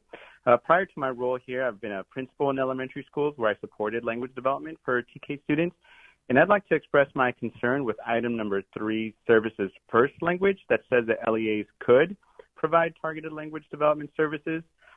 Teachers, administrators, LEAs are heavily impacted by our day-to-day responsibilities, especially in an atmosphere of budget and fiscal insecurities.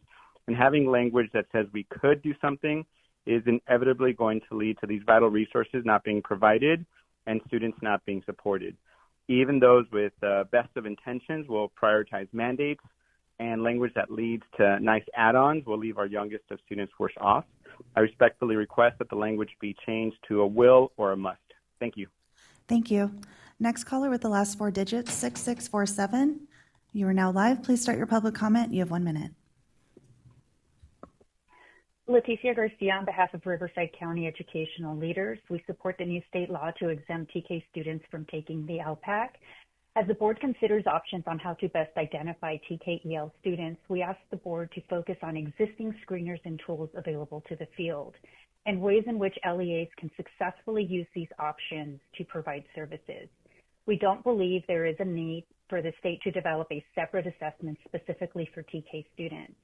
We would also like to lift a technical concern.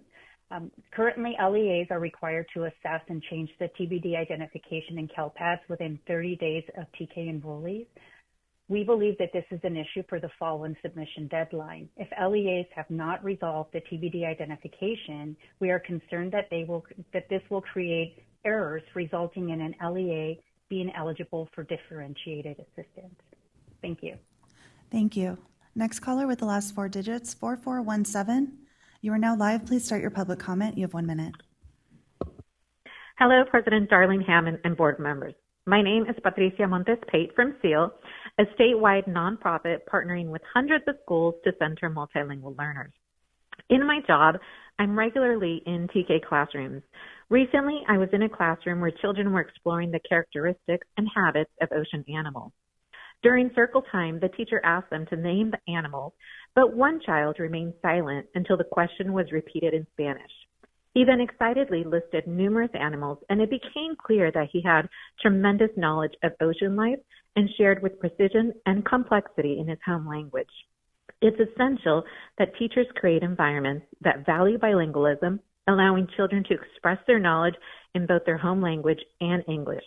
We respectfully urge you to amend the language to align with the new learning foundations, recognizing and nurturing the linguistic and cultural strengths of California's youngest learners.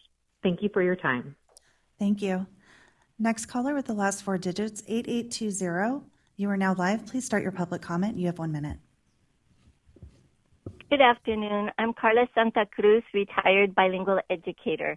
I was known as Carla Herrera while on the IQC and as the first dual language learner lead with the California Preschool Instructional Network. Most importantly, I'm grandmother to 3-year-old Carlo, who is developing 2 home languages of Spanish and English. We appreciate the incredible opportunity that Carlito may attend a win-win TK program that promotes and enhances both his languages. We are concerned that item number 3 reads that LEAs could provide services, but also makes it possible that no services be provided for children like Carlito. Please change language to reference the requirement to align TK to the preschool, transitional, kindergarten learning foundations. Let's build towards future Seal of Biliteracy recipients instead of long-term English learners. My 50 years of experience supports the clear research that young learners are at risk of losing their home language and replacing it with weak English. Thank you. Thank you. Next caller with the last four digits, 5805. You are now live. Please start your public comment. You have 1 minute. Good afternoon, President Darlene Hammond and members of the board. My name is Vanessa Calderon, Assistant Principal at Channel Islands High School in Ventura County.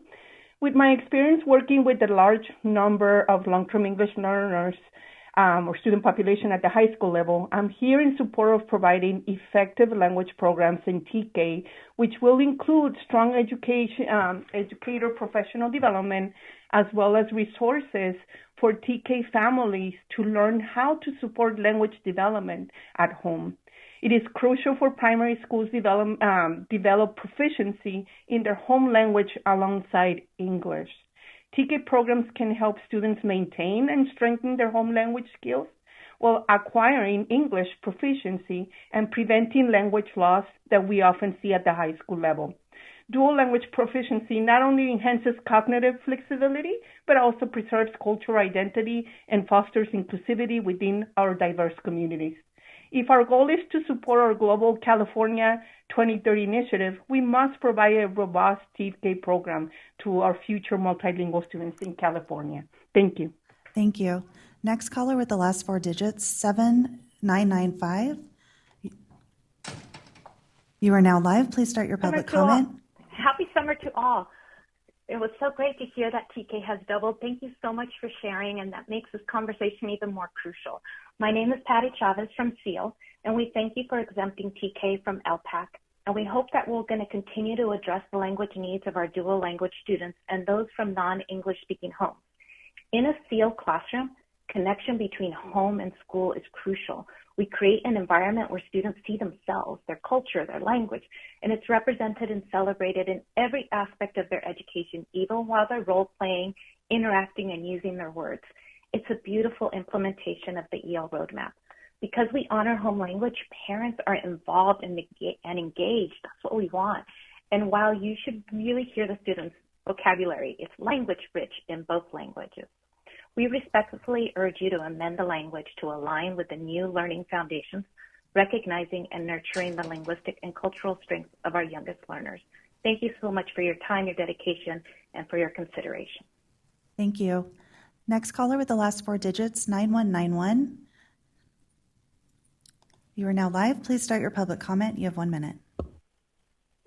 Good afternoon, Dr. Darling Hammond and members of the board. My name is Danielle Snyder, Director of Evaluation Multilingual Learning at Morongo Unified School District. Item 3 primarily addresses the elimination of the LPAC assessment in transitional kindergarten. However, it is crucial to recognize the ongoing need for English language development assessment in TK. We propose forming a work group comprising of EL, DLL practitioners and experts. This work group will be tasked with recommending and developing an alternative English language proficiency assessment that is age appropriate, developmentally suitable, and linguistically relevant to TK students. This committee could start by reviewing the potential alternatives outlined in the June State Board of Education memo or recommend the development of new tool. Many of us who have signed the letter submitted by California Together believe that this work is urgent and should be commenced immediately.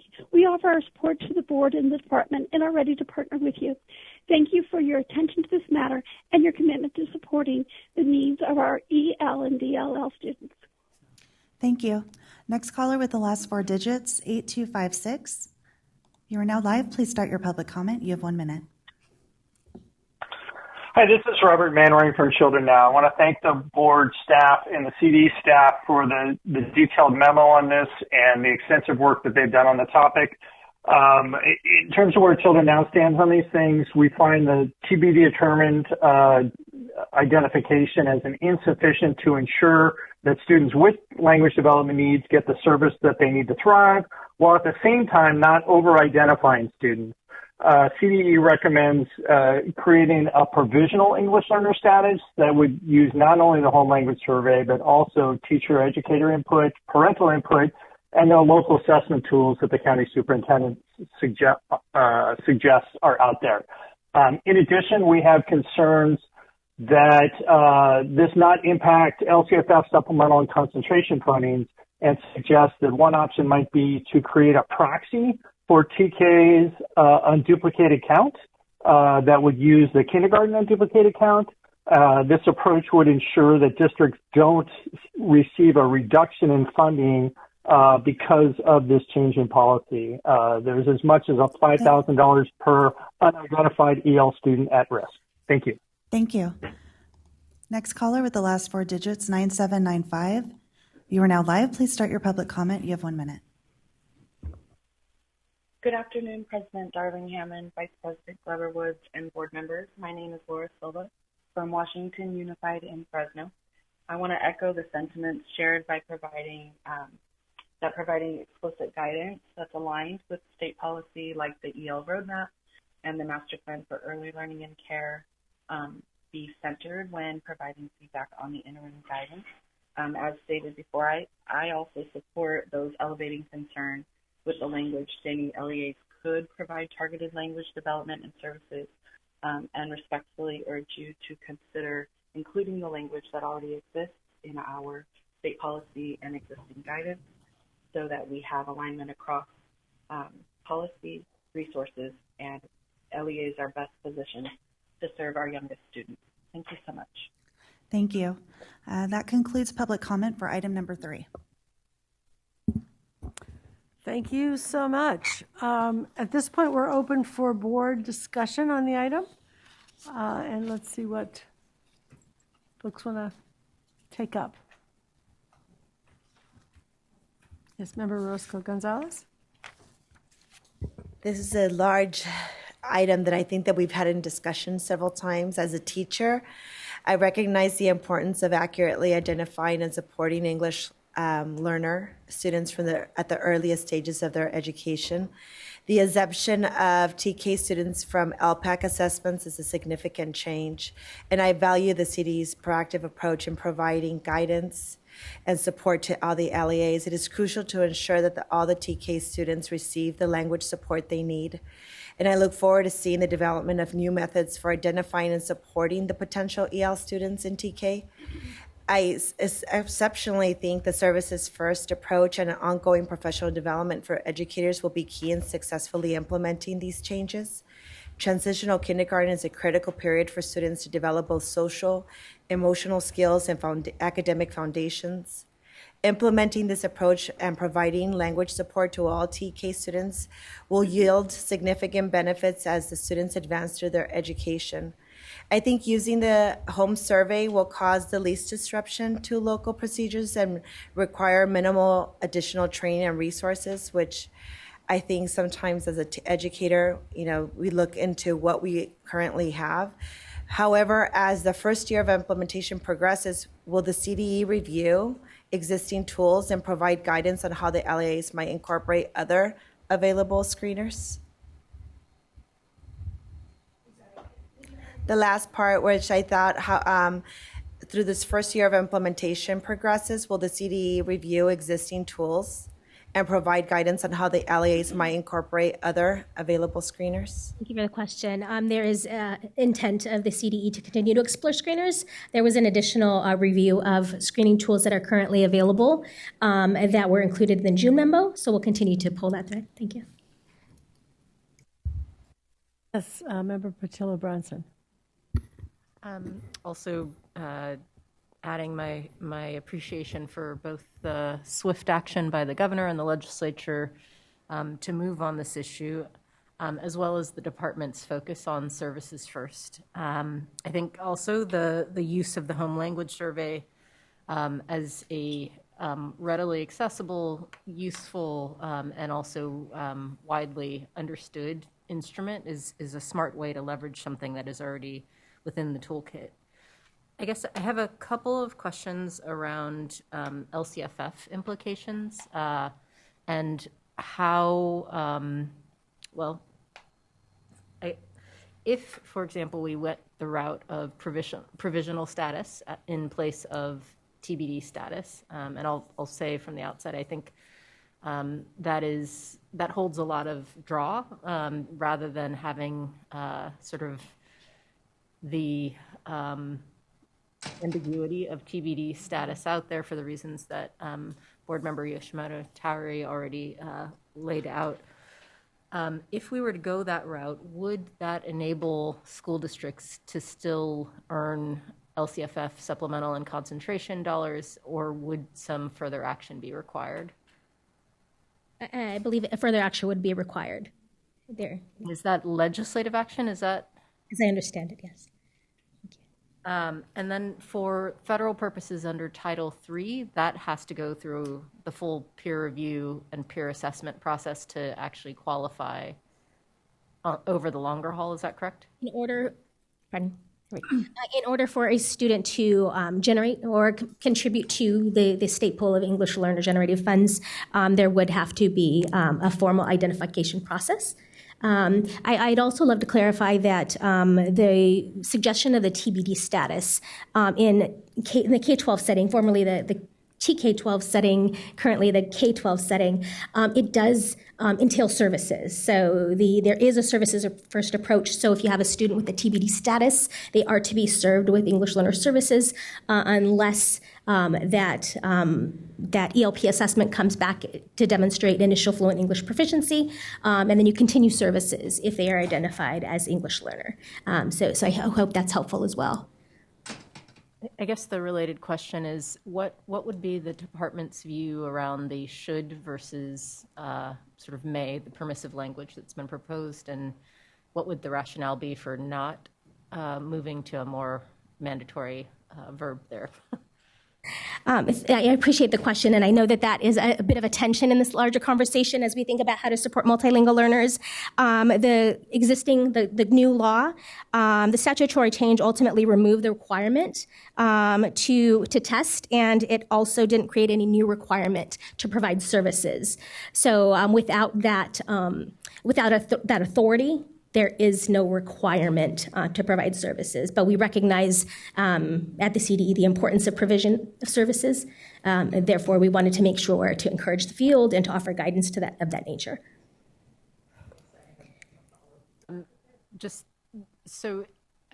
Do we as, and maybe this is actually more for Brooks potentially, do we have authority to actually make that language change between could versus should, or is that something that also requires legislation in order to have that move in that direction? It sounds like strongly encourage is something that is more open-ended, but my understanding is that it would require legislation within the council who's looked at this issue, so it would have to actually happen by the legislature with the governor signing. So strongly encourage might be within the ambit of what could be provided as guidance, though? I'm really not able to answer that question. I don't know if council has looked at that previously.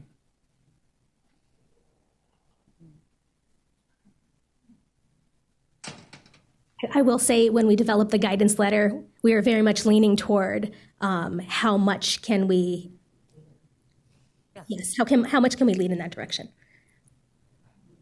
So in the spirit of feedback, I think as close to the strong encouragement line as we can get, I think is really helpful, especially as we're looking at in the face of having data from the home language survey where families are self-identifying effectively that their children need additional supports. To, I think, even leave it as value neutral, as completely permissive, sends a message that's more permissive than I think is helpful. One of the ironies is that there's a set of statutes that have to do with pre-K and a separate set of statutes that have to do with K-12. And one of the things we're going to need to do is analyze, like, where are the things that need to be connected between the separate systems that have existed up until now. Yes, Member Glover Woods, and I see Member Escobedo, and did I see Member Olken? No, okay.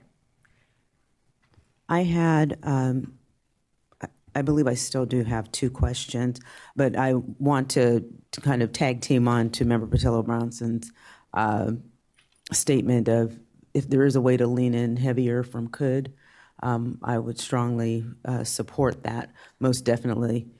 There's a difference between should and must. I don't know. We don't need to go into an English lesson here, but I trust council to ensure that we're able to communicate to the field that really this should happen, not optional.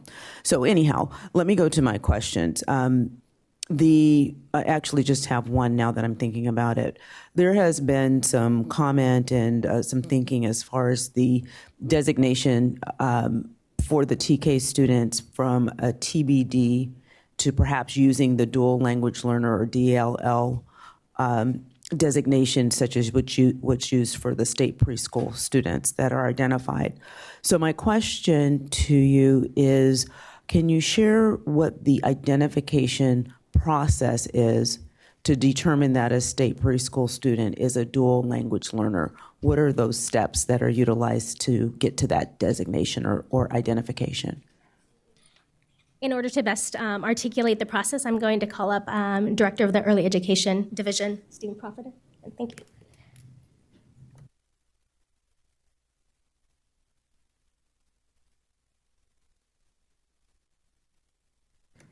Good afternoon. Thank you for the question, Vice President Glover Woods.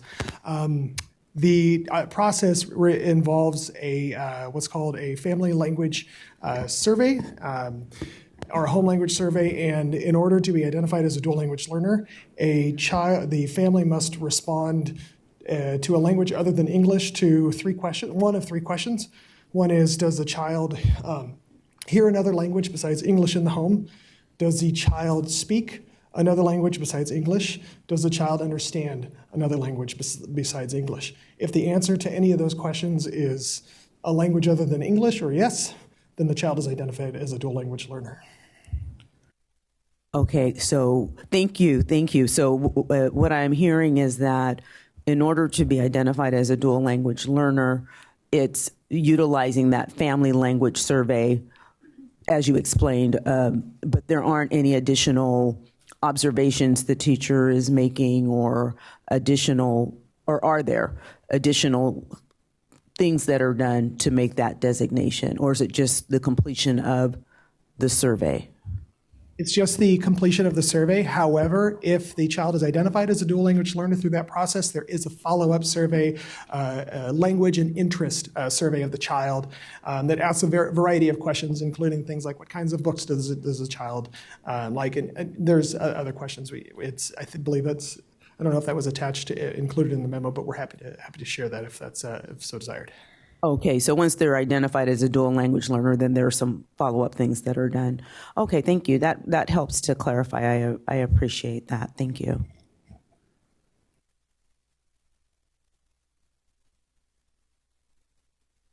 Okay.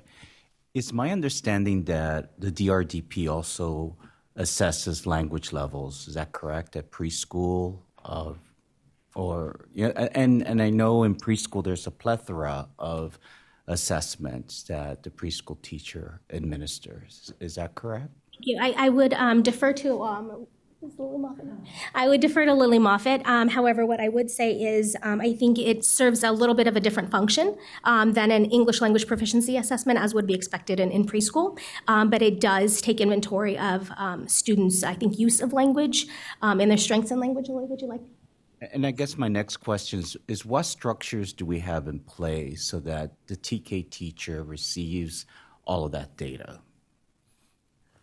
That I am uncertain of. I know that there's no statutory requirement to exchange data between the preschool context and the TK context. And I think that's one of the things that we are also grappling with as part of the system. How can we support the field to best communicate and exchange information? That's a suggestion, to look into. And also a suggestion is we've created an Optel protocol, and I know it's for a different purpose. It's for reclassification. However, I just wondered if that tool that we have in place can be adapted for our TK teachers. So just a suggestion as well. Thank you. Would you like response? Sure. So we absolutely encourage LEAs in classrooms to use the observation protocol for teachers of English learners. The one caveat is the recognition that it is built around, again, the kindergarten ELD standards. And so there is something, I think, that there's a little bit of a gap in between services provided using, for example, the preschool TK learning foundations and the ELD standards. But nonetheless, that tool, in addition to serving for reclassification, that tool is also encouraged to be used by teachers for observations as a formative assessment tool, particularly around language development. My suggestion is not to use that tool, but adapt it. Yes. So it can fit the TK standards. So. Yeah. Thank you for that. Responding to the question about assessments for preschool, so if a child is also identified as a dual language learner, the desired results developmental profile observation is a requirement of our state preschool programs. And if a child is identified as a dual language learner, then the measure around English language development would also be administered as part of that observation.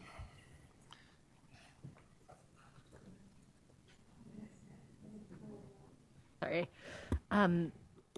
So the addendum to the idea of trying to encourage school districts to lead with services is also to, in all the fairness that requires, to reimburse school districts for providing those services.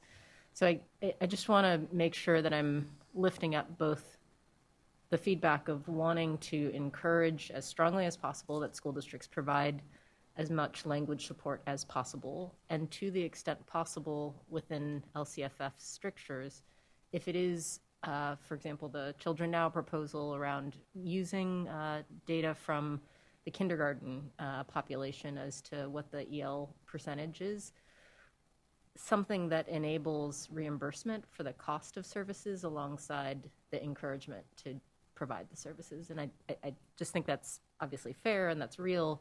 I also appreciate Lindsay's comments earlier around in public comment around much of the eagerness on the part of the county superintendents to actually dig into what this looks like moving forward. I think what we've spoken a lot about has been what happens this year for a school year that for many school districts starts within a month, but also wanting to think about how to support either a work group process or some sort of inventory so that when we get to the beginning of the 25-26 school year, we're in good shape to ensure that school districts can claim their full Title III allocation and claim their full LCFF allocation as well. Thank you. Member Yoshimoto-Tari?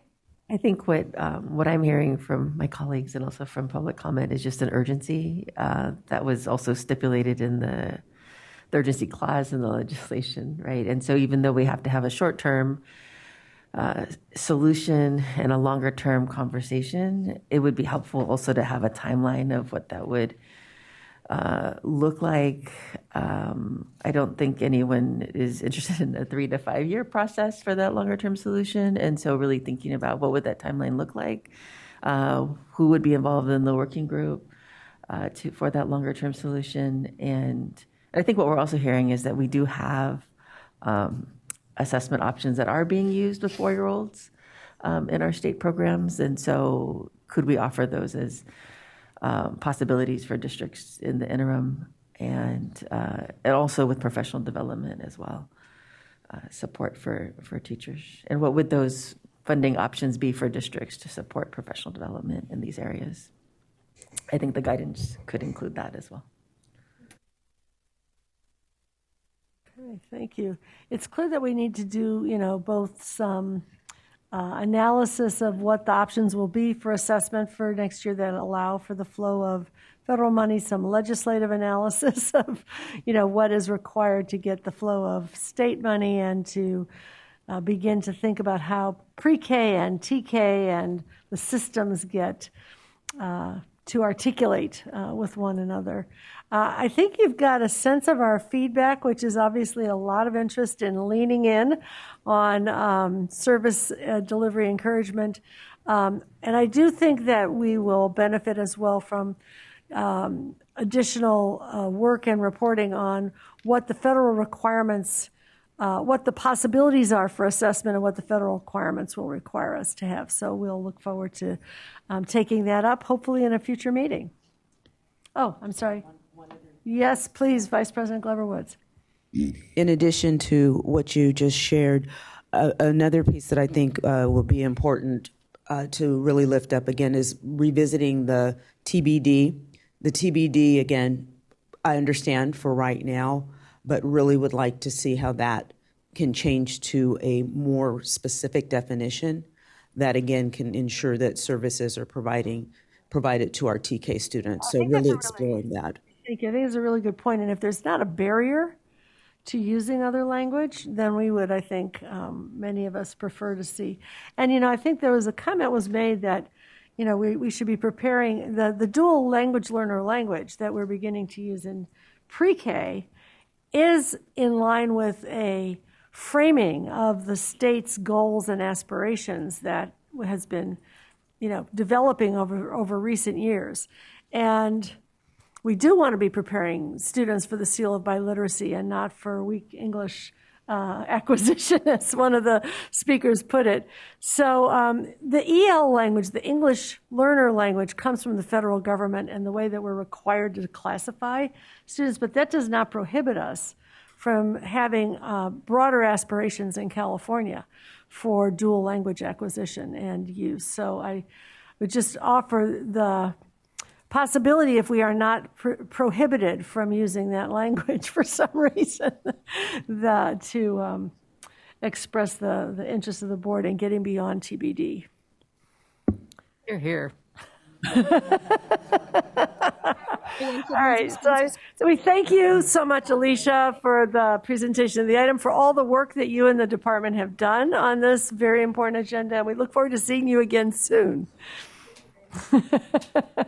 And we're going to continue, if you guys can manage it. I encourage you to take individual breaks if you need them, to go on to item 4, which is the California Assessment of Student Performance and Progress in English Language Proficiency Assessments for California, updates on program activities. This is information only.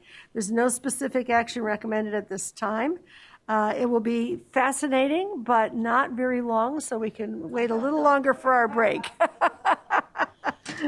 And this is going to be introduced by Deputy Superintendent Cheryl Cotton with a presentation by Mal Vang. Hi, Cheryl. And so in an attempt to make this as quick as possible, I just want to say good afternoon. Board members, President Darling Hammond, Vice President Glover Woods, and Chief Deputy Mary Nicely. Again, Cheryl Cotton, part of our Instruction, Measurement, and Administration branch here at the California Department of Education. We are here to talk about the program updates for the CASP and LPAC. I have with me Dr. Mal Vang, Director of our Assessment, Development, and Administration Division, to present this item. It is information only, and I will hand it over to Mal.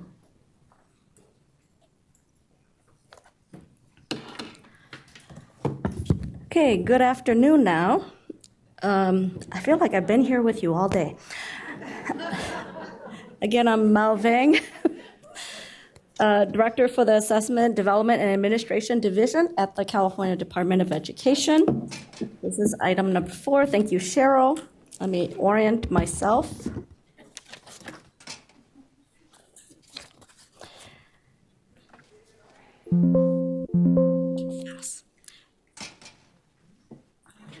Yeah, someone added music to me. That's wonderful. So, wanted to share with you that here on this slide is the test results availability for local use as we have closed out on our test administration this spring. The initial dates of when test results and student score reports are available for local use are shared with you here on May 21st. 2024, the student score reports were released for this current administration for the Smarter Balanced Summative Assessments for English Language Arts and Mathematics, as well as the California Science Test. And then on May 23rd, we move forward with the release of the student score reports for the summative English Language Proficiency Assessments for California, or LPAC. This is for all the grades K through 12, kindergarten through grade 12. It is expected or planned that by September, we will have the California alternate assessments for English, language, arts, math, science, as well as the California Spanish assessment results and student score reports will start flowing to the local educational agencies. So following that initial date, in the test operations, I'll just share a little bit of background, test operations management system and the California educator reporting system are updated daily once we opened up that initial date to reflect all the tests that have been scored and ready for reporting. And then each individual student score report is provided to the local educational agency for distribution to parents and students. And then local educational agencies are encouraged to use the data for their own local planning as they become available. In preparation for reporting for their local educational agencies, we use our California educator reporting system, and I'm going to share some enhancements to that system for you due to the changes. And the California Educator reporting system is our state-provided secure website that teachers and administrators can use to access individual and aggregate results from the California from the CASP and the LPAC assessments for both the summative and all the interim assessments that are administered. So we maintain this system, this reporting system, with our contract with the Smarter Balance to regularly identify and prioritize some of the enhancement ideas as new things become available. So throughout this past school year, enhancements were focused on configuring the system to ingest and display our results for the new California Science Test and the LPAC interim assessments that we started to roll out last year. So as students took those, the results were reported out in the educator reporting system. And then in addition, this spring, we had those 2 new summative assessment data elements that were introduced into the user interface. Remember, we had the composite claim results for the Smarter Balanced summative assessments for English and math. They're now displayed or available in the California Educator Reporting System. And those composite claims provide more detailed student performance for educators and LEA coordinators, as well as administrators they could go in there and create their composite claim aggregate reports in the same system. And then the second new data element for our summative tests pertain to the LPAC.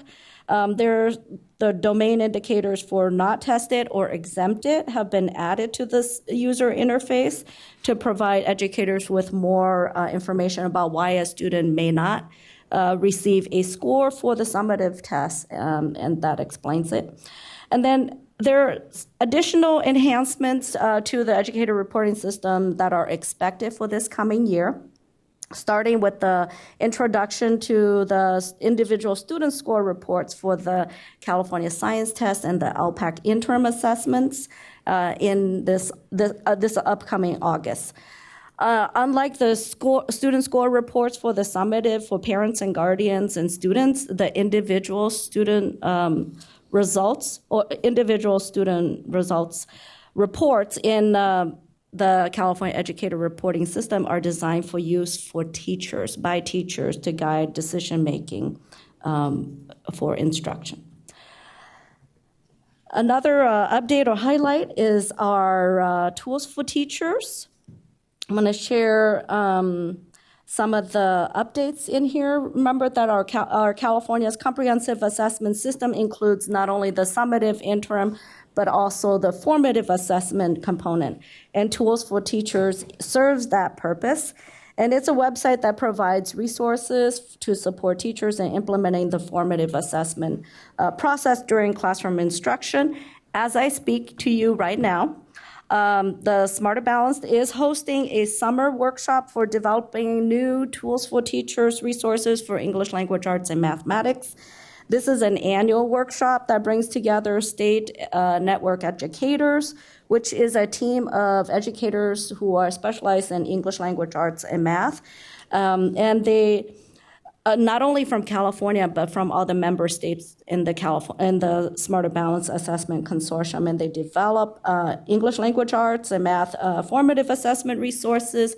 And the goal this year is to develop about approximately 100 resources for ELA math. And then also this week, a lot happening this week. CDE is hosting a summer workshop for the development of resources for science that will reside in the Tools for Teachers. In this workshop, we hope to develop about 19 additional resources. And then in addition to those resources, work is underway to develop professional learning resources for educators to support in the classroom for students who are English learners. And over the last several months, the CDE, along with the Sacramento County Office of Education and various educators throughout California, have been collaborating to develop resources that will focus on helping teachers become familiar with the English language proficiency assessments for California's speaking and writing task types and how they can be used to support English language development. And then, of course, these resources will be added to the Tools for Teachers this fall. And with that, I think that sums up my updates on assessments. There's many things happening, but I think these are timely topics. All right, thank you. So we're going to put up the public comment slide, and members of the public can call in using the phone number and access code listed on this slide. And while we're waiting for members of the public to get ready to call in, I want to ask our liaison, Member Orozco Gonzalez, if she has any initial comments. And then with the clarifying questions, we can get to those. Thank you. President Darlene Hammond. I do have just excitement over all the resources that we're providing on teachers. I say as educators, the ongoing development of resources through tools for teachers, the initiatives like the Smarter Balance Summer Workshop are pivotal to our mission to provide high quality standards aligned instruction. The focus on informative assessments and accessibility strategies not only supports our immediate instructional needs, but also fosters continuous improvement in student learning outcomes. I think all the professional learning opportunities that our teachers are having for the summer targeting English learners are particularly promising. I just think offering tailored support that can significantly impact classroom practices and student success is so commendable. Thank you for highlighting all those workshops for us, since I know that we're already looking at them, and some of them are happening now in July, which is really exciting for teachers too, to utilize all the tools provided by the CDE. Thank you. Are there any clarifying or other questions for Mao on all that's going on? Member Patil Brunson. I just want to say thank you. As a parent, I was shocked to see how quickly SBAC scores came back, and it's impressive to see it almost timed with the end of the school year, which it's a helpful thing for a parent to see school end-of-year report cards. In my local homeschool district, there's also iReady reports, and it's really helpful to actually do that triangulation. So thank you for making that all happen. All right. Thank you very much. We'll let you off a little easier than usual today. There's usually... You'll see me again. and that is good news. Are there any public comments? Yes, Christina Salazar, please line up at the podium. Good afternoon, Christina Salazar of the Californians Together. We appreciate the department's work to create 28 new interim assessments for the LPAC to be added to the current pool of items. It's very helpful for teachers to see how their students are progressing with their English language development throughout the year. Thank you. Any other callers? There are no callers in the queue. All right, thank you very much. We will.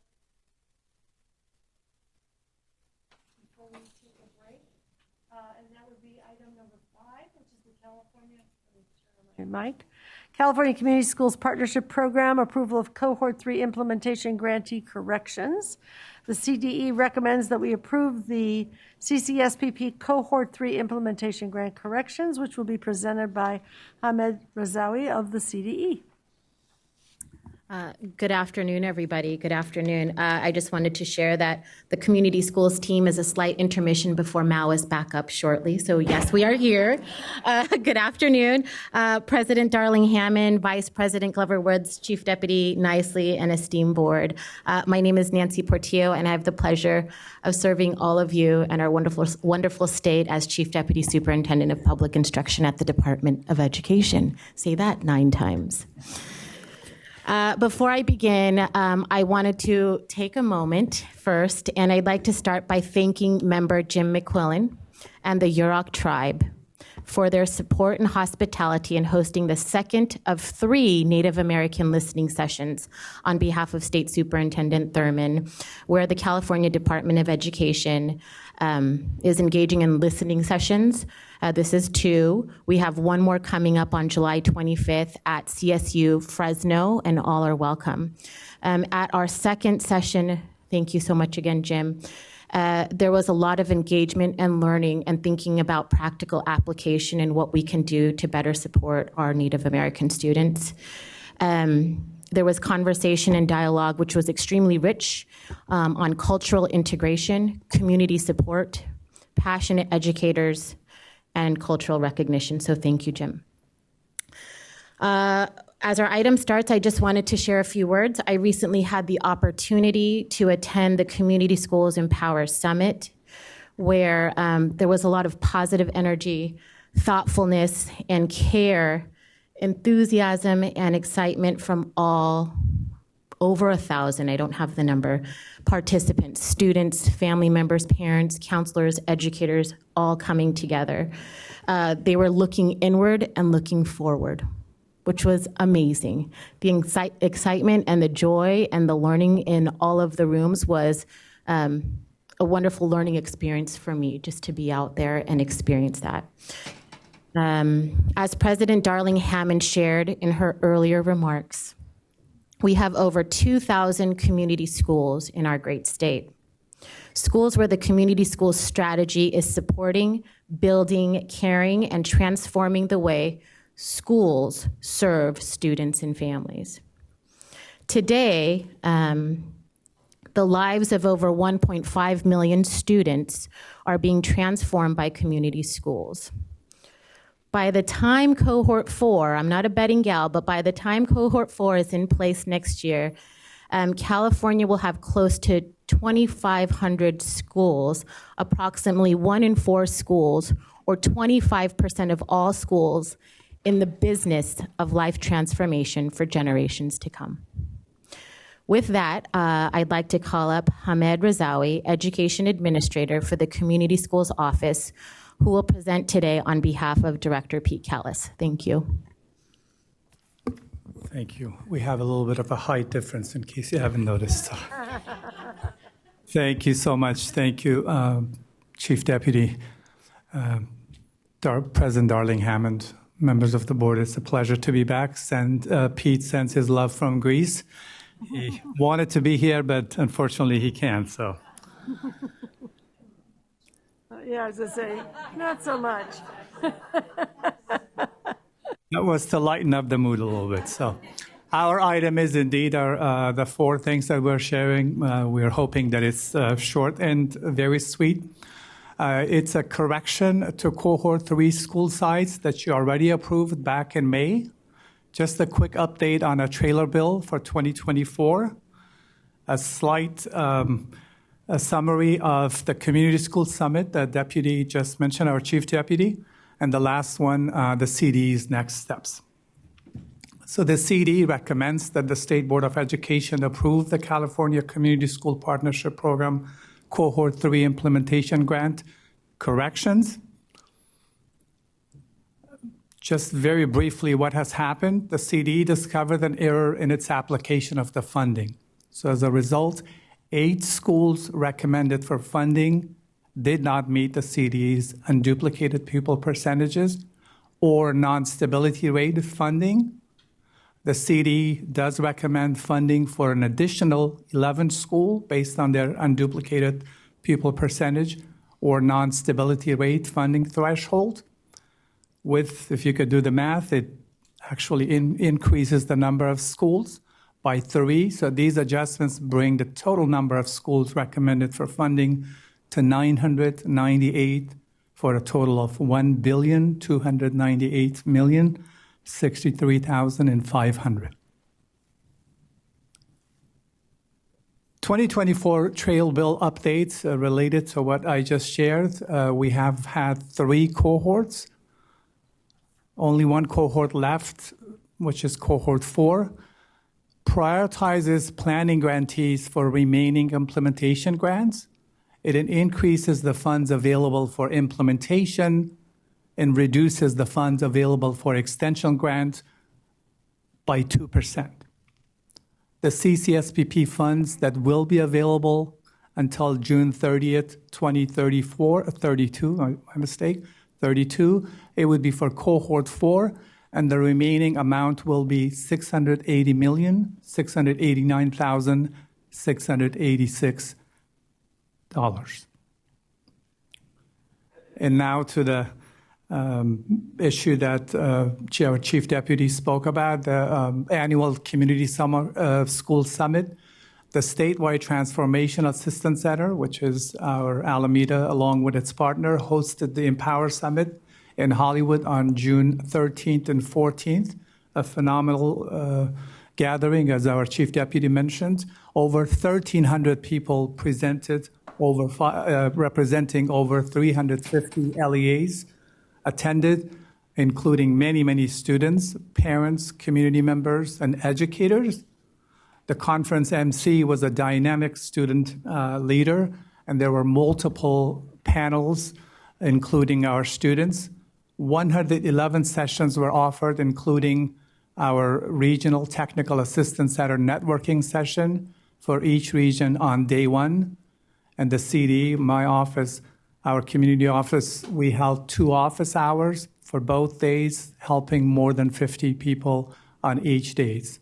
I just want to take this opportunity, just from the bottom of my heart right now, to say a huge thank you to Member Allison for, as busy as you are, for you to take your day to be there on that day.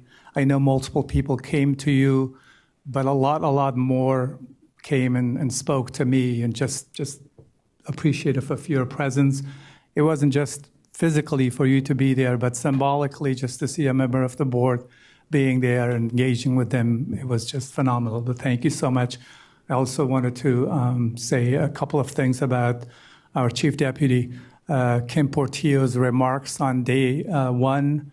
It was heartfelt. It was just resonated so well with people. And again, a few people came and spoke to her, but there were 1,300 people, and they know me a lot more than they know our Chief Deputy. But afterwards, so many of them came and just said, huge appreciation to CD and to our Chief Deputy to be there. So thank you to both of you for making the time to be there.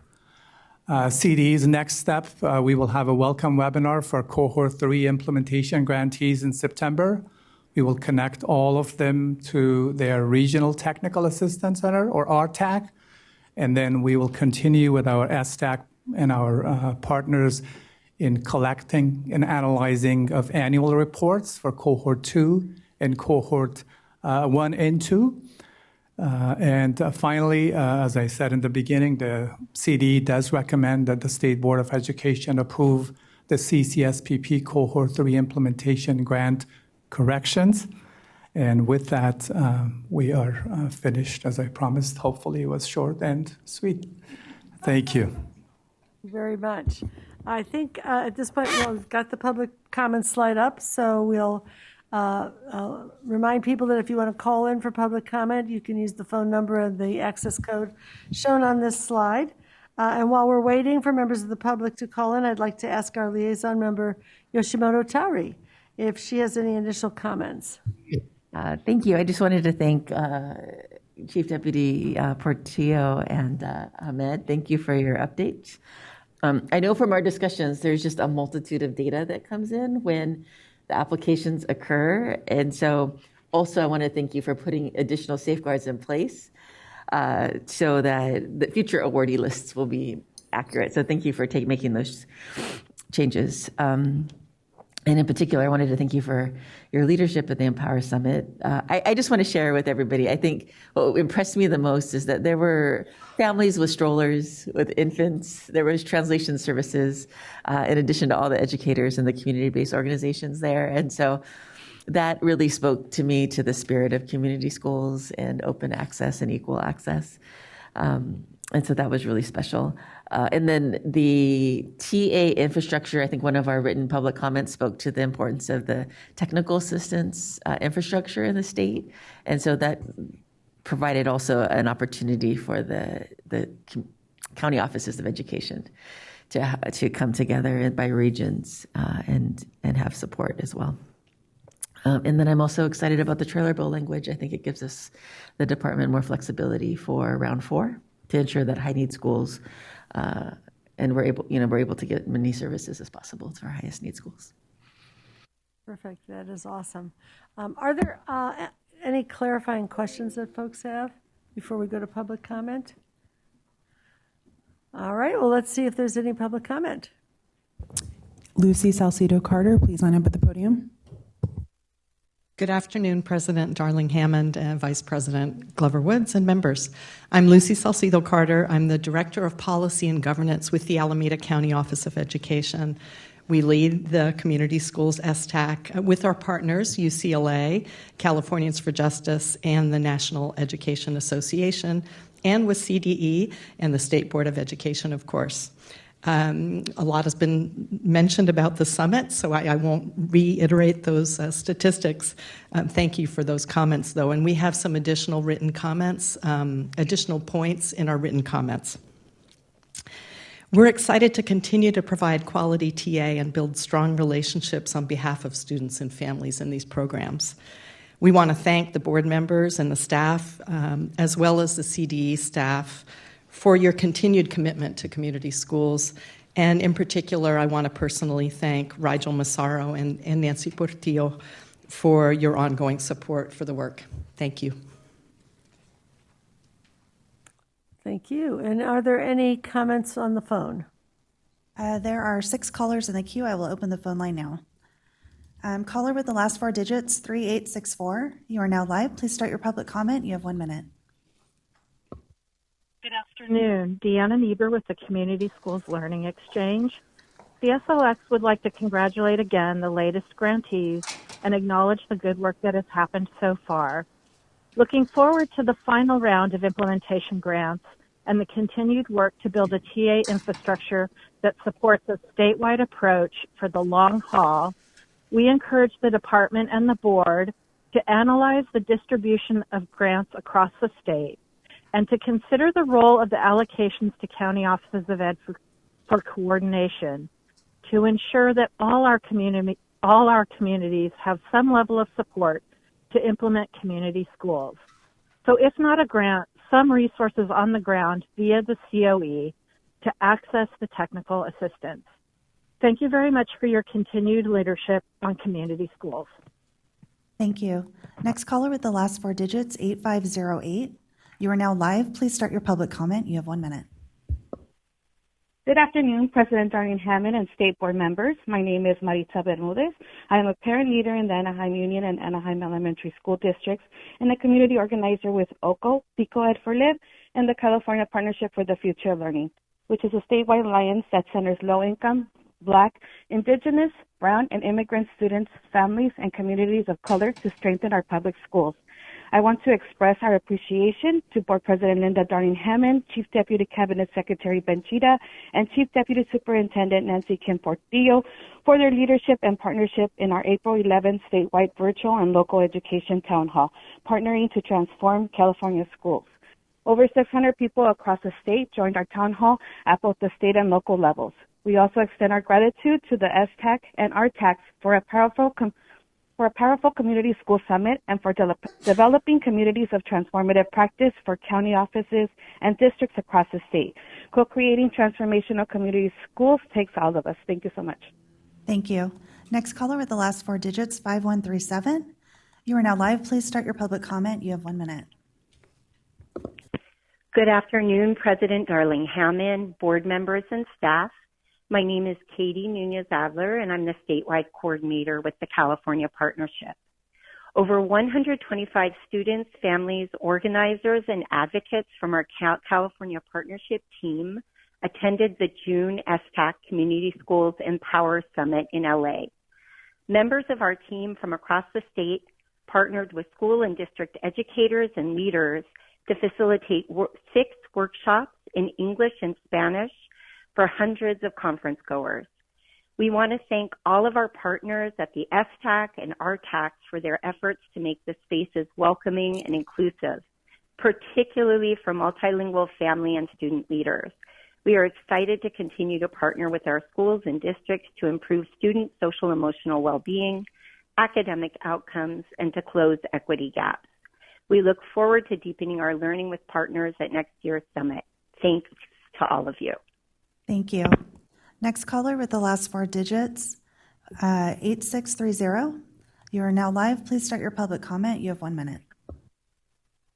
Good afternoon. My name is Lucero Soto. I am a parent and community organizer with Sacramento ACT and the California Partnership. Annual progress reporting and presentations by shared decision-making teams in multilingual school communities should be prioritized and supported. When annual community schools presentations are co-developed and publicly presented by shared decision-making teams to their communities and districts, learnings and improvement can be collectively owned and supported. As the STAC, RTAC, county offices, and districts plan for the upcoming school year, we urge the system of support to continue providing tools and capacity building through communities of practice across schools within their district to support continuous improvement. This school year, parent and student leaders with Sacramento ACT will co-lead community of practice spaces in partnership with our local county office of ed. We urge county offices of ed to leverage community expertise in providing guidance to grantees. Thank you. Thank you. Next caller with the last four digits, 7655. You are now live. Please start your public comment. You have 1 minute.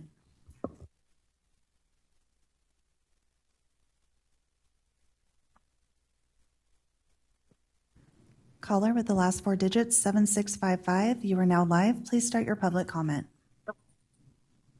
Good afternoon. My name is Maria Gonzalez, and I am a parent leader in Anaheim Union High School District with OCO, PICO, ELFO, LIB, and the California Partnership. I am grateful for the opportunity to be a parent leader at OCO, where I've learned so much about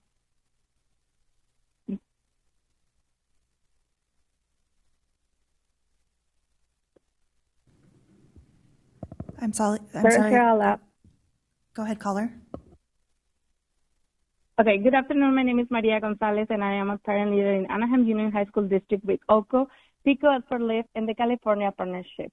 I am grateful for the opportunity to be a parent leader with OCO, where I have learned so much about community school and how, as a parent and student, play a critical role in the transformation. Recently, our OCO Anaheim intersection team has had the opportunity to present at the California Community Schools Empower Summit on how our parents and youth leaders have been empowered to be part of the transforming our schools into racial just and relationship-centered community schools in our district. For example, we share our experience collaborating with our district to align the LCAP and community school goals and planning process in our district. We also share our experience with leading community school walks with school district educators and leaders. Transformation can only happen when students, families, community educators, and the district leader are authentic partners. Nothing about us without us. Thank you. Thank you. Next caller with the last four digits, 8898. You are now live. Please start your public comment. You have 1 minute. Hi, everyone. Good afternoon. This is Allison Osorio with the California Partnership for the Future of Learning and Public Advocates. We celebrate the state's action to protect the investment in community schools as an evidence-based strategy to strengthen public education. A big shout out to the staff who have supported our advocacy on this work. We thank all of you for your roles in this effort. This will ensure that this transformative and equity-driven community schools approach can be further expanded to support students who have been systematically marginalized and historically least served by our education system. To maximize planning and alignment with other school and district processes, we urge the CDE to release the RFA for Cohort 4 implementation grants earlier in the school year, ideally in August or September, so grants can be rewarded by January. This will align the timeline for school site planning and budgeting and provide site-based shared decision-making teams the opportunity to leverage the funds most strategically. And really quickly, we continue to ask that implementation grant recipients publicly post their community school grant applications and plans on the LEA website, on their LEA website. Thank you. Thank you. Next caller with the last four digits, 1716. You are now live. Please start your public comment. You have 1 minute. Good afternoon. My name is Jose Medina. I'm an upcoming 12th grader at Anaheim High School and a youth leader with OCO, PICO, ELFO, LIB, and the California Partnership. Thank you for the opportunity to share my experience as youth at the California Community School Empower Summit. On the first day, despite walking up early and feeling tired, it was an honor to represent OCO as a youth leader. Attending the workshops about community schools was a valuable learning experience. I learned new terms and the importance of bringing together the wider community. I also enjoyed learning from fellow students who spoke in front of the crowd. The experience was truly about living in the moment. As a youth leader with OCO and student in HSD, I believe it was worth investing in our education and being able to uplift our voices. Students, families, community partners, and educators are essential for co-creating schools of joy, belonging, and opportunity for all students. Nothing about us without us. Thank you. Thank you. Next caller with the last four digits, 5825. You are now live. Please start your public comment. You have 1 minute. Good morning. Good afternoon. My name is Emil Perez. I'm an upcoming 12th grader at Anaheim High School and a youth leader with OCO, as well as PICO, ELFO, LIB, and the California Partnership. I recently attended the California Community Schools Empowerment Summit, and it was a very enlightening experience. The atmosphere was charged with enthusiasm and dedication to improving education. I was inspired by the passionate discussions and innovative ideas shared by the educators, students, parents, and the community leaders. Being at the summit for the first time was both exciting and overwhelming. Network with professionals from diverse backgrounds gave me invaluable new perspectives on community-based approaches to education. I felt motivated to contribute to our collective effort towards creating better learning environments for our students. My experience at the summit reinforced my belief in the power of collaboration and community engagement in shaping the future of education. I left feeling empowered and eager to implement the knowledge and insights I gained into my own work at my school. Students and families, community partners, and educators are essential for co-creating schools of joy, belonging, and opportunities for deeper learning for all students. Nothing about us without us. Thank you. Thank you. That concludes public comment for item number 5. Much. At this point, we're open for board discussion, and we're going to be looking for a motion to accept the CDE recommendation about the amendments to the community schools list allocations. Any questions or discussion? All right. Do I have a motion? Do we need to put the motion back up, or that would be helpful? Thank you. And I think member Yoshimoto Tari is ready to. I'd like to make a motion that the board approves the corrections to the community school list for Cohort 3 implementation grants. All right. Is there a second? Member Olken, thank you. Any further discussion? All in favor say aye. Aye. Any opposed say nay. I'm sorry. Jim, okay. Any opposed say nay. Any abstentions? Motion passes. Time for a break. Cup of coffee. And I know that the restrooms on the first floor are still not working, so we'll try to do this within 15 minutes. But yeah, we'll give you an extra 3 minutes. We'll make it 3:55. 3:55. Yes, I know. We'll open the phone line for the queue for public comment on consent items 6 through 13. We need the slide for the public comment. There we go. And members of the public wishing to provide comment on consent items 6 through 13 may do so in person or by calling the telephone number and using the access code on the slide before you. We encourage you to please state your name and affiliation for the record, and remember to turn down the speaker volume on your computer if you're following the live feed. Speakers are limited to 1 minute each, and if there's interpretation needed, 2 minutes will be provided. And are there any speakers signed up to provide public comment in person? We have nobody in the room. And is there anyone on the phone? There are no callers in the queue. All right. Given that there's no public comment, do I have a motion? What are you pointing at? Okay. Thank you, Member Rodriguez. We're going to take your motion and a second. Member Escobedo, thank you very much. Show of hands for all those in favor. Please say aye. Aye. Any opposed? Any abstentions? Are you opposing? No. Okay, put your hand down. Motion carries. Thank you very much. You all are getting silly at this point in the day. We're now going to move on to item 14, which is the request to ratify the California Department of Education grant application for the competitive grant for state assessments program. CDE recommends that we ratify the application for the CGSA program, and we will hear from Deputy Superintendent Cheryl Cotton and Mao Vang of the CDE. Take it away. Board President, you just summed up slides 1 and 2, so let me keep going. Let's see. I don't have your slides up yet for some reason. They're not showing up? Not yet. And I know they are gripping, and we want to see them. So there we go. Great. So the recommendation today is that the California Department of Education recommends that the State Board of Education ratify CDE's application for the competitive grants for state assessments or the CGSA program. The CDE submitted a federal grant application for the CGSA program on May 23, 2024. The grant proposal is requesting approximately $4 million over 4 years, beginning in October of 2024. If funded, the grant will support work to develop, pilot, field test, and evaluate a set of science performance tasks embedded in learning, or PTELs.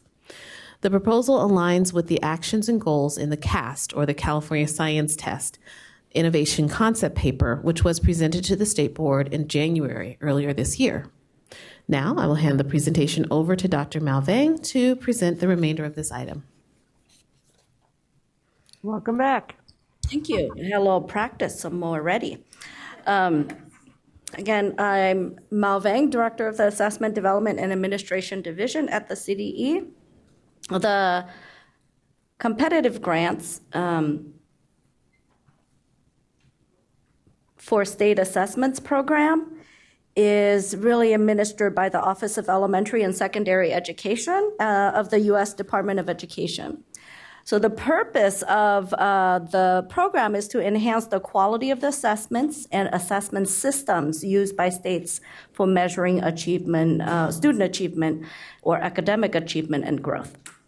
So the application we submitted must address one of two absolute priorities. Absolute priority one is it promotes a deeper understanding of academic achievement of all student groups for supporting states in designing and enhancing their statewide assessment system. Absolute priority two supports states who are interested in applying for the Innovative Assessment Demonstration Authority. California has applied under absolute priority one. California's proposed project is titled Innovative Measures Performance Assessment for California's Tomorrow, or IMPACT. How do you like that? Aims to develop and pilot some of the performance task components of a conceptual approach for an innovative science assessment system, as we've kind of alluded to throughout the day. And with that, the project goals are to support science learning and instruction by providing teachers and students with authentic and engaging experiences that measure science through doing science. Providing educators with materials they can use in the classroom to better support authentic student engagement in this very sophisticated disciplinary work. The conceptual approach for a science assessment system consists of the four components. One is through-year classroom performance tasks embedded in learning, or PTELs. You'll probably hear that or see that quite a bit, but we overuse acronyms, so I'll say it out loud. Number two, through-year common performance tasks embedded in learning. And then our summative or end-of-year or summative state assessment, which consists of a number of discrete items and a mini performance task. And then component four is opportunity to learn indicators. The grant will focus on developing, as Cheryl mentioned, piloting, field testing, and iteratively evaluating the through-year common performance tasks that are embedded in learning and the end-of-year mini performance task for the summative assessment. This grant was developed in collaboration and partnership with interest holders and various experts. The CDE included letters of support with the proposal from the California Next Generation Science Standards Collaborative. That includes executive members, Jane Steinkamp, that represent the Curricular and Improvement Support Committee, Maria Chiara Simani, I hope I pronounced her name correctly, representing the California Science Project, Jill Grace representing the K-12 Alliance, And Michelle Holcomb represents the California Association of Science Educators. Dr. William Panul from Inquiry Hub. He's a distinguished professor at the Institute of Cognitive Science and School of Education at the University of Colorado Boulder. And also, in addition to these, there are support letters from the Association of California School Administrators, California Teachers Association, the Los Angeles County Office of Education, and the California STEM Network.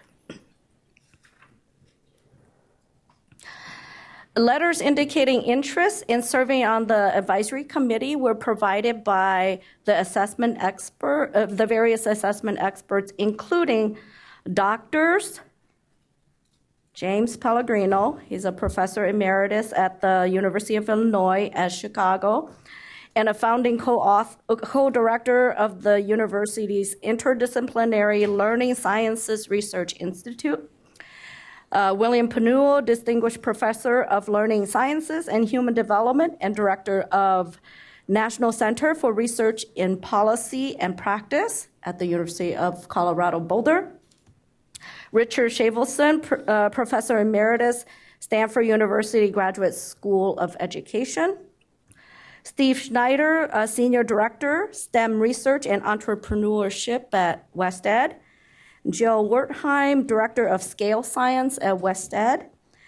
Anisha Badranarian, Director of State Performance Assessment Initiatives at the Learning Policy Institute. Raymond Pachon, Professor Emeritus and Executive Director of Scale Group, Stanford University Graduate School of Education. And TJ Heck, Director of Science Assessment at Centerpoint Education Solutions. With that, I believe that concludes my presentation. I could now take any questions, any clarifying questions that you may have, or I'll turn it over to our board president, see if you want me to go with the recommendations or the public comment. Well, we'll go with public comment. Get that slide up there. So that we're opening the phone line, and members of the public who wish to provide public comment can do so in person or by calling into that phone number and using the access code on the slide. And then while we're waiting for public comment, I'll ask Member Orozco Gonzalez as our liaison if she has any comments before me. And then we'll see if there are any clarifying questions for you. Member Orozco Gonzalez. Thank you. Actually, my only comment is just, I just want to commend your leadership now in applying for these competitive state grants, these state assessments, selecting science as a focus, and it's so timely since we plan to include science in the dashboard. So just want to commend you and the department for being so visionary and applying for these grants. Thank you. And I will simply add on that this is a real opportunity for us. I think we have a really good possibility of getting one of these competitive grants. It will allow us to really start to move the assessments in the direction that we talked about at our study session not too long ago, to have authentic tests that really engage kids in inquiry science, and to do some of that both on the assessment in the sit-down portion, but also in the classroom. It dovetails with the request in the budget for a bank of performance tests that people can use from TK all the way through grade 12 to start to bring inquiry science into the classroom. So it's not just about the testing, it's actually also about the instruction and building an instructional system for teaching and learning. So it's very exciting. Fingers crossed, the department did a great job getting the grant application in on a very short time frame, and as you see, getting a lot of strong, enthusiastic support from the field. And at this point, I think we want to see if there's any clarifying questions before we open the phone line for public comment. And we'll open the phone line, and we'll see if there's anybody in person to comment also. There is no one signed up in person. And is there anyone on the phone? There are no callers in the queue. All right. Any further discussion on this item? I was waiting for more comment, but I just want to add that the innovative approach not only enhances instructional practices, but also fosters a culture of continuous improvement in science education. I'm so excited because I feel like science is my forte. As my background is in physics. So, additionally, the integration of performance tasks with existing curricula is carefully planned to avoid overwhelming teachers and students. And that part I thought was very important for our educators in the field. The strategies to ensure cultural responsiveness, inclusivity are a key focus, addressing the diverse population in California to provide supportive and comprehensive educational experiences. This is just a really innovative approach and to applying for these grants, and I'm just really excited for us, and hopefully that we get them granted. Member Olken, would you like to say something also? Just quickly, wearing my hat as the liaison for environmental literacy and climate education, so much of the work that I've seen across the state and that is being supported and overseen by the department really is in terms of environmental literacy, really is inquiry-based performance tasks. And so I love the sort of overall move that we are making in terms of thinking about how science can help us lead the way in terms of having students as doers and involved in things that they really care about and that matter to the world. So thank you. One of the examples in the both in the research and in the proposal is from the Washington State Climb Time Performance Task Series, and they're also involved in developing a whole bank of tasks and inquiries around climate and environment. So we have lots of partnerships with them and lots of good examples to build on. I think at this point we really just want to get a motion to approve the retrospectively the actions of the department in getting this proposal done. Can I get a motion? All right, Member Orozco Gonzalez. Oh, was there a motion first? Oh, I said, did you want to move it? I don't, this negotiated, motion. Okay, Member Orozco Gonzalez, thank you for your motion. Member Rodriguez, thank you for your second. Did you want to move it? If somebody would like to have a third, we could have a third. It's our rules, right?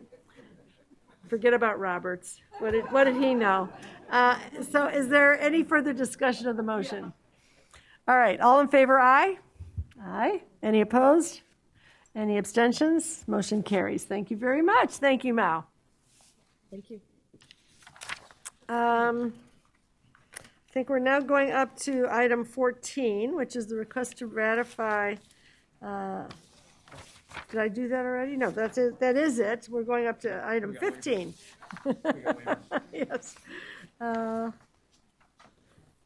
I've got to get my pages in order because they are not in sufficient order here. Okay, we're going to do the waiver calendar, waiver consents. Items W1 through 10. We'll open the phone line for the public comment queue and encourage you to state your name and affiliation for the record and the waiver item and district name to which you are speaking. Is there any waiver comment in the room? There is no one in the room. Is there any waiver comment on the phone? There is one person in the queue. I will open the phone line now. Caller with the last four digits, 8018. You are now live. Please start your public comment. You have 1 minute.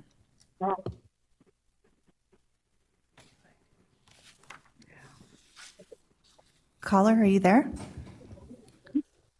We are currently taking up public comment for waiver items 1 through 10.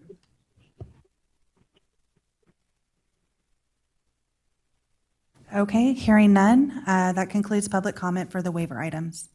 Do we have a motion? Member Glover Woods, thank you. Is there a second? Member Lewis, thank you. Any discussion? I don't think we get to discuss these. All in favor, say aye.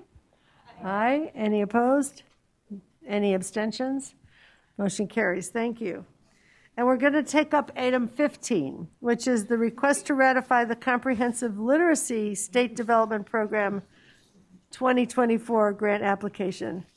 The CDE recommends that the State Board ratify the submission of the CLSD Grant Program 2024 grant proposal This item will be presented by Cheryl Cotton, Monique McWayne, and Bonnie Garcia of the CDE, along with guest speakers Kara Kopecki from the Napa County Office of Education and Hannah Schickel, 8th grade English and Social Studies teacher at Scott Valley Junior High School. Cheryl, please begin. Yeah. Good afternoon again.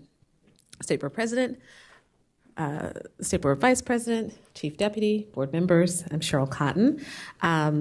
Delighted to be here with you to present the last item of the day. Yay. Item 15, which is focused on the Comprehensive Literacy State Development Grant. This will be a brief, hopefully, presentation. Specifically today, we'd like to provide you with an update. Is it? Yes. With an update on the 2019 Comprehensive Literacy State Development, or CLSD, grant, discuss the 2024 CLSD grant application, and share how this grant can supplement the important work already happening in California. Bless you. The item recommendation is the following. The California Department of Education recommends that the State Board of Education ratify the CLSD Grant 2024 application. So what is CLSD? The CLSD grant is an opportunity for states to apply for federal funding to support literacy instruction for children and youth birth through grade 12. Advanced literacy skills through the use of evidence-based practices, activities and interventions in reading and writing with an emphasis on disadvantaged children, including children living in poverty, English learners, and children with disabilities, and it allows states to provide targeted subgrants to local education agencies, or LEAs, to implement evidence-based programs that ensure high-quality literacy instruction. So before we begin,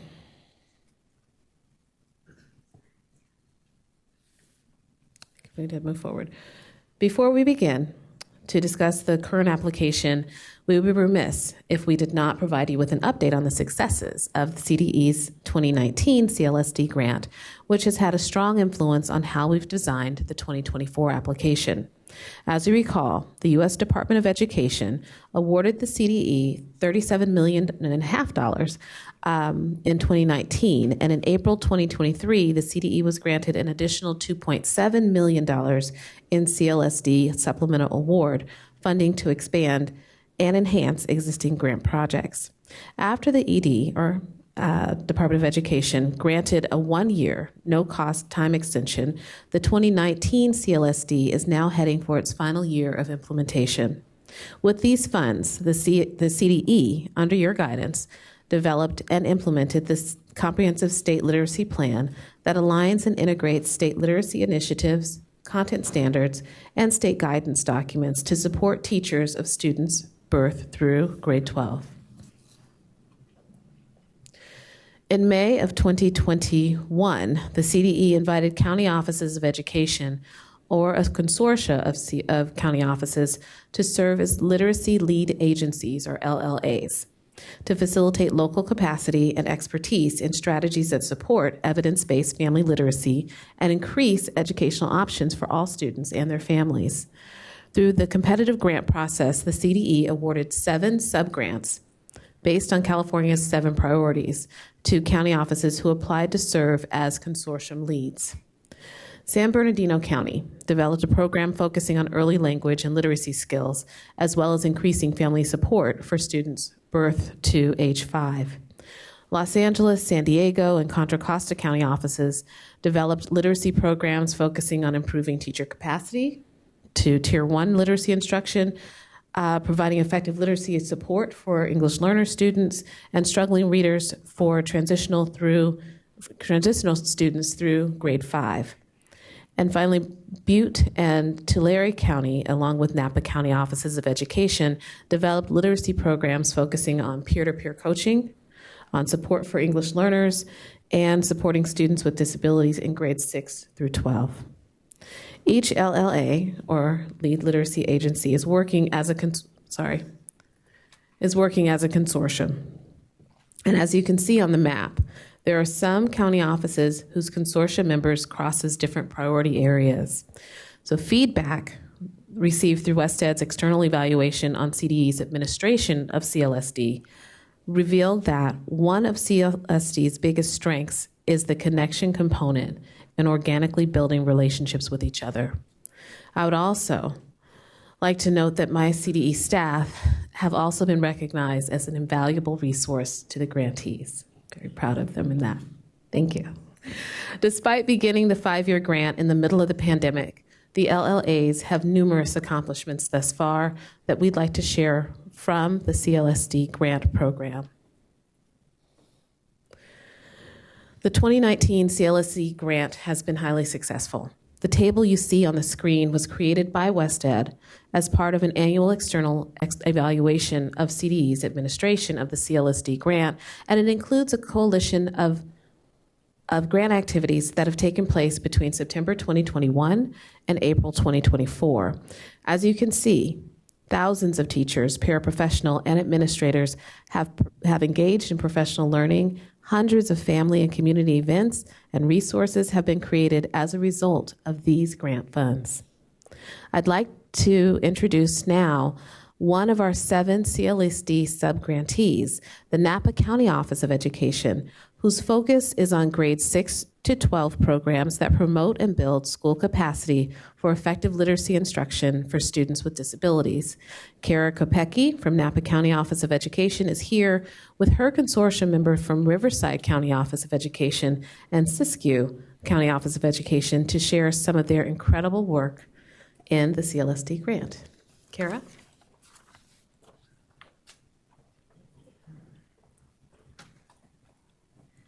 Hi, good afternoon. I am Kara Kopecki, and I am the director of the Lead to Literacy grant through the Napa County Office of Education.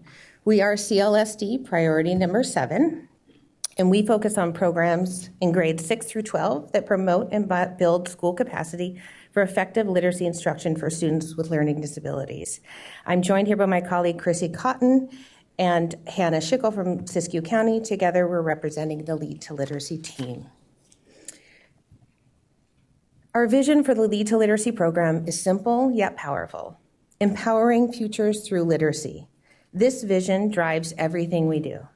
Our mission is to cultivate equitable systems grounded in evidence-based structured literacy, ensuring that every secondary student thrives. By focusing on equity and evidence-based practices, we aim to create an environment where all students can succeed and reach their full potential. I'm going to hand it over to Chrissy Cotton, who's going to talk about how we started. Hello. So the team recognized early on that there was a need for this work because too few of our students with disabilities were meeting the English language arts standards as measured on the CASP. So our challenge was clear for us. Systems in secondary schools are not necessarily designed to support students who struggle to read. And so we framed all of our efforts around a central question: how do we build systems and capacity for effective literacy instruction for secondary students with disabilities? To address this question, we partnered with districts and schools throughout California in Napa, Riverside, and Siskiyou counties. Along with our partnerships with our COEs, which was an integral part of our work, we also partnered with external agencies. Chartwell Teaching Institute provided professional learning for our educators that focused on supporting students with dyslexia. Dr. Solis from UC Riverside met with our coaches and guided them in supporting implementation and change at the classroom level. And finally, Los Angeles County Office of Education was able to provide professional learning for our educators as well as our paraeducators.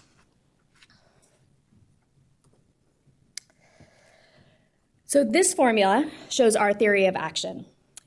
This included the use of evidence-based practices paired with effective implementation strategies that included leadership and coaching support. All of this worked together with enabling context that was rooted in the ELA-ELD framework and the state literacy plan. So all of these elements came together and led to improved outcomes where systems, policies, and practices work together to support ongoing improved outcomes for all students. So as the grant continued and we began to recognize some essential elements necessary for success within any context, we call this our literacy ecosystem. These 6 critical elements of the ecosystem must be attended to if any system wants to see progress and growth. The 6 elements are clarity, community, collaboration, culture, coaching, and focus on continuous improvement. Okay. The outcomes of our project have been multi-layered. In our districts, outcomes included an LEA exiting differentiated assistance and a reduction in expenditures.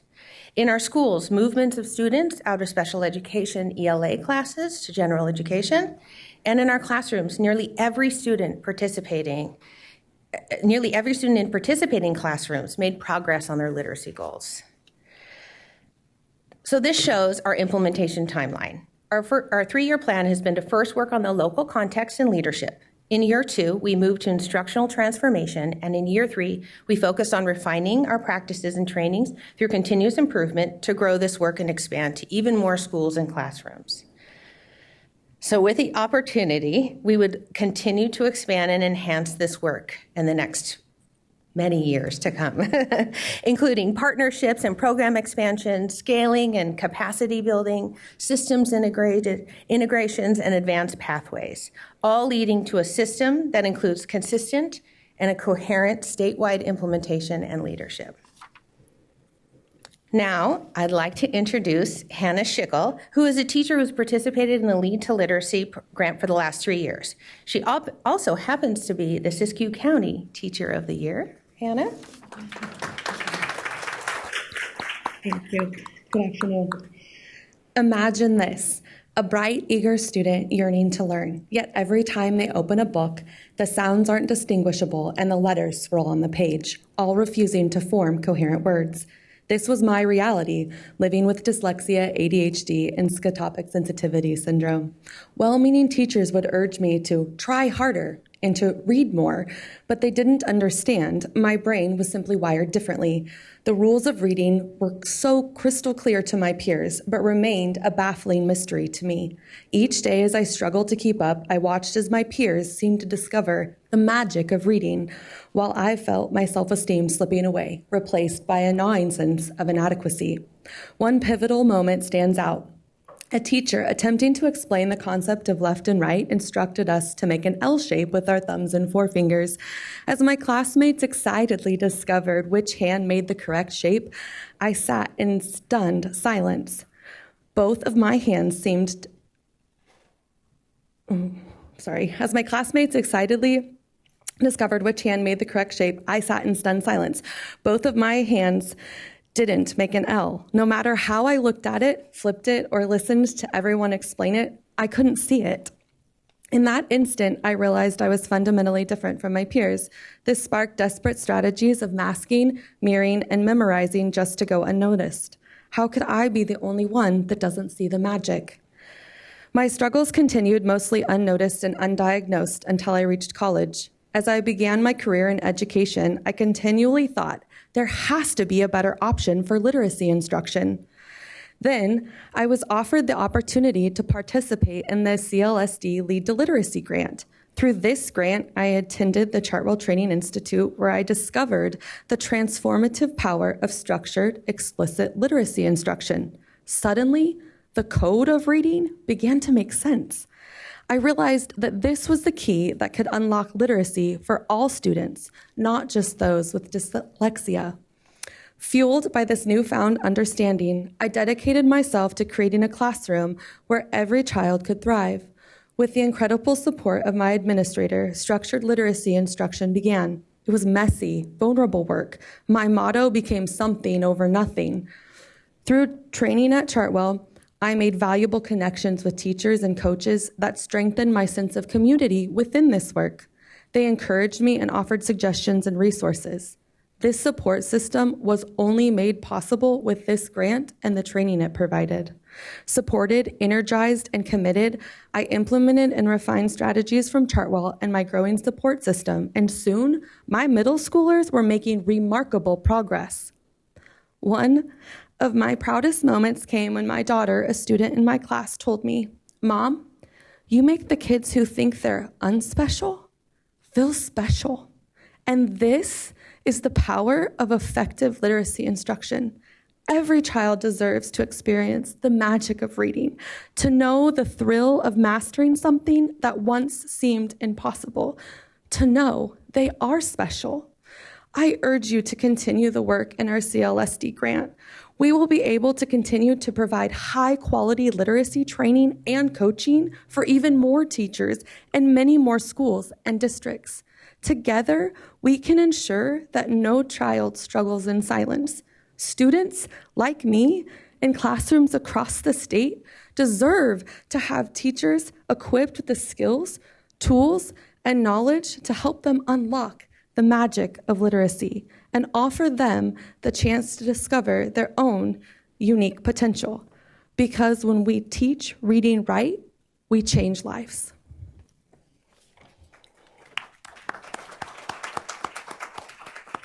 Thank you, Hannah. She's just one example, one teacher's voice. Just imagine what we could do with the continuation of this work in the years to come. Let's continue this journey, ensuring that every student has the opportunity to thrive. Thank you. I'm going to pass it now back to Director McWayne.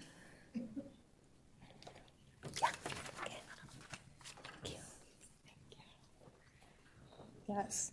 Thank you, Hannah, Kara, and Chrissy. Thank you for sharing your journey. So good afternoon, State Board President Linda Darling-Hammond and State Board members. My name is Monique McWayne. I'm the Director of the Professional Learning Support Division. And I'm very happy to be here to present the details of the application. Dr. Garcia and I will share the next few slides. So, with such success, you can see why we put forward an application that is modeled after our 2019 grant. This brings us to our current CLSD application. So on April 23rd, 2024, the U.S. Department of Education posted a notice inviting applications by states on the Federal Register. And on June 21st, 2024, our department submitted an application via grants.gov for California. Our request is for $38 million to build on the success and lessons learned from the 2019 grant program. And our plan is to expand and enhance existing statewide infrastructure, guidance, and expertise to bring further coherence to the system of literacy supports to improve student outcomes over a period of 5 years. In addition to surveying county offices of education on existing needs, my division collaborated extensively with both internal and external partners to gather feedback on our application.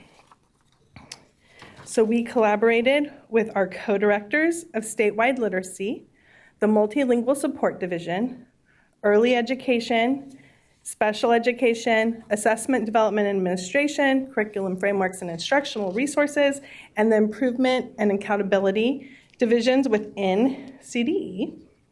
And then additionally, we also met with and gathered feedback from external organizations, which include the California Subject Matter Projects, California Collaborative for Educational Excellence, WestEd, First Five California, California County Superintendents, California Commission on Teacher Credentialing, and the Center for the Advancement of Reading and Writing. And I'd like to take a moment to thank all of our partners publicly. Thank you. We value your support and all of your leadership in developing our application. Okay, so our application is based on the survey from the county offices of education and feedback from our partners.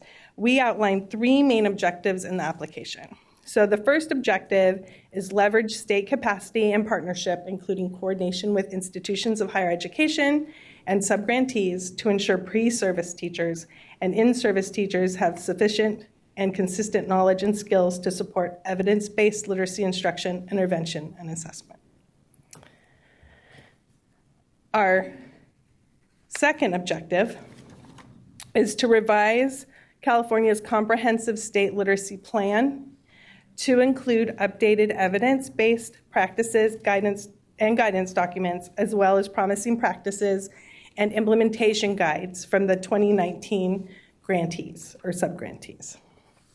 And then our third objective is to continue to build local capacity to establish, align, and implement literacy initiatives that emphasize family and community involvement and expand educational options, ensuring equity in student access and addressing the needs of California's most vulnerable children, particularly related to the impacts of COVID-19 pandemic and on students and educators.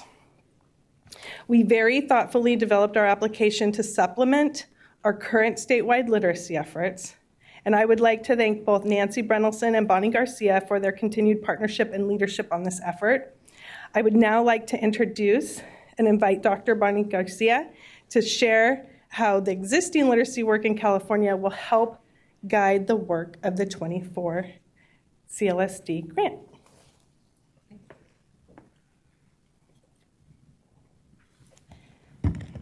Good afternoon, Madam President, Vice President Glover Woods, Chief Deputy, and esteemed board members.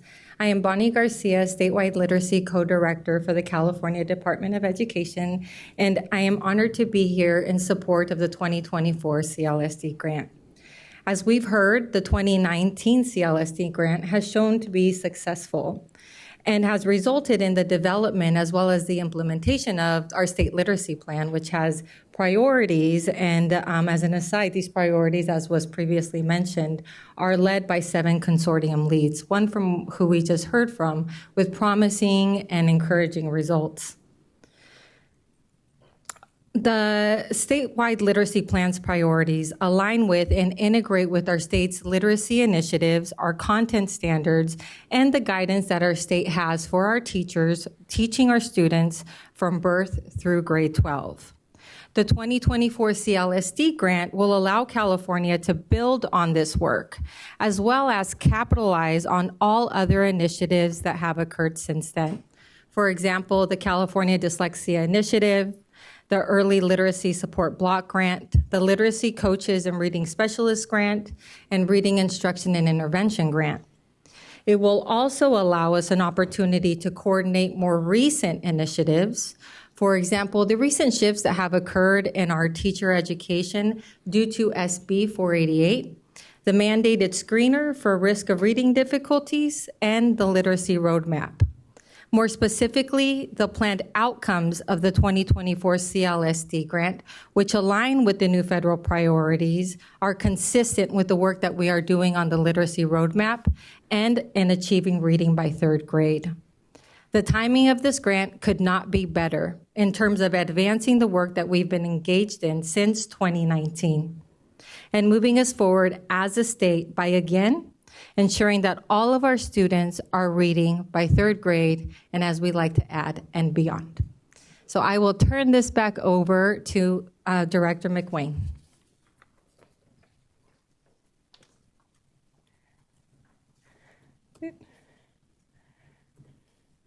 Thank you, Dr. Garcia.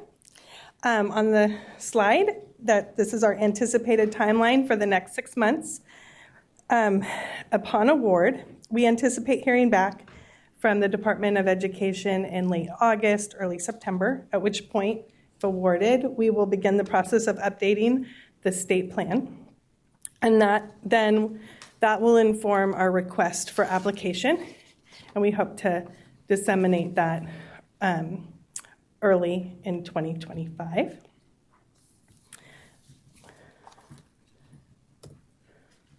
And then, of course, the timeline is dependent on our item recommendation being approved today, which is, just as a reminder, the CD recommends that the State Board of Education ratify the Comprehensive Literacy State Development Grant 2024 application. We welcome your feedback at the appropriate time, and then Dr. Bonnie Garcia, Julia Agustinelli, Education Administrator, Jennifer Howarder, Education Programs Consultant, and our guests and I are here to support any discussion or questions. So I appreciate your time today. Thank you. Thank you so much. At this point, we'll put the public comment slide up if we may, and open the phone line for public comment. Anyone wishing to call in, to use the phone number and the access code on this slide. And while we're waiting for members of the public to call in, I want to ask Vice President Glover Woods, or as our liaison, if she has any initial comments before me. Thank you, President Darling-Hammond. My comments are really just an expression of appreciation for the work that has been done thus far. Thank you so much for sharing what has happened, and I really appreciated the presentation. And to our teacher, I want to call you by your first name, Hannah. Schickel? Okay. Thank you. Thank you so very much for, again, just sharing some of yourself and really allowing for us to see the impact that the grant has. A lot of times when we have things that happen at the state level, you don't always know what the impact is at the classroom level, and I thank you for opening that up for us. But again, just an appreciation of the work that has been done. Would definitely encourage the board to approve moving forward with what has already been submitted. Thank you. Otherwise, we have to pull it back. So we don't want to do that. And I do want to add my thanks and my congratulations. You know, a lot has been accomplished under the grant that we did a few years ago. And California is one of the few states that I know of where we have county offices involved in each stage of reading, from pre-K through the early years, through the middle school and high school years, with the kind of leadership that we've described here and the kind of professional development that is offered. So it's very, very comprehensive, very thoughtful. It's well ensconced now. What we can do to build on it could be really quite spectacular. And we've had a lot of other activity going on around literacy, so this is a perfect time. And so I want to just congratulate the folks both in the county offices and in the department for all that's been done. We appreciate it. And we look forward, I think, to approving this motion. Do I have a motion? Vice President Glover Woods? I move that we ratify the CLSD Grant 2024 application. Second. Thank you very much, Member Patillo-Bronson. Any further discussion of the motion? All in favor, say aye. Aye. Any opposed? Any abstentions? I'm sorry, President Darling-Hammond. Oh, we didn't do the public comment. Yeah. I'm so excited about this. Is there any public comment? There is one person in the queue. I think it's for this item. I will open the phone line now.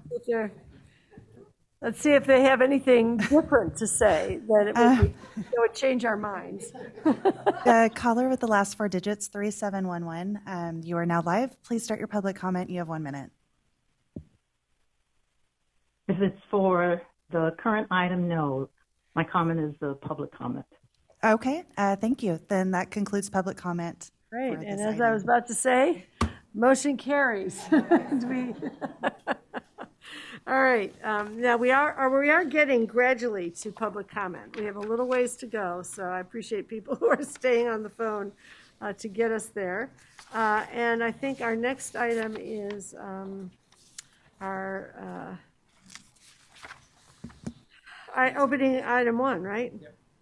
To take action on the preliminary report of actions, draft May 2024 meeting minutes, and to report on our liaison assignments. I will remind us that we stand between ourselves and dinner, so we can hopefully get expeditious liaison reports. And the first, of course, is to open the phone line for public comment again, which we have. If members of the public wishing to provide comment on the actions draft of May 2024 meeting minutes, please queue up to do so. Is there anyone in the room that wants to comment? Is there anyone on the phone that would like to comment? No, there's not for this item. All right. Do I have a motion from a board member to approve the May 2024 State Board of Education draft preliminary report of action meeting minutes? Member Patillo-Bronson, Member Rodriguez. You guys are like a little motion machine over there. All right. All in favor, please say aye. Aye. Any opposed? Any abstentions? The motion carries. Thank you very much. And now I want to invite our board members to report on the liaison activities that are not related to items on our May agenda. And we're going to go in reverse alphabetical order for equity reasons. Starting at the end of the alphabet, member Miyoshimoto Tauri, this gives you your chance to be first in line. Keeping me awake. Okay, so liaison reports. I wanted to just start with ACSI, the Advisory Commission for Special Education. And at the last meeting, they highlighted two programs through the Glazier Awards and for students with disabilities. One is the Bayquest Scholars Program at San Mateo Union High School District, serving students with disabilities through an innovative partnership with the community college. So students get an opportunity for dual enrollment at the College of San Mateo to earn academic credit, receive career training and certifications, as well as social opportunities, and to develop independent living skills for post-secondary life and career. And the other is the Orange County Department of Education Connections program that serves students through age 22. And so both of these programs are examples of programs that support students with disabilities, but also through competitive integrated employment opportunities, family sustaining wages, and true belonging in their communities. The other is out of Imperial County, SELPA. It's the very bottom part of California. Project MUSE, MUSE, stands for Multilingual Students with Exceptional Needs. And they are doing, so it's worth looking up their website, MUSE, as they're doing exceptional professional development as it relates to students with disabilities that are also English learners. And the Project MUSE itself is a grant from the state, but recognizing that 25% of students with disabilities are also English learners, I think it's an important support that they're providing to the state. And then the other piece that was recognized was the California Dyslexia Initiative that is came to a close in terms of grant funding in June, but they've created a lot of free and accessible resources for California educators. And then finally, for civic engagement, I just wanted to highlight that while numbers are still pending for the state seal of civic engagement, there's some tentative data that the department believes we have upwards of a 24% increase from last year, so upwards of 16,000 seals of civic engagement, so up over 4,000 from last year. And so we're excited to see the final results from that. And the department continues to share opportunities for the seal of civic engagement on their website and the Twitter feed, or the X feed, excuse me, and the History Social Studies group. Thank you. Member Rodriguez. Thank you, President Darling Hammond. Good afternoon, board members and members of the public. I have a few short updates from CTC and NASB's PEP committee. Last month, the CTC met in the new building, the May Lee State Office Complex, which is the country's largest all-electric, zero-carbon office complex and is named for a legendary state worker who served for 79 years. A few highlights of the meeting include the CTC voted to support SB 1263, which will require it to convene a work group to examine the current administration of the teaching performance assessments, also known as TPAs, and provide support to programs with low pass rates for the assessments. The commission also heard a presentation on how preparation predicts teaching performance assessment results. The commission heard an update to the 2023 Diverse Education Leaders Pipeline Grant Program, which will support LEAs to build pipelines of diverse school administrators and administrators prepared to support diverse students and teachers. The entire $10 million allocation was conditionally awarded in the first round to support 367 administrator candidates at 10 LEAs. Notably, there were 31 applicants showing interest that exceeded the fiscal allocation for this one-time program. The Commission had a robust discussion on the annual report on passing rates of Commission-approved examinations from 2018 to 19, 2022 to 2023. The report demonstrated a marked increase in the number of teachers using non-exam methods to demonstrate basic skills and subject matter competency. Finally, the Commission approved the report to the legislator on SB 488, which updates how teacher preparation programs and teacher candidates are instructed and assessed to teach children to read. The Commission has updated the literacy teaching performance expectations, creating a literacy performance assessment to authentically assess candidates' ability to teach literacy, and has completed a pilot study of the assessment. The Commission is in the process of certifying that all teacher education programs provide instruction aligned to the new literacy performance expectations. Next year, we'll complete final revisions to the assessment, and it'll be ready for use in 2025-26. And very quickly, with the NASB's PEP Public Education Positions Committee, we're working on, in 3 committees, to, after having talked to a lot of members of NASB, trying to articulate the PEP committee's purpose, or the public education position's purpose. And so there's a committee working on that. There's a committee that's working on process and protocols, and that's the committee that I'm on. We're exploring strategies to engage states without PEP members for input, engaging with organizations, and discussing how the document can be referenced in NASB's work. And then the other committee is the specific content revisions. And that's related to equity. Consider how equity within a school, as well as across schools. And so they're working on reframing that section. So that concludes my report. Thank you, Madam President.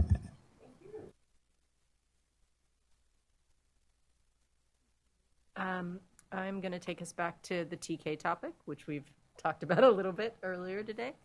But I will also just lift up some of the data that our president alluded to, which is just the incredible growth in TK enrollment that has happened over the last 2 years, doubling from 75,000 to more than 150,000 in the 23-24 school year. Notably, this next year will open up to another set of birthdays, so that it will be serving September 2nd to June 2nd birthdays. If you know anyone with young children and they're confused, this is the last year that we'll have to actually name it, because as of next school year, it'll be completely open, and it will be the full welcome mat for the entirety of the 4-year-old age segment. I also just wanted to mention, as we were talking about TK earlier, that the whole driving force around TK has been around not just academic preparation, but preparation for achieving in a way that eliminates achievement gaps, that ensures that kids show up on day one in kindergarten ready to go. And to our earlier conversation, the evaluation efforts actually showed the strongest gains for English language learners. The second strongest set of gains actually came in math performance, another area where we could stand to grow still further. So very excited to see this rolling out and to see the gains ahead. The other item I wanted to lift up is the California State Summer School for the Arts. The program is in full swing as we speak. Started on July 6th and will continue until August 2nd as the full in-person returned program. In addition, this year, the summer school has launched something called a Summer Bridge program, which ended about a week and a half ago. It is a pilot, the first of its kind. It's a 2-week program that debuted with just under 100 students. And this is to address the fact that when we've had full open admissions, there have been waiting lists of upwards of 500. So much that demand is exceeding the supply of seats available. And so the Summer Bridge program was created as a pilot, is a way to effectively enable more students to participate and also to work on their craft as they are thinking about future years of participation. And that concludes my report. Thank you.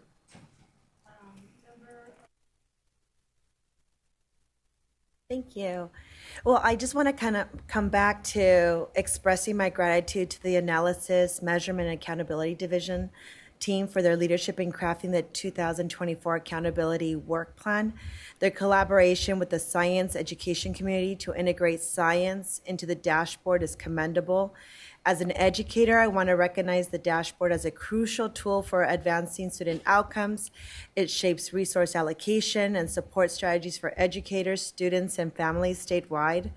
The addition of a science indicator will enable targeted professional learning and technical assistance, fostering educational excellence across our districts.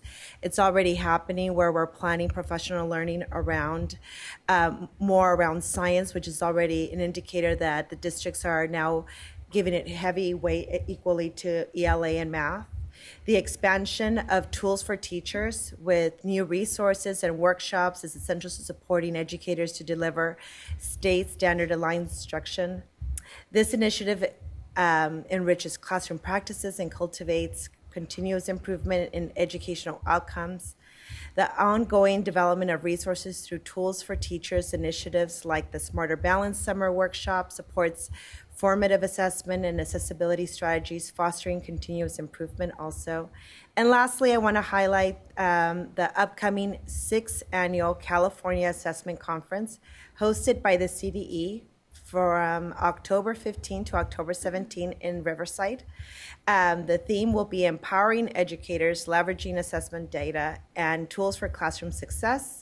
Only I can get excited about that. This conference will be dedicated to enhancing classroom practices through effective assessment, data utilization, and I'm eager to attend this workshop and look forward to enriching discussions and insights and sharing back what I learned from it. So, thank you. Thank you. I just want to thank everybody for such a great day. It's always so inspiring to hear the great work that's being done at the department, across the state, and schools and districts and counties, and by all of you. So thank you for making this day such a good one. I am going to report out briefly on a couple of my liaison assignments. The first is I've been a member of the statewide IEP template expert panel. It's quite a name. But the gist of the committee was to build on the work of a task force that drafted a statewide IEP template a couple years ago in order to make it more of a tool for teaching and learning and to ensure that the IEP process is really one that draws upon the expertise and voice and experience of all the IEP members. So really trying to be assets-based, jargon-free, and thoughtful about how to help young people be successful, build on their strengths, and learn to be successful within their particular learning profile. The great news is we submitted our report, which means we finished the work of the task force or the expert panel. We submitted our report at the end of June to the Department of Finance, to State Board leadership, to the respective to legislative chairs of the Education Committee and the Budget Subcommittees. So it's out there in the world. For anybody either here or who's still listening, who is interested in that work, the first official presentation of that work will be at AXE on August 15th from 9:30 to 10:30, and that's virtual. So if that's something you're interested in, you can find the link on the CDE website to attend the virtual meeting. I'm personally very excited about it. And the second item I'm going to report on briefly is my role as the liaison for environmental literacy. I want to start by linking this work to two things that have already been raised today. So the first was was item 14, the grant that was submitted to develop field test, et cetera, a set of science performance tasks. We had a great conversation about why that's such important work. And then also President Darling Hammond mentioned in the budget that was just passed, funding that's set aside to support inquiry-based science instruction assessment, curriculum-embedded performance tasks. So these are two projects within the state, hopefully, knock on wood about the grant, but where really what we're trying to do is move science instruction assessment towards something that's inquiry-based, that's performance-based, and the work that's being done around the state in terms of environmental literacy is already very much in this, doing this work. And so it's really exciting to see the ways in which these various efforts are coming together and hopefully can help each other. So some of the work I'm looking forward to is how we might link those efforts, the environmental literacy work, the performance task work, et cetera,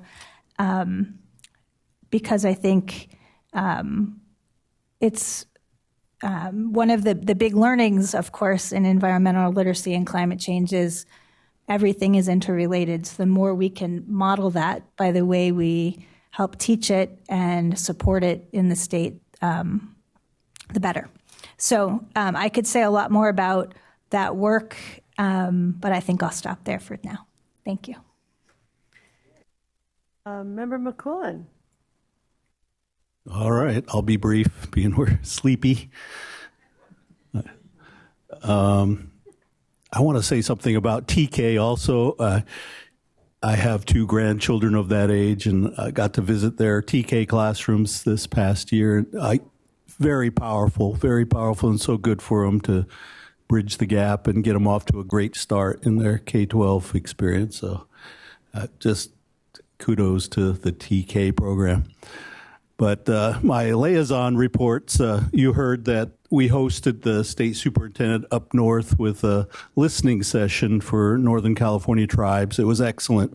We appreciate Tony coming up virtually anyway. He came up and tribes gave input all the way from tribal languages that are offered in the public schools that are A through G to science. We heard a lot about traditional ecological science. We heard a lot of science talk today. Tribes have been here for thousands of years and have been doing science and listening to the earth, and the earth tells us a lot, and we can't forget about integrating traditional ecological knowledge into the sciences and for teachers. And lots of different areas to try to close the achievement gap for our Native students in terms of test scores and getting to school and attendance and so on. So it was a good input, the second of 3 listening sessions. My second part of the report is on career technical education. I serve as a liaison to that committee. We sent in the revised Perkins 5 plan that this board approved way back in May of 2024, and that revised plan did go in with the governor's signature on it. And then the final report is on the statewide Model Curriculum Coordinating Council that I serve as a liaison on. And this committee is looking at statewide model K-12 curriculum for American Indian Studies, the Hmong History and Cultural Studies, Cambodia American History and Heritage, as well as the Vietnamese American Heritage experience. The Southeast Asian curriculum will be available coming up very soon in the next few months. It'll roll out. The Native American Studies curriculum will pop out in a year, in September of next year. And then our last committee, we met in May. We got a chance to review that curriculum, give input, and as well as at the committee. You want to give some of the report? You also serve on there? I might have taken all the thunder there. No, you're all good. I mean, that was the gist of it. We've heard from the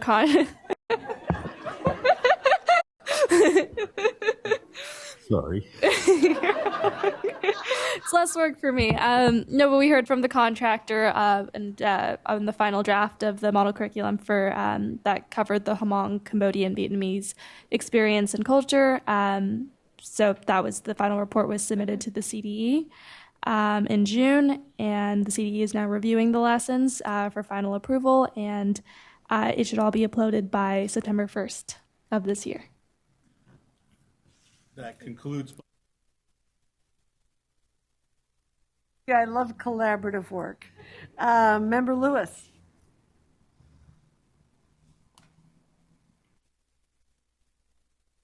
Okay, thank you. I will give a report on two of my liaison assignments, the first being the California Subject Matter Project Concurrence Committee report. We had a 2-day meeting in May on the UC Davis campus. The first day of the meeting was CSMP Ethnic Studies convening. And at that convening, the overall purpose was for committee members and representatives of the 9 subject matter projects to collaborate and learn about the CMP's efforts leading to the implementation of the $2 million in funding authorized in the Budget Act of 2021 to support teacher training and resources on delivering ethnic studies content to students. On the second day, it was our regular concurrence committee meeting, and it consisted of updates from each of the concurrence committee members and the subject matter representatives. But I'll report on one of the subject matter projects, which is the California Mathematics Projects, who shared information about their 2023-2024 initiatives, which include the Early Childhood Education Initiative, which follows the California Reading and Literature Project Signature Program model, a lesson study, which is called out as promising practices in the math framework, and then the math framework rollout efforts. They are hoping to do an initial training regarding the math frameworks rollout this fall. Other things that the math project is involved in is in CSMP's ongoing Lead and Learn work in the environmental justice and ethnic studies initiatives, primarily the youth participatory action research and freedom mapping, bringing data elements into the work. The math project also participates in additional outside initiatives such as Gear Up, the California Mathematics Education Collaborative, and the Math Science and Computer Science initiatives. At the end of the day, Nancy McTeague, who is currently the executive director of the California History Social Science Project, is transitioning out of her position, so someone will be taking over her position soon.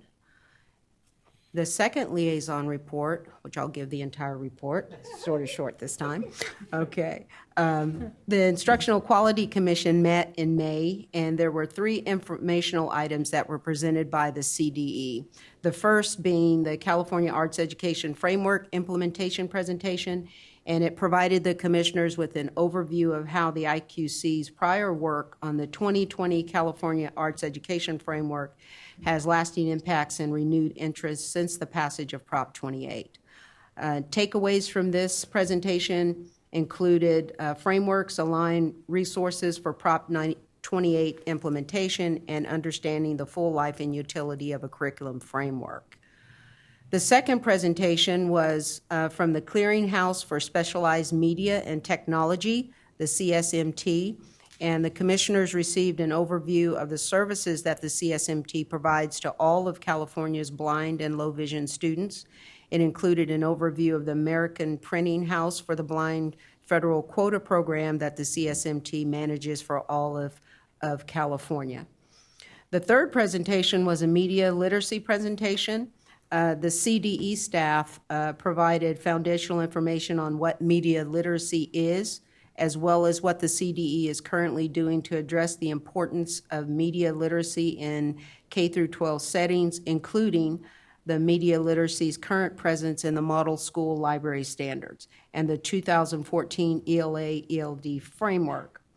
The presentation also addressed the implementation of recent policy that involves the IQC, including AB 873, which requires the IQC to consider incorporating the Model School Library Standards in the ELA and ELD framework and the media literacy content in the ELA, ELD mathematics, science, and history social science curriculum frameworks when they will be revisited for revision.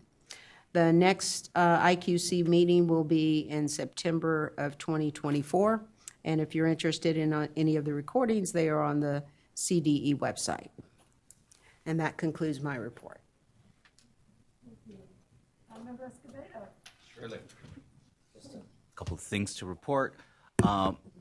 My work with WestEd, we had a meeting to go over some of the goals that they've been focusing on. One, board priority goal number one is improving outcomes for the least well-served, and they went over our OPTEL that we passed back in November, and they talked about their work in validating the protocol and helping develop and pilot it. Many members from other states were very interested in really one-of-a-kind protocol to reclassify students. Another board priority is excellence in business operations. Knowing they serve so many states, the number of phone calls they receive is pretty staggering, and they wanted to make sure that these queries have been answered on time and as efficient as possible. So what they did is introduce a suite of AI tools. Very interesting. To date, in the first 2 months of the use, they call it Box AI. They successfully handled more than 3,000 queries without any reported failures. The data was secure. The staff feedback as well as the client feedback was very positive, reduced document analysis by half, and enhanced productivity, at a very high rate. So something to look into as well. Another board priority is improving systems to support the healthy human development. They're leading a planning process to develop a system from cradle to the workplace, I believe, right? And that's connected to Governor Newsom's announcement of California wanting to integrate more than 1 billion data points. So WestEd right now is in the process of creating this data integration system called, I believe, DISC, to help develop this cradle-to-career data system. In my other work with NASB, I'm part of the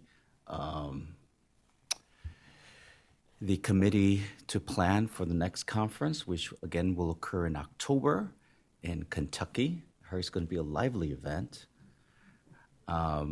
And they queried the top 3 priority for general sessions, and it was very interesting because we spent so much time on metrics and measures.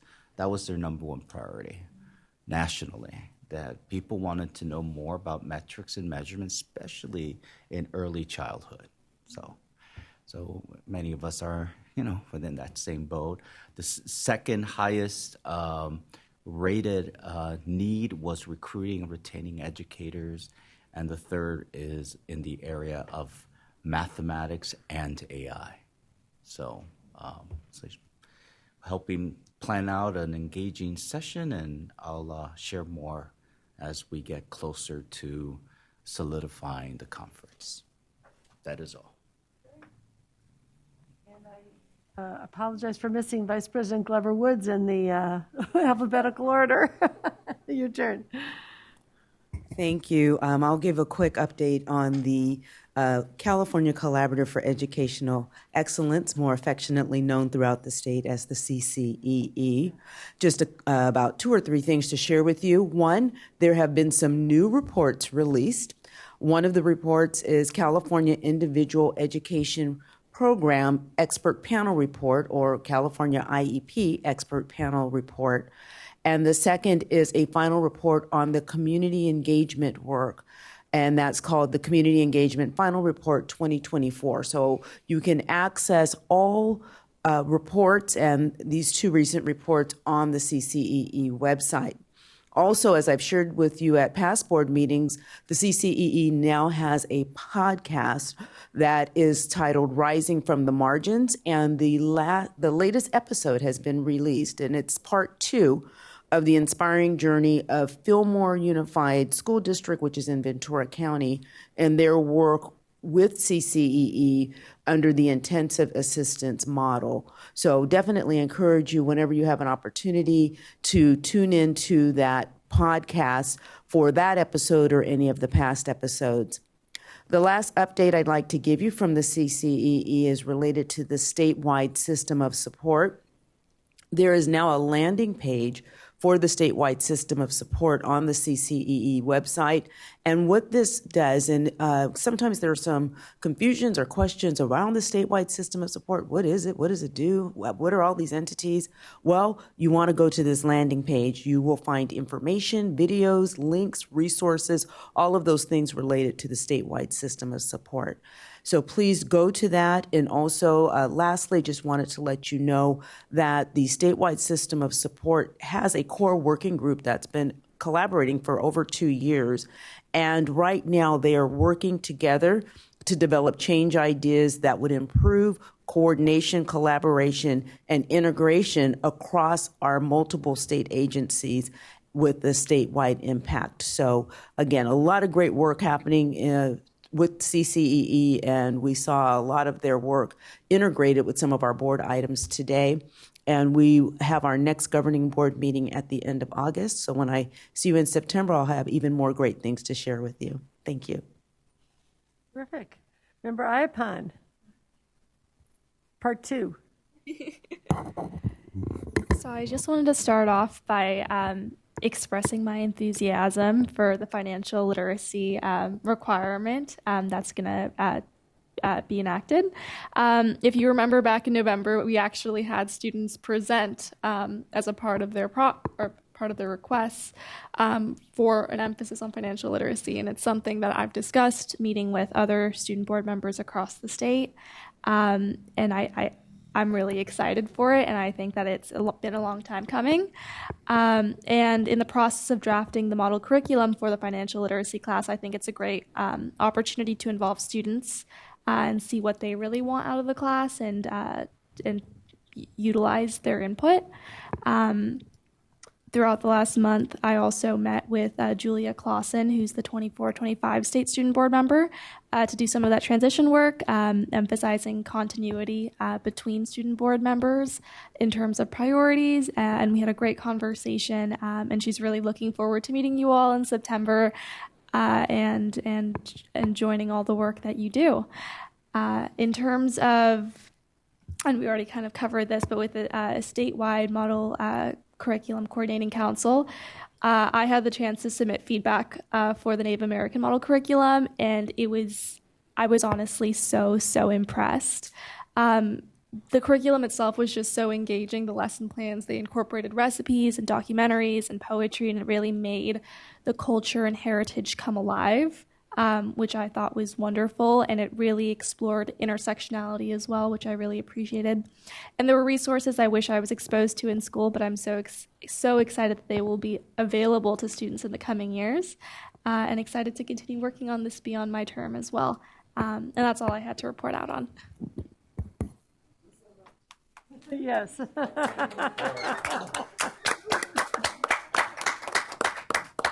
Been a busy year.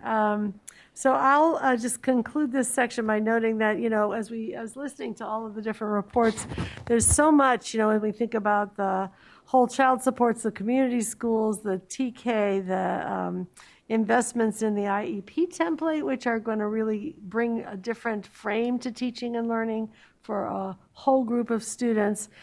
So much of this is the whole child agenda, the whole child, whole school, whole state agenda that we have been pursuing in these last few years, and really getting closer and closer to how do we get to a successful, supportive, engaging, culturally responsive teaching and learning experience for kids that allows them to be in school in a way that supports them as thriving learners.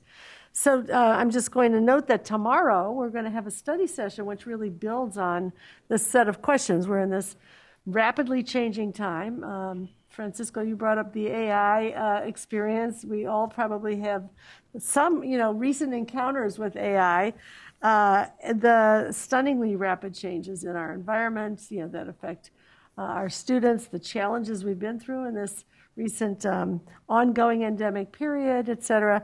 And we stand on the shoulders of some really productive recent reforms in California around funding, around the accountability system. And so really our question for tomorrow is to take stock of where we are, take stock of where the world is, and where do we want to be going over the next 10 years in the state? What do we need to be doing to enable schools to make good on all the aspirations that they are trying to enact and really keep up with these rapid changes in the world. So we're going to get to hear from several districts that are doing very, very forward-looking and innovative work, and think with some other folks in state board leadership roles about what they're thinking about and talking about, and begin a process by which we can set some goals for ourselves about what ought to be our North Star in the coming years as we build on what has already been accomplished. So it was wonderful to hear the reporting, because it really sets a good foundation for that work. And with that, we're going to put our public comment slide up once again. I don't know why we don't have it memorized by now. And we're going to take up agenda item 16, which is general public comment. Public comment is invited on any matter that is not included on the printed agenda. Members of the public wishing to provide comment on this item may do so in person or by calling the number shown on the public comment slide. We encourage you to please state your name and affiliation for the record, and remember to turn down the volume of your computers if you're following the live feed. Let's start with whether there are any speakers signed up in person. And I know there is one. It's good to see you. Okay. Hi, my name is Arushi Garg, and I am an incoming high school senior at Canyon Crest Academy in San Diego. One of the key issues that has become prominent in recent years is the mental health epidemic. A friend tried to commit suicide. They stabbed themselves in the neck with a fork. And so many others have formed codependent relationships solely based on the principle of being there for each other in the event that the desire to do so arises again. And unfortunately, they're not the only teens in the US to try. 1 in 10 American teens commit suicide. 1 in 3 have mental health issues. But surprisingly and unproportionately, 3 in 5 teen girls have mental health issues. Mental health issues are strongly correlated with sleep deprivation. And while I speak about a pressing problem right now, I also have a very promising potential solution, which in the interest of time and with the board's kind permission, I would like to present in greater detail. Thank you.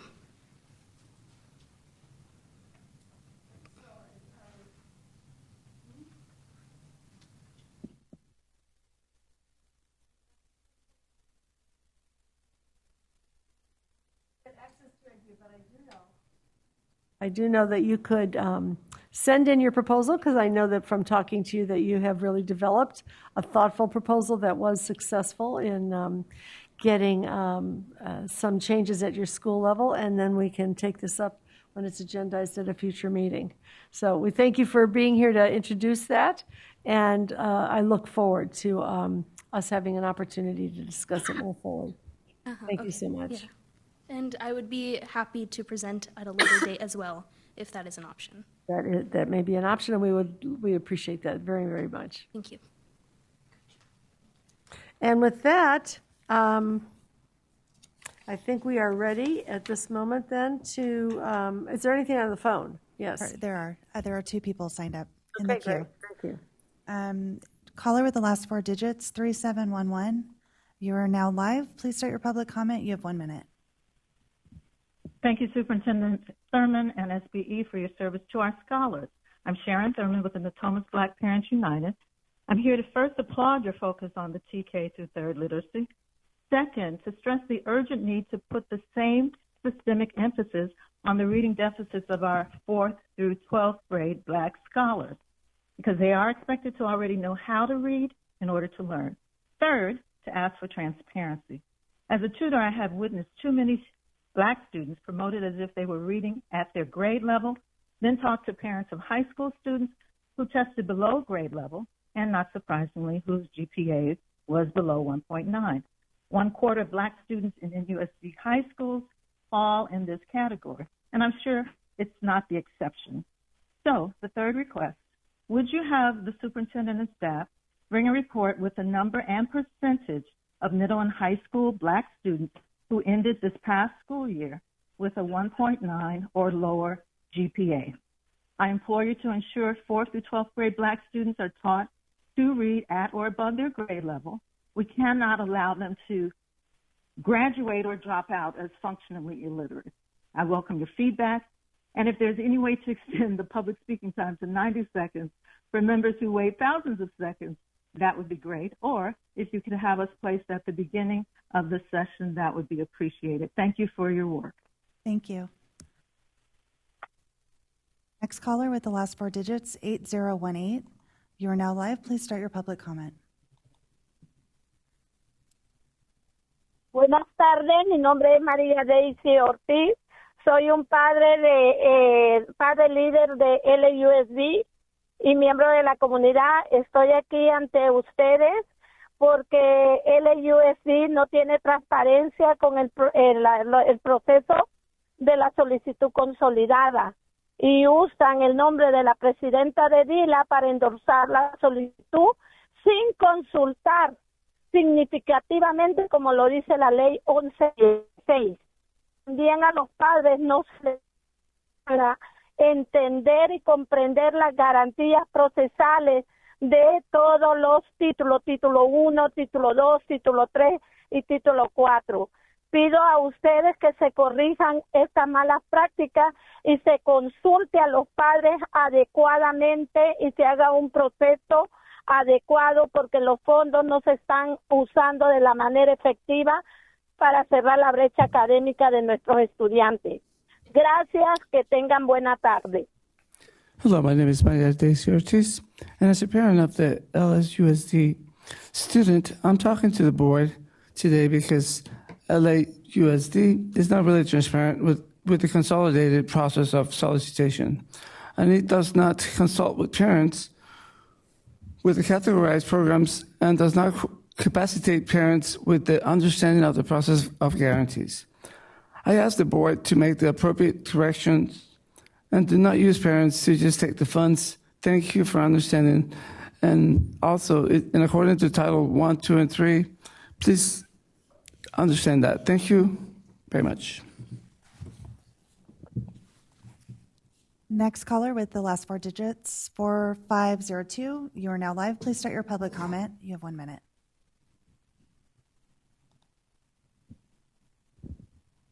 Buenas tardes.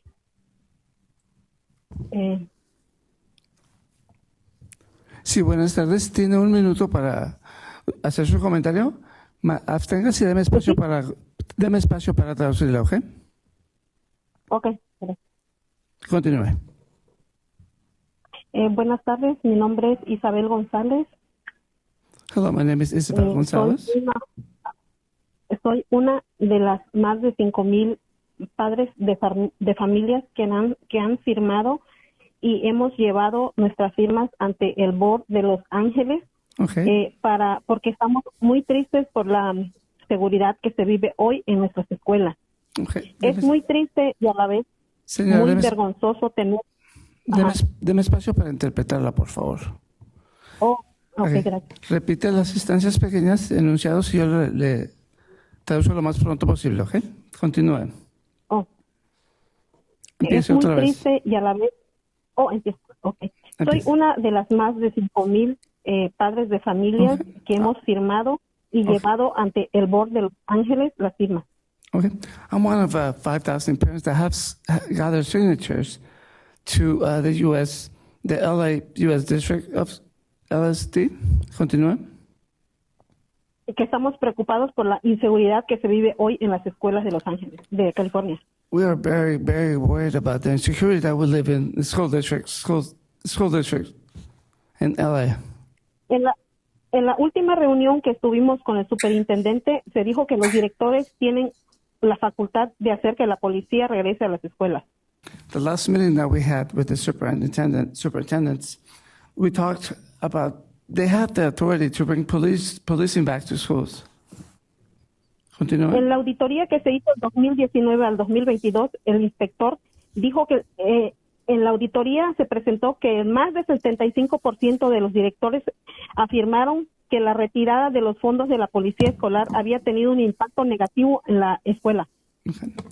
So from the report that we had in 2019 to 2022, 65% of the directors said that they had a high impact on schools without the police. Continúe.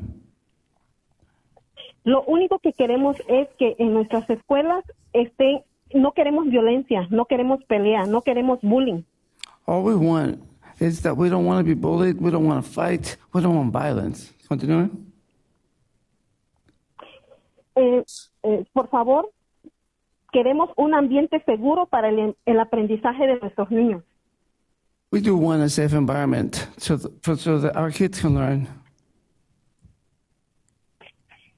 Continúe. Entonces, en la auditoría también se dijo que la presencia de la policía escolar en los campos que los niños y las personas de la escuela están muy vulnerables a los criminales. As we spoke, the impact. A ver, repítame otra vez, por favor, en sentencias pequeñas. Y parece que ya se le acabó su tiempo. Que estamos muy vulnerables y no queremos más violencia en las escuelas. Lo único que queremos es seguridad para nuestros niños. We just want safety for our children. We're very vulnerable in our schools. Gracias, señora. Gracias. Thank you. That concludes public comment for item 16. Thank you very much. I hereby conclude the meeting and end today's session at 5:28 p.m. You want to continue the meeting I now? hereby continue the meeting. I conclude this part of the meeting and continue the meeting till tomorrow. We're ending at 5:29 p.m. and look forward to seeing you tomorrow for our study session on the California Way, Policies Designed for School and Student Success. We will see you then. Thank you.